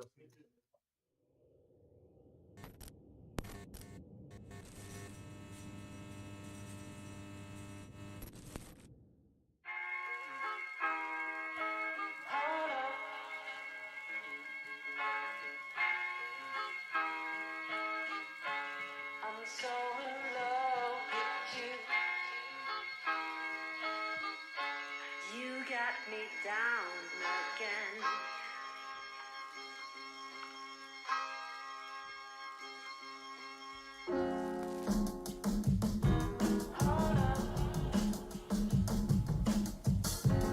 I've definitely seen him around, and we're gonna see some connectivity here. But wow, Chaz is gonna come out with queens.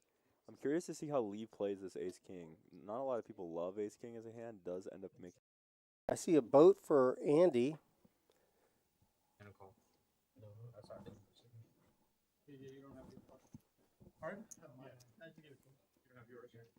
Boat for Andy.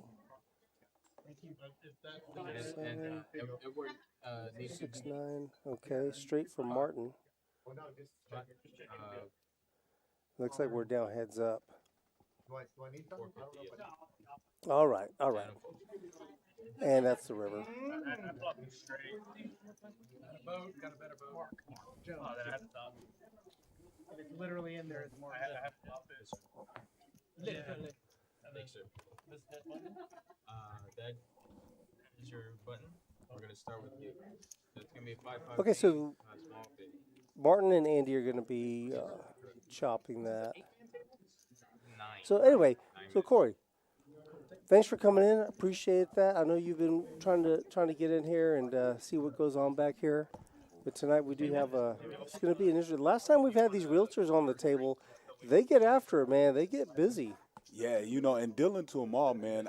I've seen 2/3 of the table play, and they get after it. Super aggressive, you know what I mean? The real estate business in San Antonio must be booming because they will put some chips in play. Let me tell you. I think it's been doing well for a while. I mean, things are maybe they're kind of taking a pause. They're kind of taking a little break.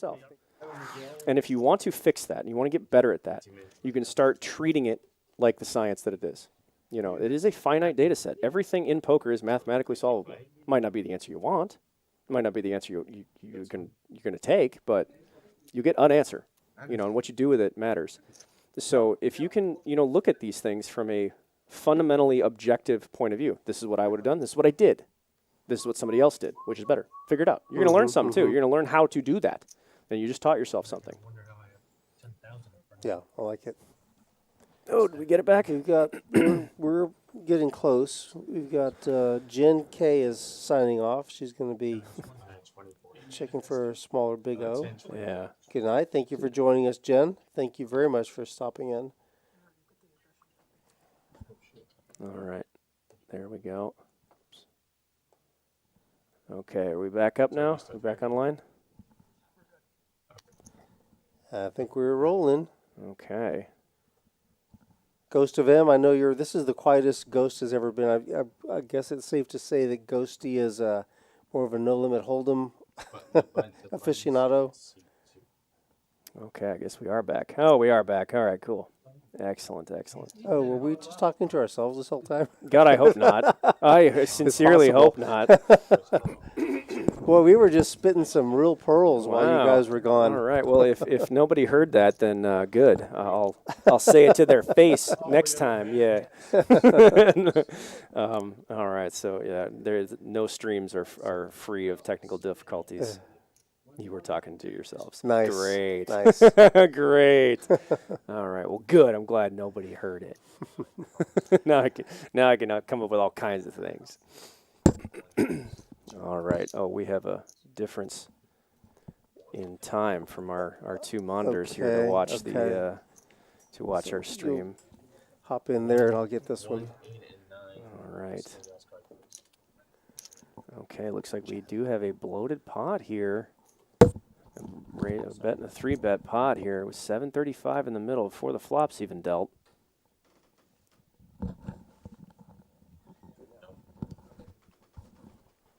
All right, and we see King 7-4. All right, here we go. Now we're back up. King 7-4 flop with 6 players in the middle for a 3-bet pot. All right, somebody's going to have to pick to go with it. Who's it going to be? It's going to be Junior. He's flopped middle set and top pair. Helps his case out a little bit better. He can pair the top card and make the nuts. All right, he's just going to go for it. And Puffy, Mr. Sean here, Sean Moore says, in your face. I need more. Yep, and that is he's going to commit to this hand. I like this raise a lot because he can force out a lot of other hands and give more equity to his king, give more equity to his ace deuce. I like this play a lot. Yep, it's a rainbow board. Yep, the other factor here is he knows he's not folding on the next card no matter what it is, so let's just get it in now. Set of sevens for Junior. He's going to go with it. All right. Sean needs a low card. Oh, and it's goodness, not, and run not brick. It is not to be. Ugh, that is frustrating. That is frustrating. That is the bane of a professional's existence in this game. Get it in with the better hand. And yes, ace 2 5 6 was the better hand. And it coming brick. We like to own some of the junk runouts once in a while. So like instead of that king, being a jack, obviously, if Puffy's king of spades with jack of spades, he'd be scooping this pot right now. Mm-hmm. So you like to have as much exposure, board coverage, as you've called it, as possible to some of the junk runouts. We do like to own some of the junk runouts. Obviously, we'd like to own all the runouts if we could, but that's never possible.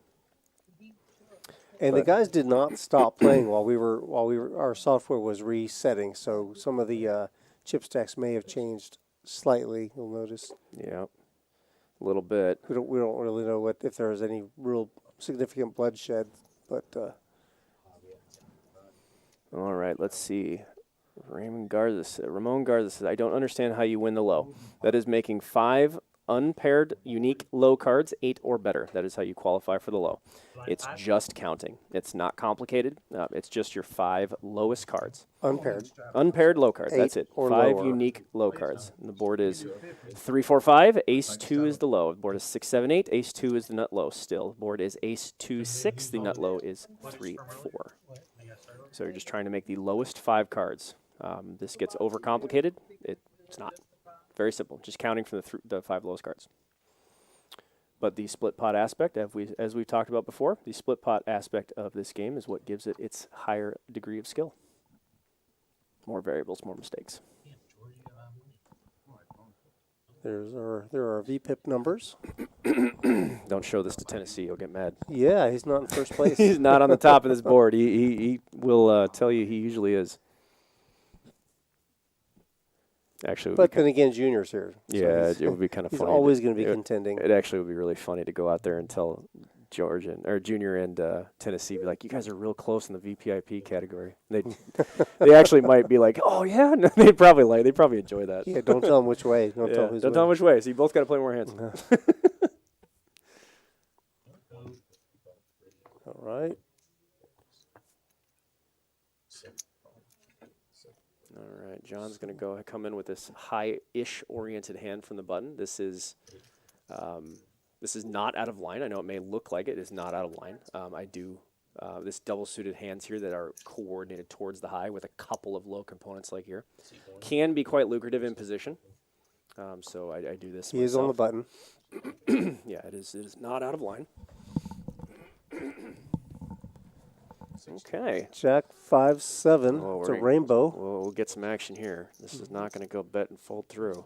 Oh, John's going to take his free card off here with the 8-6.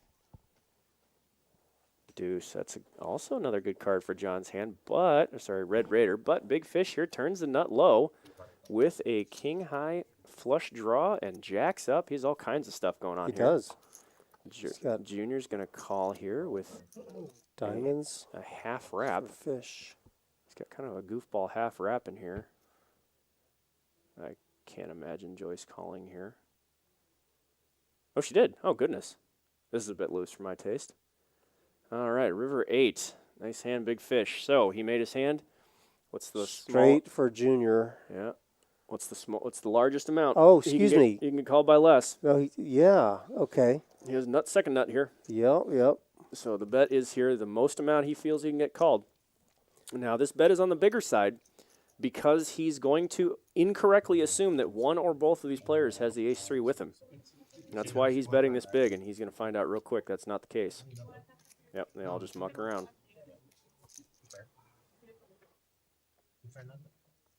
And he would be he wouldn't be wrong to assume that, but the players who are calling him with Joyce and Junior are less likely to be holding only the nuts than other players. So, but that is if it's a mistake, it's a small one. It's not a large mistake, like at all. Yeah, but he's trying to be opportunistic with it. That's the time where he's going to get 3/4 of the pot. If he does catch somebody in there, so and that's you what want you're to going make for. that pot big. That's what you're going for, yeah. And you want to get called by both, or one of them when you have it both ways. Yeah, especially since there are two people in there. Yeah, he had every reason to believe that that one or both of the players held a nut low. And man, it feels bad when you bet like 1/4 pot, thinking nobody has it, and you get called in 3 places by the other 3 nut lows. And you say to yourself, "I'll never do that again." God, I just lost so much, not betting even half pot. Yeah. So that is a bit of a gamble. There is no way to solve for that. You just have to make your best guess. And generally, the looser the player, the less often they're going to have the ace-3. The inverse is true for the others. Oh, no. Okay. Oh, no. Don't show Puffy what he mucked. No. Oh, no.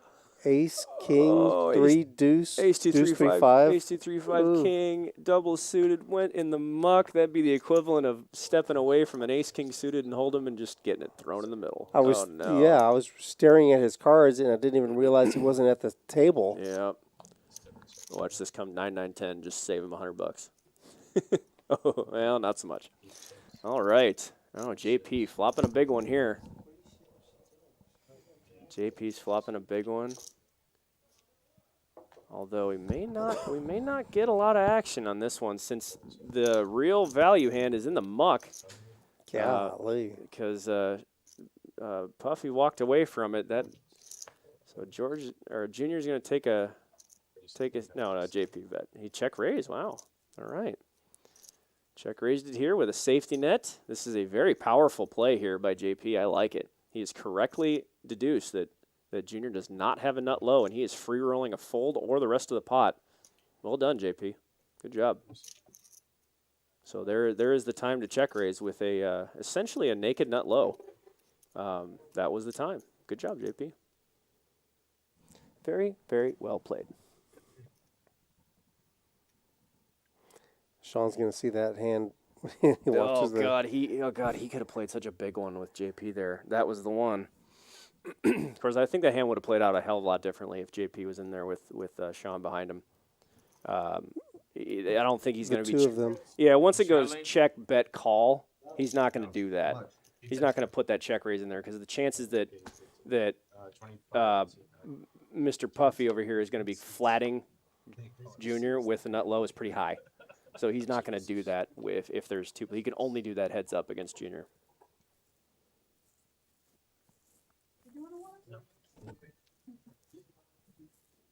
What an ill-timed break. The only hand he missed. Oh man, yeah. I mean, that hand would have played out a lot differently if he was in there. So it's kind of a butterfly effect situation. Very, very differently. Okay, still 4 stacks, over 1,000 big blinds. Not bad. Bone sitting in the seat I was in last night for about 12 hours. How did that game go? That was round and round and round. Oh right? my God, it was Round amazing. Oh my God, it was amazing. So last night we were playing Big O, and then 5-card PLO, and then high only bomb pots. So 3 rounds, 1 round of each game. It was great. Actually booked a pretty big win last night from that game, and had to leave at 4 o'clock in the morning. My goodness. Oh man, I couldn't leave. The game was too good. I couldn't, even playing tired, even playing impaired, it was worth it. You know, being exhausted after driving back from Dallas and still playing for 12 hours. Gosh. Yeah, that I'd like that. That game was just going to be too big for me. It was good table. Good spots, I thought. All right, Joyce is all in, flopping trips, and Junior's going to let her have it. Yep. Can make a stab there. You know you're only going to get raised by a 7. He's not going to get raised by just like a random ace-2. It's going to be trips. Good fold. Yeah. She's going to pick up almost 40% of her stack, which is that one hand. Yeah. She'll take it. Not bad. Okay, question is, when there is a low, will it be chopped most of the time, or could the low be the only winner? I'd say it's more often than not there is only one low. I'd say maybe, and this is my best guess from personal experience. I'd say it's probably just slightly, it's around 50% of the time there's only one low. But a low can be chopped 4 different ways. Same thing with a nut straight. A nut straight can be chopped 4 different ways. You can get an 1/8 of the pot with a nut low or a nut straight, and that sucks. You're going to lose a lot of money getting an 1/8 of the pot. Yeah, it's costly when there's more than one low. Yeah, someone says there is always a high, sometimes there is no low. That is correct. However, that is not a philosophy you're going to want to take to the table. Otherwise, you will find yourself getting free rolled for most of your stack most of the time. And that is not something we want. We don't want to be in that position. We try to do that to other people. We try to avoid people doing it to us. 1,500 behind for Sean. Chad.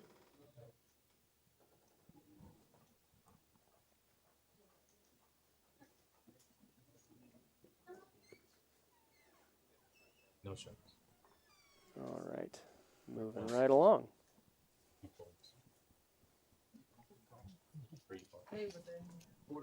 4 race to 25. 6 folds. 7 folds.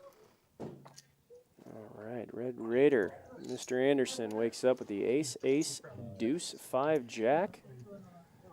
9. Did you get him? So you have to pardon me. I can't quite see the suits on the smaller screen. We had our big screen go kaput on us again. And then Tennessee is going. Maybe Tennessee was the one that raised. Can't tell from here, but we're going to go 3 ways to this flop. Oh, man. Tennessee flops nut, nut. Oh, man. Oh, boy. Ready for some fireworks. Tennessee flops nut, nut. And Red Raider here flops a nut flush draw. 2 pair and the nut low draw. He will make the low with a 4. And Tennessee has nut, nut. And all the remaining 4s are in Junior's hand. Oh, boy. All right, get ready for some fireworks here. Fireworks. Yep. Incoming. All right, John Red Raider here turns the nut flush, and the Tennessee bets into him with the same straight, or with a wheel and 6 high straight. And John's going to put some serious pressure on him. Yeah. He's going to force him to call his money. So Red Raider knows what he's got. Yep. On what Tennessee has. Yep. Well, it actually won't matter because Red Raider has the nut high at the moment. Right. And he was hoping to improve, and Tennessee says, I don't care, I have a wheel, I'm not folding. And he's going to see the good news here that John does not have a 4 in his hand. Right. Sorry, Red Raider does not have a 4 in his hand. We're going to chop the pot because all the remaining 4s were in Junior's hand. So this was almost a foregone conclusion. The other option that the Red Raider could have taken here would be to float and just flat the bet on the turn, and if the board pairs, try to bomb it and represent a hand he doesn't have. I'm not a fan of that, obviously, without the low, because he'd be, getting his nut flush demoted. It is an option. I'm not saying it's the only option. That is a play you can take there if Red Raider had a wheel and the flush, and he's getting bet into. He could flat there and try to exploit on the river, or go for it now. Against looser players, you'd want to raise the turn. Against tighter players, you want to flat and then play the river perfectly.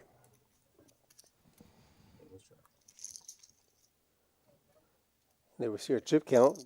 Bones up to 7,800. He's winning 3,500 on the session so far. Right behind him is Red Raider, $3,300 up. I'm going to go out on a limb and say Bones is going to be coming out to rounders with more frequency. Good. You may see him on good. We want your trips. The more the merrier. Let's go. I'm always down for creating a new advocate for the game.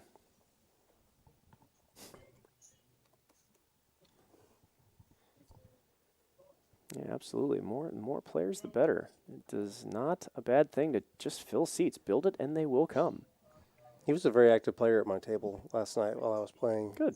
Building a stack, doing well. I really thought that I was going to catch him a time or two, but I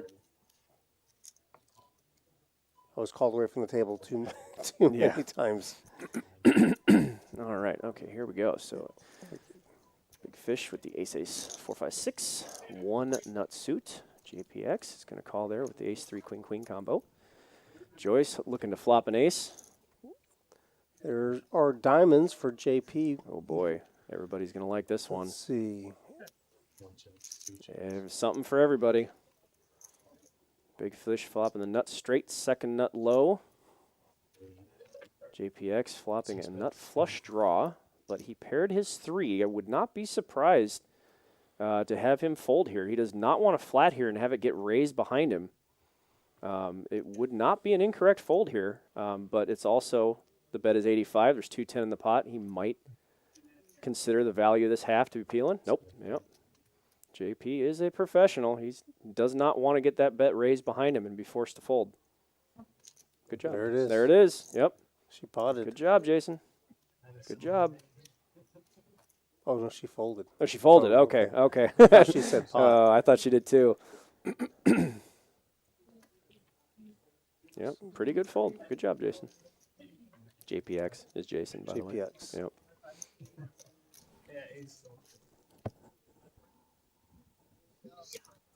Okay, let's see. This is his question. If there is a straight flush and a low, will that be a chop? Yes, because the high hand does not conflict with the low. There is nothing in the high hand that has any effect on the low. It is just your 5 lowest cards. That's it. All right, and... That's a real question. Well, they're all real questions. No, I mean... About the solver, though. Okay, Greg, did you say you developed a big O solver? I did. If so, how would one get their hands on it? You can't. I'm keeping that to myself. I use it for coaching. I use it for answering questions for those who sign on with me. I may, at some point, develop it into an algorithm. I do not have my final equations yet. I'm not going to get real down the guts of what it takes mathematically. Once I have it reduced to a usable product, I may consider making something that is sellable. But for the meantime, that is a little beyond my privy mathematically. I did call in some help from my astrophysicist brother to help me over the holidays, and he confirmed it, and we were working on it. So for now, you cannot get your hands on it. I will keep it myself. Sorry. Boo. But yes, I use it for my students and that I teach. It is not a enter in a bunch of information and spit you out an answer. It is something you can ask a question. What are the chances that my opponent has XYZ when I have ABC? How best to make ABC plus XYZ equal FU? We're trying to. How best can we reduce our futures down to the best possible one? How can we get there? And then I can check your line. I can check your line and give it a quantifiable value on if it was the most profitable line possible. So, sorry, but I will keep that to myself for a second. I had invented it by accident, actually, but that is a conversation for another time. Ironically, actually, I invented it about 2 months after I told somebody it couldn't be done. Somebody came to me in Dallas and said they were trying to make a solver. I said it can't be done because it's too much Too many cards, it's right? too much subjective input. I thought there'd be too much subjective input to make a usable product, and I was wrong. It can be quantified mathematically. It's just it requires such subjective input. What's their VPIP? What they do? What percentage of the time will this person call a 20% pot down bet? You need to know that. No, a computer can't tell you that. No. But hopefully we'll get there. I hope to make it a usable product. I'm afraid of breaking the game, though, because it will tell you what the best line is. You can get there yourself. You will be able to determine that this is the most profitable thing possible. And I found out I was making a lot of mistakes. Actually, that's the cool part about it is I found a lot of common situations I've been giving bad advice on. And I've been able to change a few things and discover some really cool, tricky mathematical things like the chances of people flopping trips. You know, with this X amount of players, really helps your C betting frequency when you know that they can only have it 18% of the time, 20%, whatever. Last hand I put 10. So there's about $36,000 on the table right here for this little 5-5 game. Not bad. Sitting pretty deep. Not bad. A lot of the guys. That is. Yeah, I'd like to say it's common. I'd like to say it's normal. This is a bit deeper than usual. I don't want to scare everybody out there that 5-5 plays this big all the time. It does not. Generally speaking, when Tennessee is stuck, the game will play bigger. And he will not contest that point.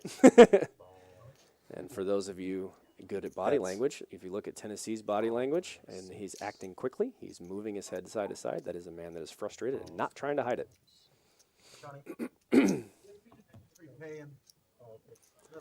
He's usually a lot more gregarious. Yeah. And he's kind of when pressing right now. When he clams up, he's pretty upset. Yeah. Things aren't going well. Nice. Yep, that quick motion there, that targeted, directed bet, that is the bet of frustration. And you see him crossing his arms here. That is a defensive posture. That is the picture of tilt right there, folks. That is what frustration looks like on the face of a poker player. Joy is trying to. She really wants to play. She just doesn't want. She wants to stay in this hand, but Ace 4 Jack Jack here. Trying to talk herself into it. This is a tough spot. You're gonna turn a lot of cards that will improve you, but you might not like with a hand like this. This needs to go in the muck. But Joyce does not like to fold. That jacket does not say I fold a lot very often. That says come get it, guys. I'm gonna get you. Excuse me. Joyce is always so much fun to have at the table. She's always smiling, always making jokes, always playing. She's so much fun. Comments. She's so much fun to play with. Every I don't know the 2-seat personally, but everybody at this table is just so much fun to play with. They really are. Almost nobody, with a couple of exceptions, ever goes on like mega tilt. Everybody has their breaking point, obviously. But it's so often here, even the regulars, even the pros, it's just so much fun to play with. Always joking, laughing, having a great time. They can take it on the chin. Like Sean when he or Puffy there when he, took it on the chin to George's set of sevens, junior set of sevens. He didn't say a word. All he did was just shrug and rebuy. Yeah, he wasn't happy about it at all. But the thing is, that's going to happen sometimes. Yeah. Yeah, you have to get used to it. No, we don't like it, but it's part of the game. Like me running my kings into jacks and losing in the tournament yesterday. Well, that was your fault. You need to pick better flops. That's true. Yeah, if you just pick better flops with your kings, you wouldn't have that problem. I used to play a game in Denver with a guy that his favorite needle was, oh my God, you need to pick a better river. You suck at that. You suck at picking rivers. I thought you were good at poker. Right. Oh God, it's funny when it wasn't you, but when he two outs you for a new car, you got to pick a better river. It wasn't so funny, but man, he would just dig into people like that. He's stacking the chips? Rarely, but yeah. Yeah, rarely, but yes. It was pretty funny. It was his favorite go-to joke to needle people who just lost. You would pick better rivers. You suck at this. All right,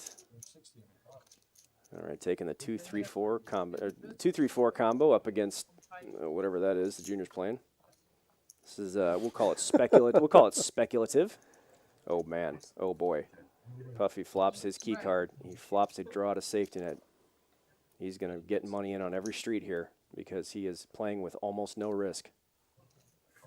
And he's getting called. Oh, boy. Oh, he's peeling pretty light. He's going to pay for this on the next card. Let's see, 1 of 6. All right. Puffy turns. That is one of the better cards in the deck for his hand. He'd prefer the 5 of clubs, but we'll take the 3 of clubs. He's going to, see, for those of you like body language, that elevated toss, that is a strong tell that that Puffy there, that elevated toss. No care. Yep, that is a strong tell. Potted here. Cavalier. Here comes a pot-sized bet. Max pressure here. Yep, good job. He has this, and you know what? And Junior might look him up here. He might. This actually might work because of the 2-5. You know, if that 3 is a really good card because it makes Junior the second nut low. He might look him up here. He might think he has a set of aces or something. Nope, not going to do it. Good job, Puffy. Well played. So therein, those of you who don't quite understand the split pot, the split pot aspect is what allowed Puffy to play this hand so aggressive because he could not lose the low. You know, he was going to have the low, you know, a vast majority of the time here.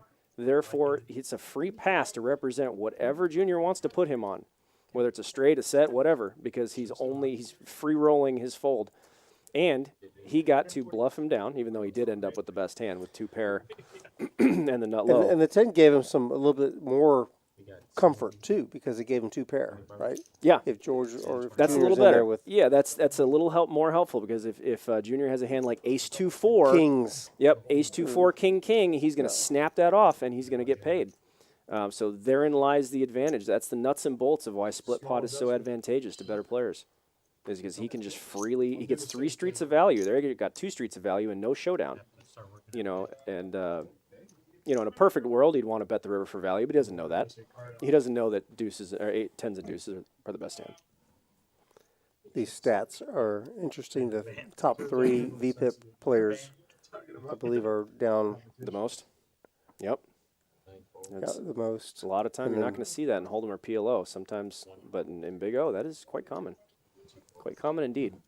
Somebody says a flamethrower. Oh, I know. Okay, what's up, buddy? How you doing? Greg, does your astrophysicist brother also play poker? No, he does not. He doesn't know anything about poker, which is why I called him to help, because he could analyze my conclusions with a non-biased view. Objectively. Yep. Science, baby. I was going to say, but science kind of makes you got a theory. that happen. You got a theory. You think it's right. Bring in somebody to break it, and he couldn't break it. Imagine his mental makeup makes him predisposed crush. Yeah, he's actually works for NASA, so he's a little bit different. But yeah, he confirmed it. Yeah, hire somebody to break it. You think you're right? Find somebody to tell you why you're wrong, and have them prove it. If they can't prove it, then you're right. Is he in Houston? No, he's in Colorado right now. He was on contract he's got like 18 months, I think, before he goes on something else. He was actually working. Oh. Actually, he doesn't want me to say where he works. He's on his contract right now for using an engineering and mathematical job. I'll pass on that. But he, very educated, science-oriented mind. Probably watching. He is. Hi, Nick. How you doing? Hello. Quite brilliant, actually. It's not rocket science. Yeah, quite brilliant. He got a lot of the brain genes in the family. Went to him. My youngest brother, Alec, he's the 3.0 version. He's just got all of it. He got the brains, he's got the brawn, he's just got the whole thing. we upgraded, you know. Version 1.0 came with all the bugs. That's me, and then they got better as they progress. But I have 2 younger brothers. They're probably both watching. Hi guys. Very smart. 2 very smart guys. But if he calls, why would they chop that? Assume we're talking about the big hand that Puffy and Junior played. They wouldn't. Yeah. They wouldn't chop because Sean, Puffy, they're river 10s and 3s. 10s and 3s. 10-3, yeah. And Junior only had 1 pair. So he was free rolling that fold until he made the best hand, but he can't possibly know that with the ace on board. Most of the time there, Puffy needs to get aces up to fold. He needs to force aces up to fold, and that's how you do it, is with a full pot bet. And if he wants to get sheriffed by another 2-4, his 2-pair play well against that. That was the correct bet. Especially with a person like Junior, who can have literally anything at any time. You need him to fold aces up. You need him to fold 10s and 9s or whatever. So that was the reason for the large bet. But his line did allow him for a lot of profit. He did get the flop and turn Streets of Value and then took it down without showdown. So it was pretty well played.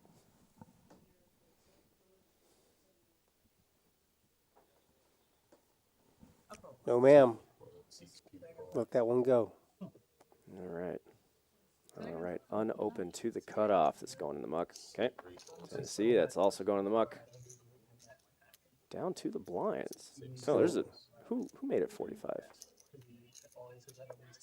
Call 45. Where am I seeing this? Straddle. Oh, Puffy made it Puffy. 45. Okay, we just didn't see the cards. Option. Puffy was on the straddle. Oh, that's straddles. Okay. There's a small lag for those of you out there. There's a small lag between the graphics popping up and what happens. It's only a couple of seconds, but it can be kind of confusing sometimes. Yeah, there's just not an indication that there's a straddle, except for the pot, the size of the pot. Right. So we have to infer what happens here. So it doesn't A look monotone like... board here with 2 lows. Yeah, this is one of the hands. This will likely get checked all the way down, unless the board pairs and Junior fills up.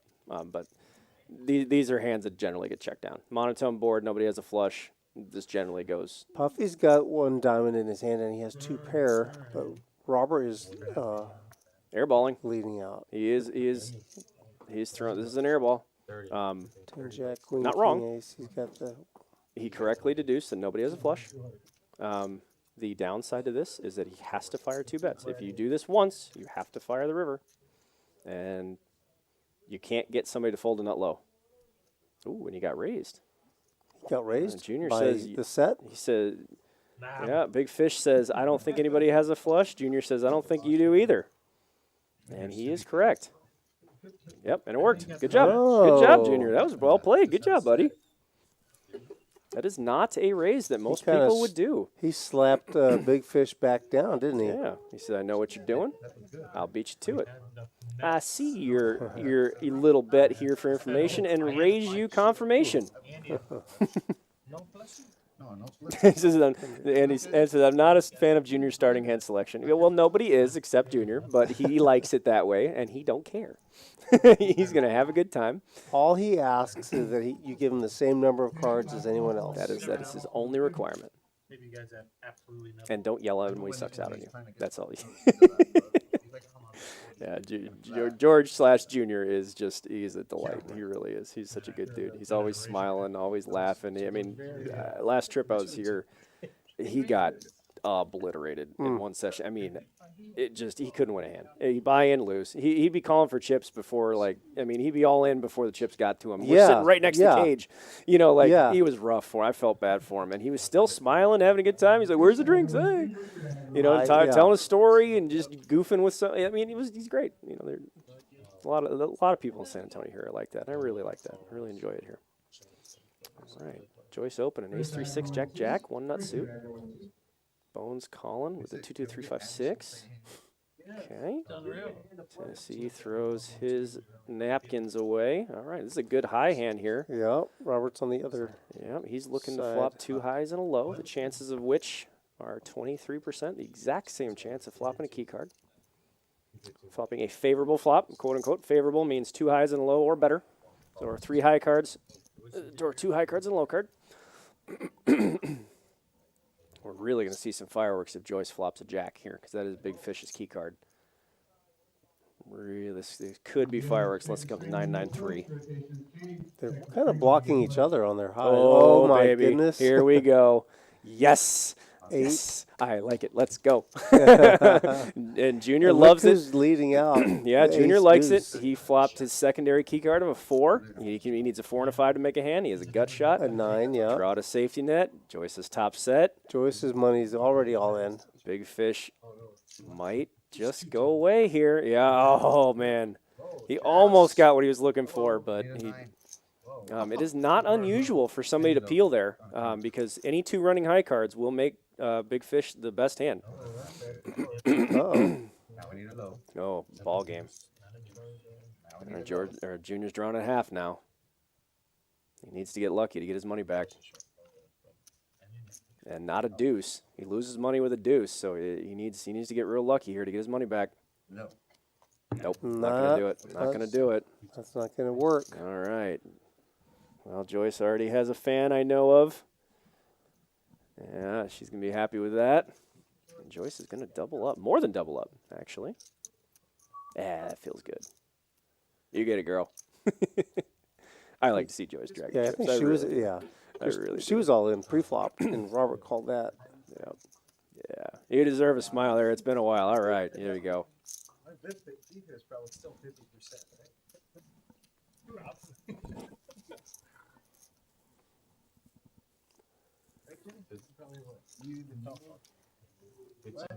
We are also seeing a disparity in the stacks that is. This was actually brought up last night. Angel brought this up. He said, "I don't like it when there's only one or two winners at the game," and that's actually normal. You know, that's a normal thing in Big O. There's generally 2 or 3, you know, that are big winners, 2 or 3 big losses, and everybody else in the middle. Hold them the same way. You see, this is a standard in poker. It seems to be exacerbated in Big O. A lot of times you're going to see bigger wins and bigger losses because of some of these situations where it just gets in. You know, there's no way around it. You know, like that last hand. There's no way that Junior and Joyce aren't getting the money in. They just are. Right. You know, and that can happen here. A lot of times also, both players can have nut. And one person can have a redraw, and thousands go in the middle. Yeah. And ouch. Game, you know? Yeah, game changer with just one card. Even just 2 outs, you know, that's it. Like we saw with that king 5, you know, when 2 players had nut, and Joyce had the wheel. Yeah. You know, that happens. Both players had nut. They could get 10,000 in the middle. The River's the last king. That's it. You know, and you can take a 5K. Someone happens to have a 7 and. Yep. Oops. That same thing. You know, and you just end up losing half your stack, and you know, it can be kind of painful. It really can be. So you generally end up, because people get free rolled for huge numbers in this, so you generally end up with bigger wins and bigger losses in this game. JP must be a little bit on the card dead side tonight. That movement right there, you see him moving, tilting his head to the side. That is also a sign of frustration. And if he's winning money, he's frustrated probably because he's card dead. Robert flops top boat. Top full house. Uh-oh. Oh, boy. There's an ace-8 in the mix. Bones is good. Oh, boy. This is going to hurt. And this is the situation that I was thinking about last night, and I played for hours with Bones. Have to flat here. Have to. Sorry, go ahead. No, I was just going to say, this is a situation that I was kind of waiting for. This exact setup right. Oh, he's going to raise. Oh, don't do it. Don't. Oh, no. No, see, this is a huge mistake. Yeah. This is trying to win, not trying to profit. Because his best way of profiting here is to allow someone to make a nut low. And he got away. Good. He folded. He folded quickly. Outstanding. Outstanding. He's just not being raised by anything but aces full. Fantastic. Well done. And that right there, that outlines why that's such a big mistake. Because Junior had the nut low draw. The other guy had the second nut full house. The best thing he can do is to let cards peel off. Because if Junior makes a nut low, yes, he will get half the stack. Or he will get half the pot, but he will get half of the other guy's chips. You know, he will be able to get all that money in. Yeah. He's going to split that guy's stack. That is the most profitable thing. Keep in mind, the low doesn't always get there.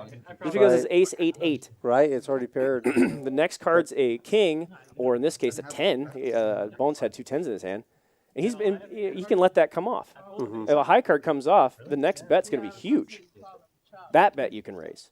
You know, or you can flat it again and let him draw. Because the low doesn't always get there. Right. Every penny that Junior puts in the pot, drawing at the low and doesn't get there, that's free money, and it will happen.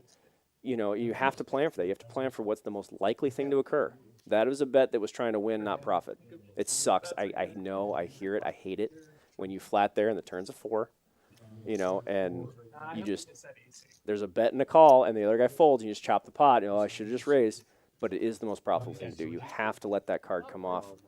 You have to let people draw at inferior hands, especially when they're drawn dead. In that situation, he was drawn at 1 out. You have to let it happen. I got the best hand I've had now.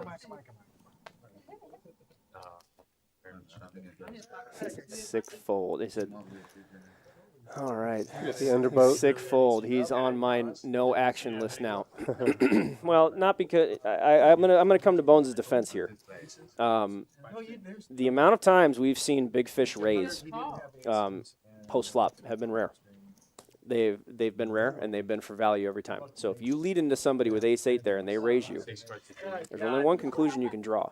And if you draw the wrong conclusion now, you have to pay 3 bets to find out. So he's getting out of the way.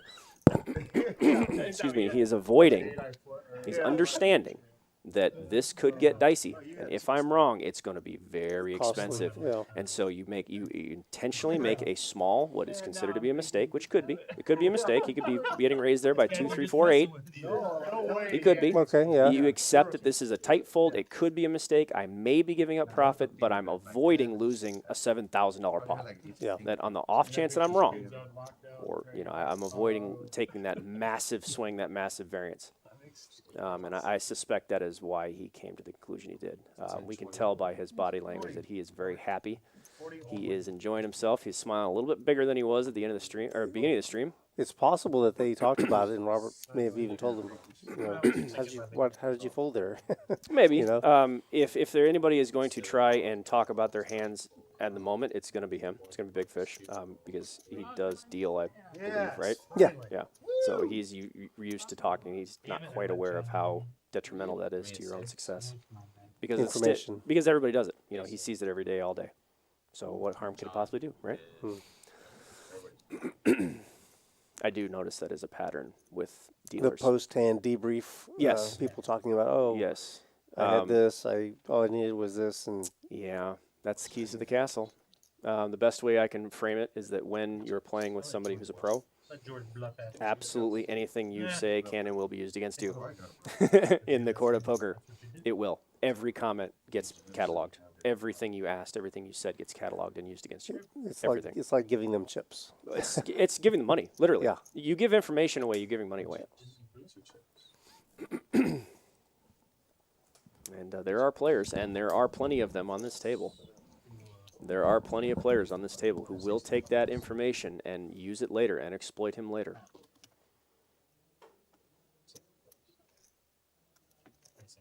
All right, 4-liner to a straight here.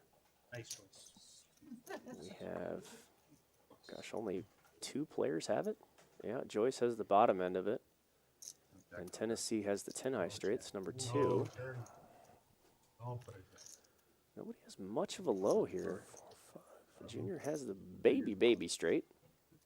All right, this might actually help the action out a little bit. Tennessee does have the best low, but he might not know that. But he is going to go ahead and bet here. This is an effective merge here. He has a decent low and a meh flush. So he could make a 250. Yeah, so he's trying to make a bet here and trying to get like a 9-high flush to fold, trying to get like a jack-high flush to fold, and get called by like, a bad low. Wait, did he just say pot? Uh-oh. I think he just said pot. He did. Well, there you go. Oh man, we can see the cards. This is a tough call.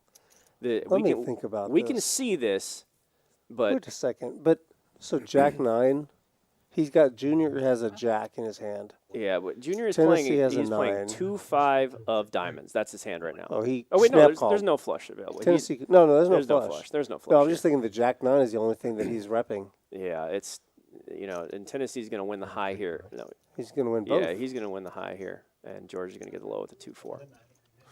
Oh, Yeah, that is yep, That yep, is yep. a tough call. That is a really, really tough call on Tennessee's part. Bravo, dude. That is a very, very tough call to get raised. It's one thing to check and call the bet, Yeah. no problem, but to bet and then get raised by a player who can have literally anything, that is a tough call. Good job. Well played.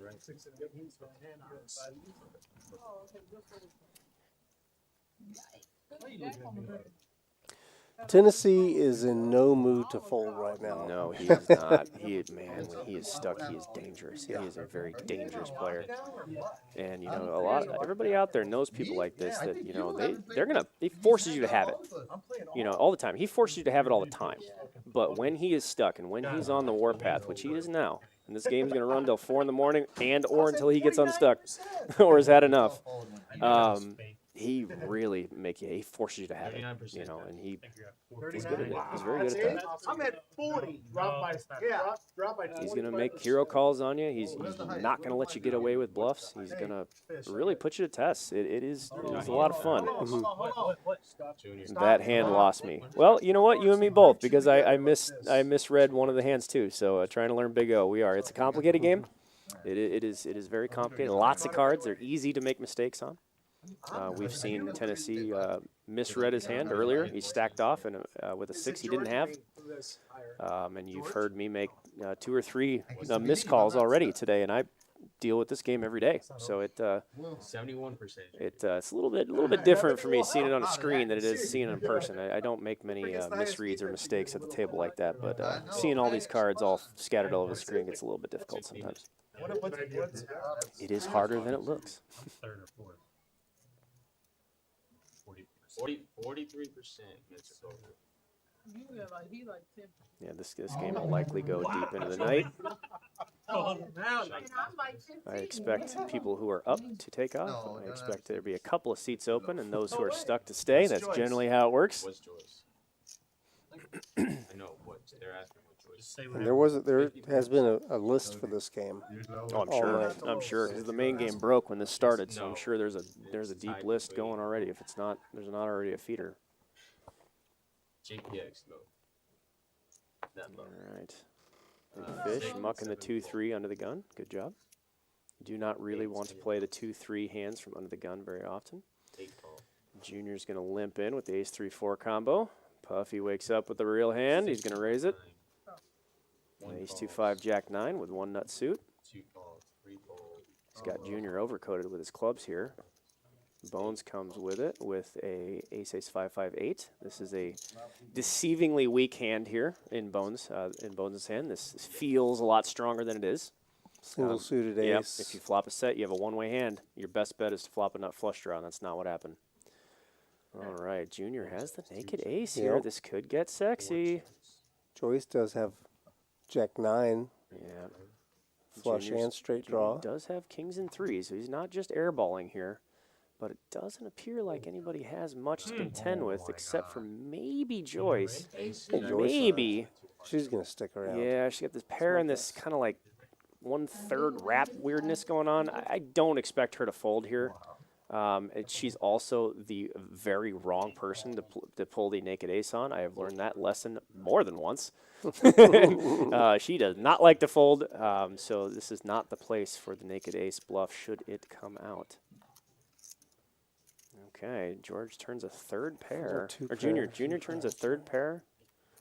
Check, check. There's a 5. This should shut the action down. Yeah, no good for George. Yeah, this will shut it down. They're just going to end up, Junior's just going to take it. And he's got...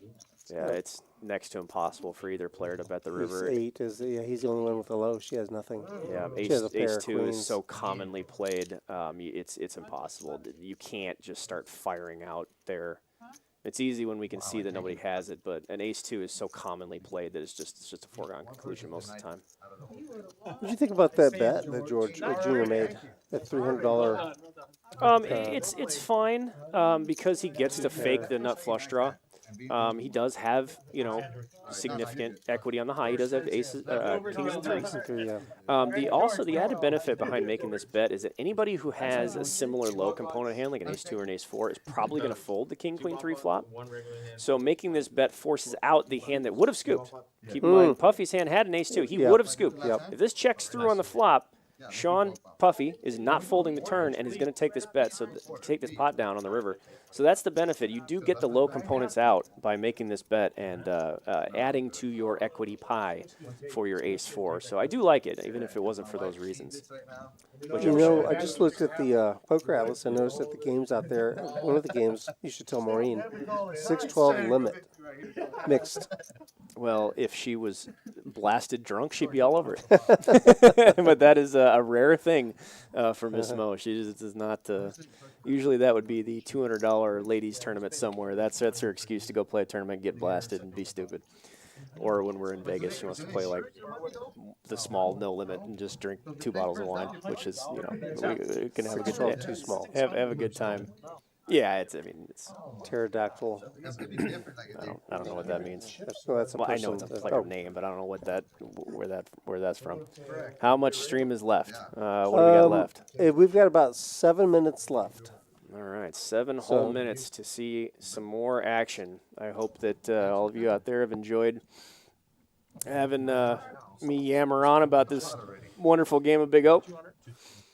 Yeah, I think you've offered a lot of insight, a lot of interesting and useful information. I appreciate your sitting in here in the booth with me. Of course. I enjoy watching the game. I do enjoy teaching slightly more than I enjoy playing, which is saying something. That's kind of my favorite thing. So, it's a lot of fun. I really do enjoy teaching people poker in general. I don't have just Big O students. I teach other mixed games, and I have a couple of Hold'em students.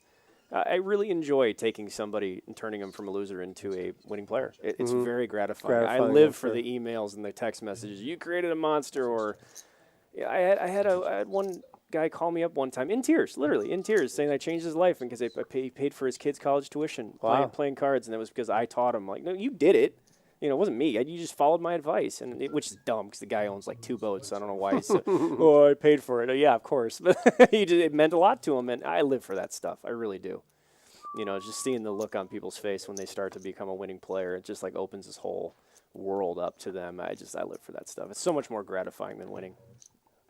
That's great. Good stuff. Look at this mess. Yeah, I see a monotone board at the bottom, and the Hearts and Joyce and Junior both have a flush. Yeah, the Naked King. Actually, Big Fish has a flush as well. Yeah, the Naked King went in the muck, so the Queen High flush is the nuts, but Junior's not going to know that. He does have the nuts spade draw on the top board. I'm not even going to bother with who could make what. Nuts. We'll just, okay, the spades did get there and paired the other board. Paired on the heart board paired. I do see Junior with big hands on both directions. He did fill up on the board he was playing aces and deuces with his deuces full of aces. Queen High flush. He did fill up there and made the nuts on the top. He is going to get 75% of this pot at least. And he's got it might be all of it if he gets it through. He's got to get through Big Fish and JP. He's got to get through this 6-5 low. But if he calls here, he's going to call and lose money making this call if he does. I think Robert's good.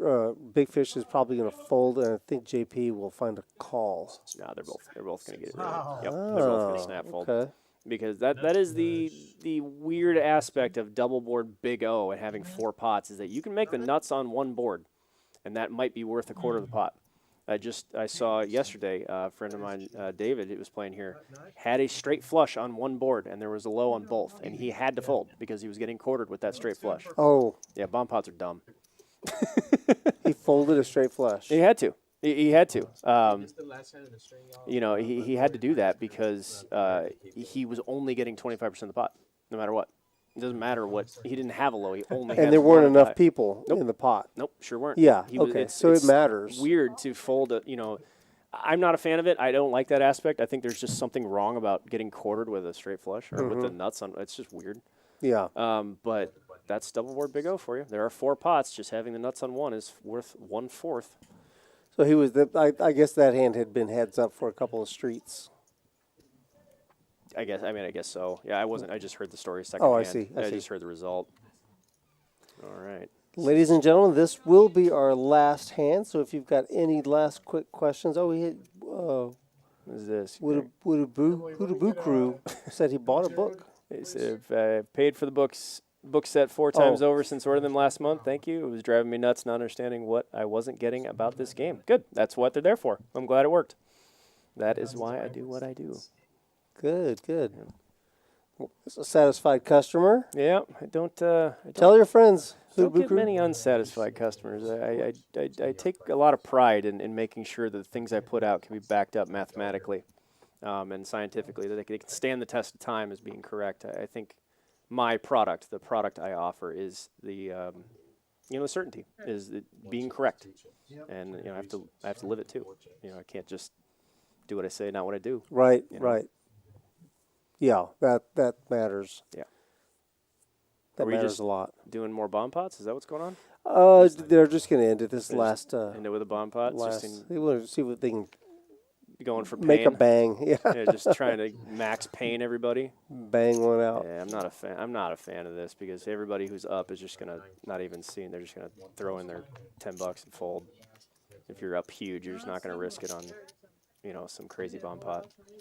Although these are not small hands between Big Fish and Puffy here. These are not small. We could see some fireworks here. Oh, man. Clubs got there. Puffy made the nut flush. On one board. Yep. And then And there's Big no Fish has a load. huge hand on one of those boards. 6, Ace 4. Yeah. All right. Deuces full of 4s. Yeah, they're going to split one So of them, and that, Big Fish is going to the take the other. graphics are wrong, I think. I think there's 2 2s on the one board, unless I saw it wrong. I don't know. As it stands right now, Big Fish is taking a piece of this board. Oh, yeah, it is. That is wrong. The graphic is wrong. Yeah, All right, so there's- disregard everything we said about this hand. That 3 of clubs does not exist. The 3 of clubs is in somebody's hand. Oh, it went across the sensor. Okay, Yeah. don't mess with the sensors. That 3 of clubs is a deuce. So Fish has a boat and And Puffy has a flush on the other board. Boat in the nut low, I assume? Yep, boat in the nut low, and then Puffy's going to scoop the other one? Okay. Ace 3 for the low. Ace 3 in the boat, and nut flush. Oh, he's got 2 boats. Yep, Deuces and- full of 6s, deuces full of 4s. And nut flush, straight shot. George, you leaving? Yeah. Bomb pots are dumb.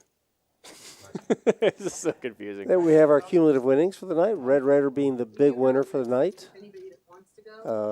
Bones did really well. Puffy about even. GPX down a little. Joyce down about 1,000. And Tennessee. See, you got the big one. Ouch, ouchie, ouch, ouch. Not a good time. Not a good time tonight. It's going to sting, buddy. Yep. Oof, ouch. He'll be back. He will. He will be back with a He vengeance. may still be there when we walk out there. I'm sure he is. Oh, sorry, buddy. That's rough to watch. That misread was painful to see. I feel for you. Feel for you, my friend. Yeah, that's where it started. That was the first Only if it's a pre-roll. first inkling of the way things were going to go, I think, Yeah. for him, unfortunately. I see in the chat here, Duke Judgment. Red Raider played like 3 hands. Yeah, sometimes. You know, he's John plays a professional game. He's not a pro. He owns a construction business, but he does play a professional game and likes to be that way. Sometimes it's just how it works out. Sometimes you don't play very many I think hands. he's about as active as he needs to be. It was appropriate. Yep, his But, you know, VPIP was what it was. You know, it was not at the bottom. Yeah, it was about in the middle. Maybe. So it must be a perception. He probably played a little more than we acknowledged. But yeah, it's sometimes, you know, sometimes playing less hands means winning more. And you know, which do you? What's your priority? Are you trying to have fun? Or are you trying to win? You know, if you want to play less hands, you're probably going to try to win. Right. Well, hope you enjoyed that game tonight. We really appreciate you joining us. Please check out rounderscardclub.com for more information on our goings on in the card house, upcoming tournaments, upcoming live streams, and any specials that we have going on. Greg, thank you again for stopping in. Really appreciate it. Of course, It was very anytime. insightful. Anytime and, you guys want me help, just ask. Okay. I don't reach out to do these Definitely things. will. When you guys ask, please, I'll be here anytime. It's not like you guys got to give me an excuse to come around. But I'll take it. I'll take the excuse. Well, for Greg, this is Rude. Thank you for joining us once again, and we will see you next Tuesday for our regular 2-5 live stream. All right. Good night, everybody. Night.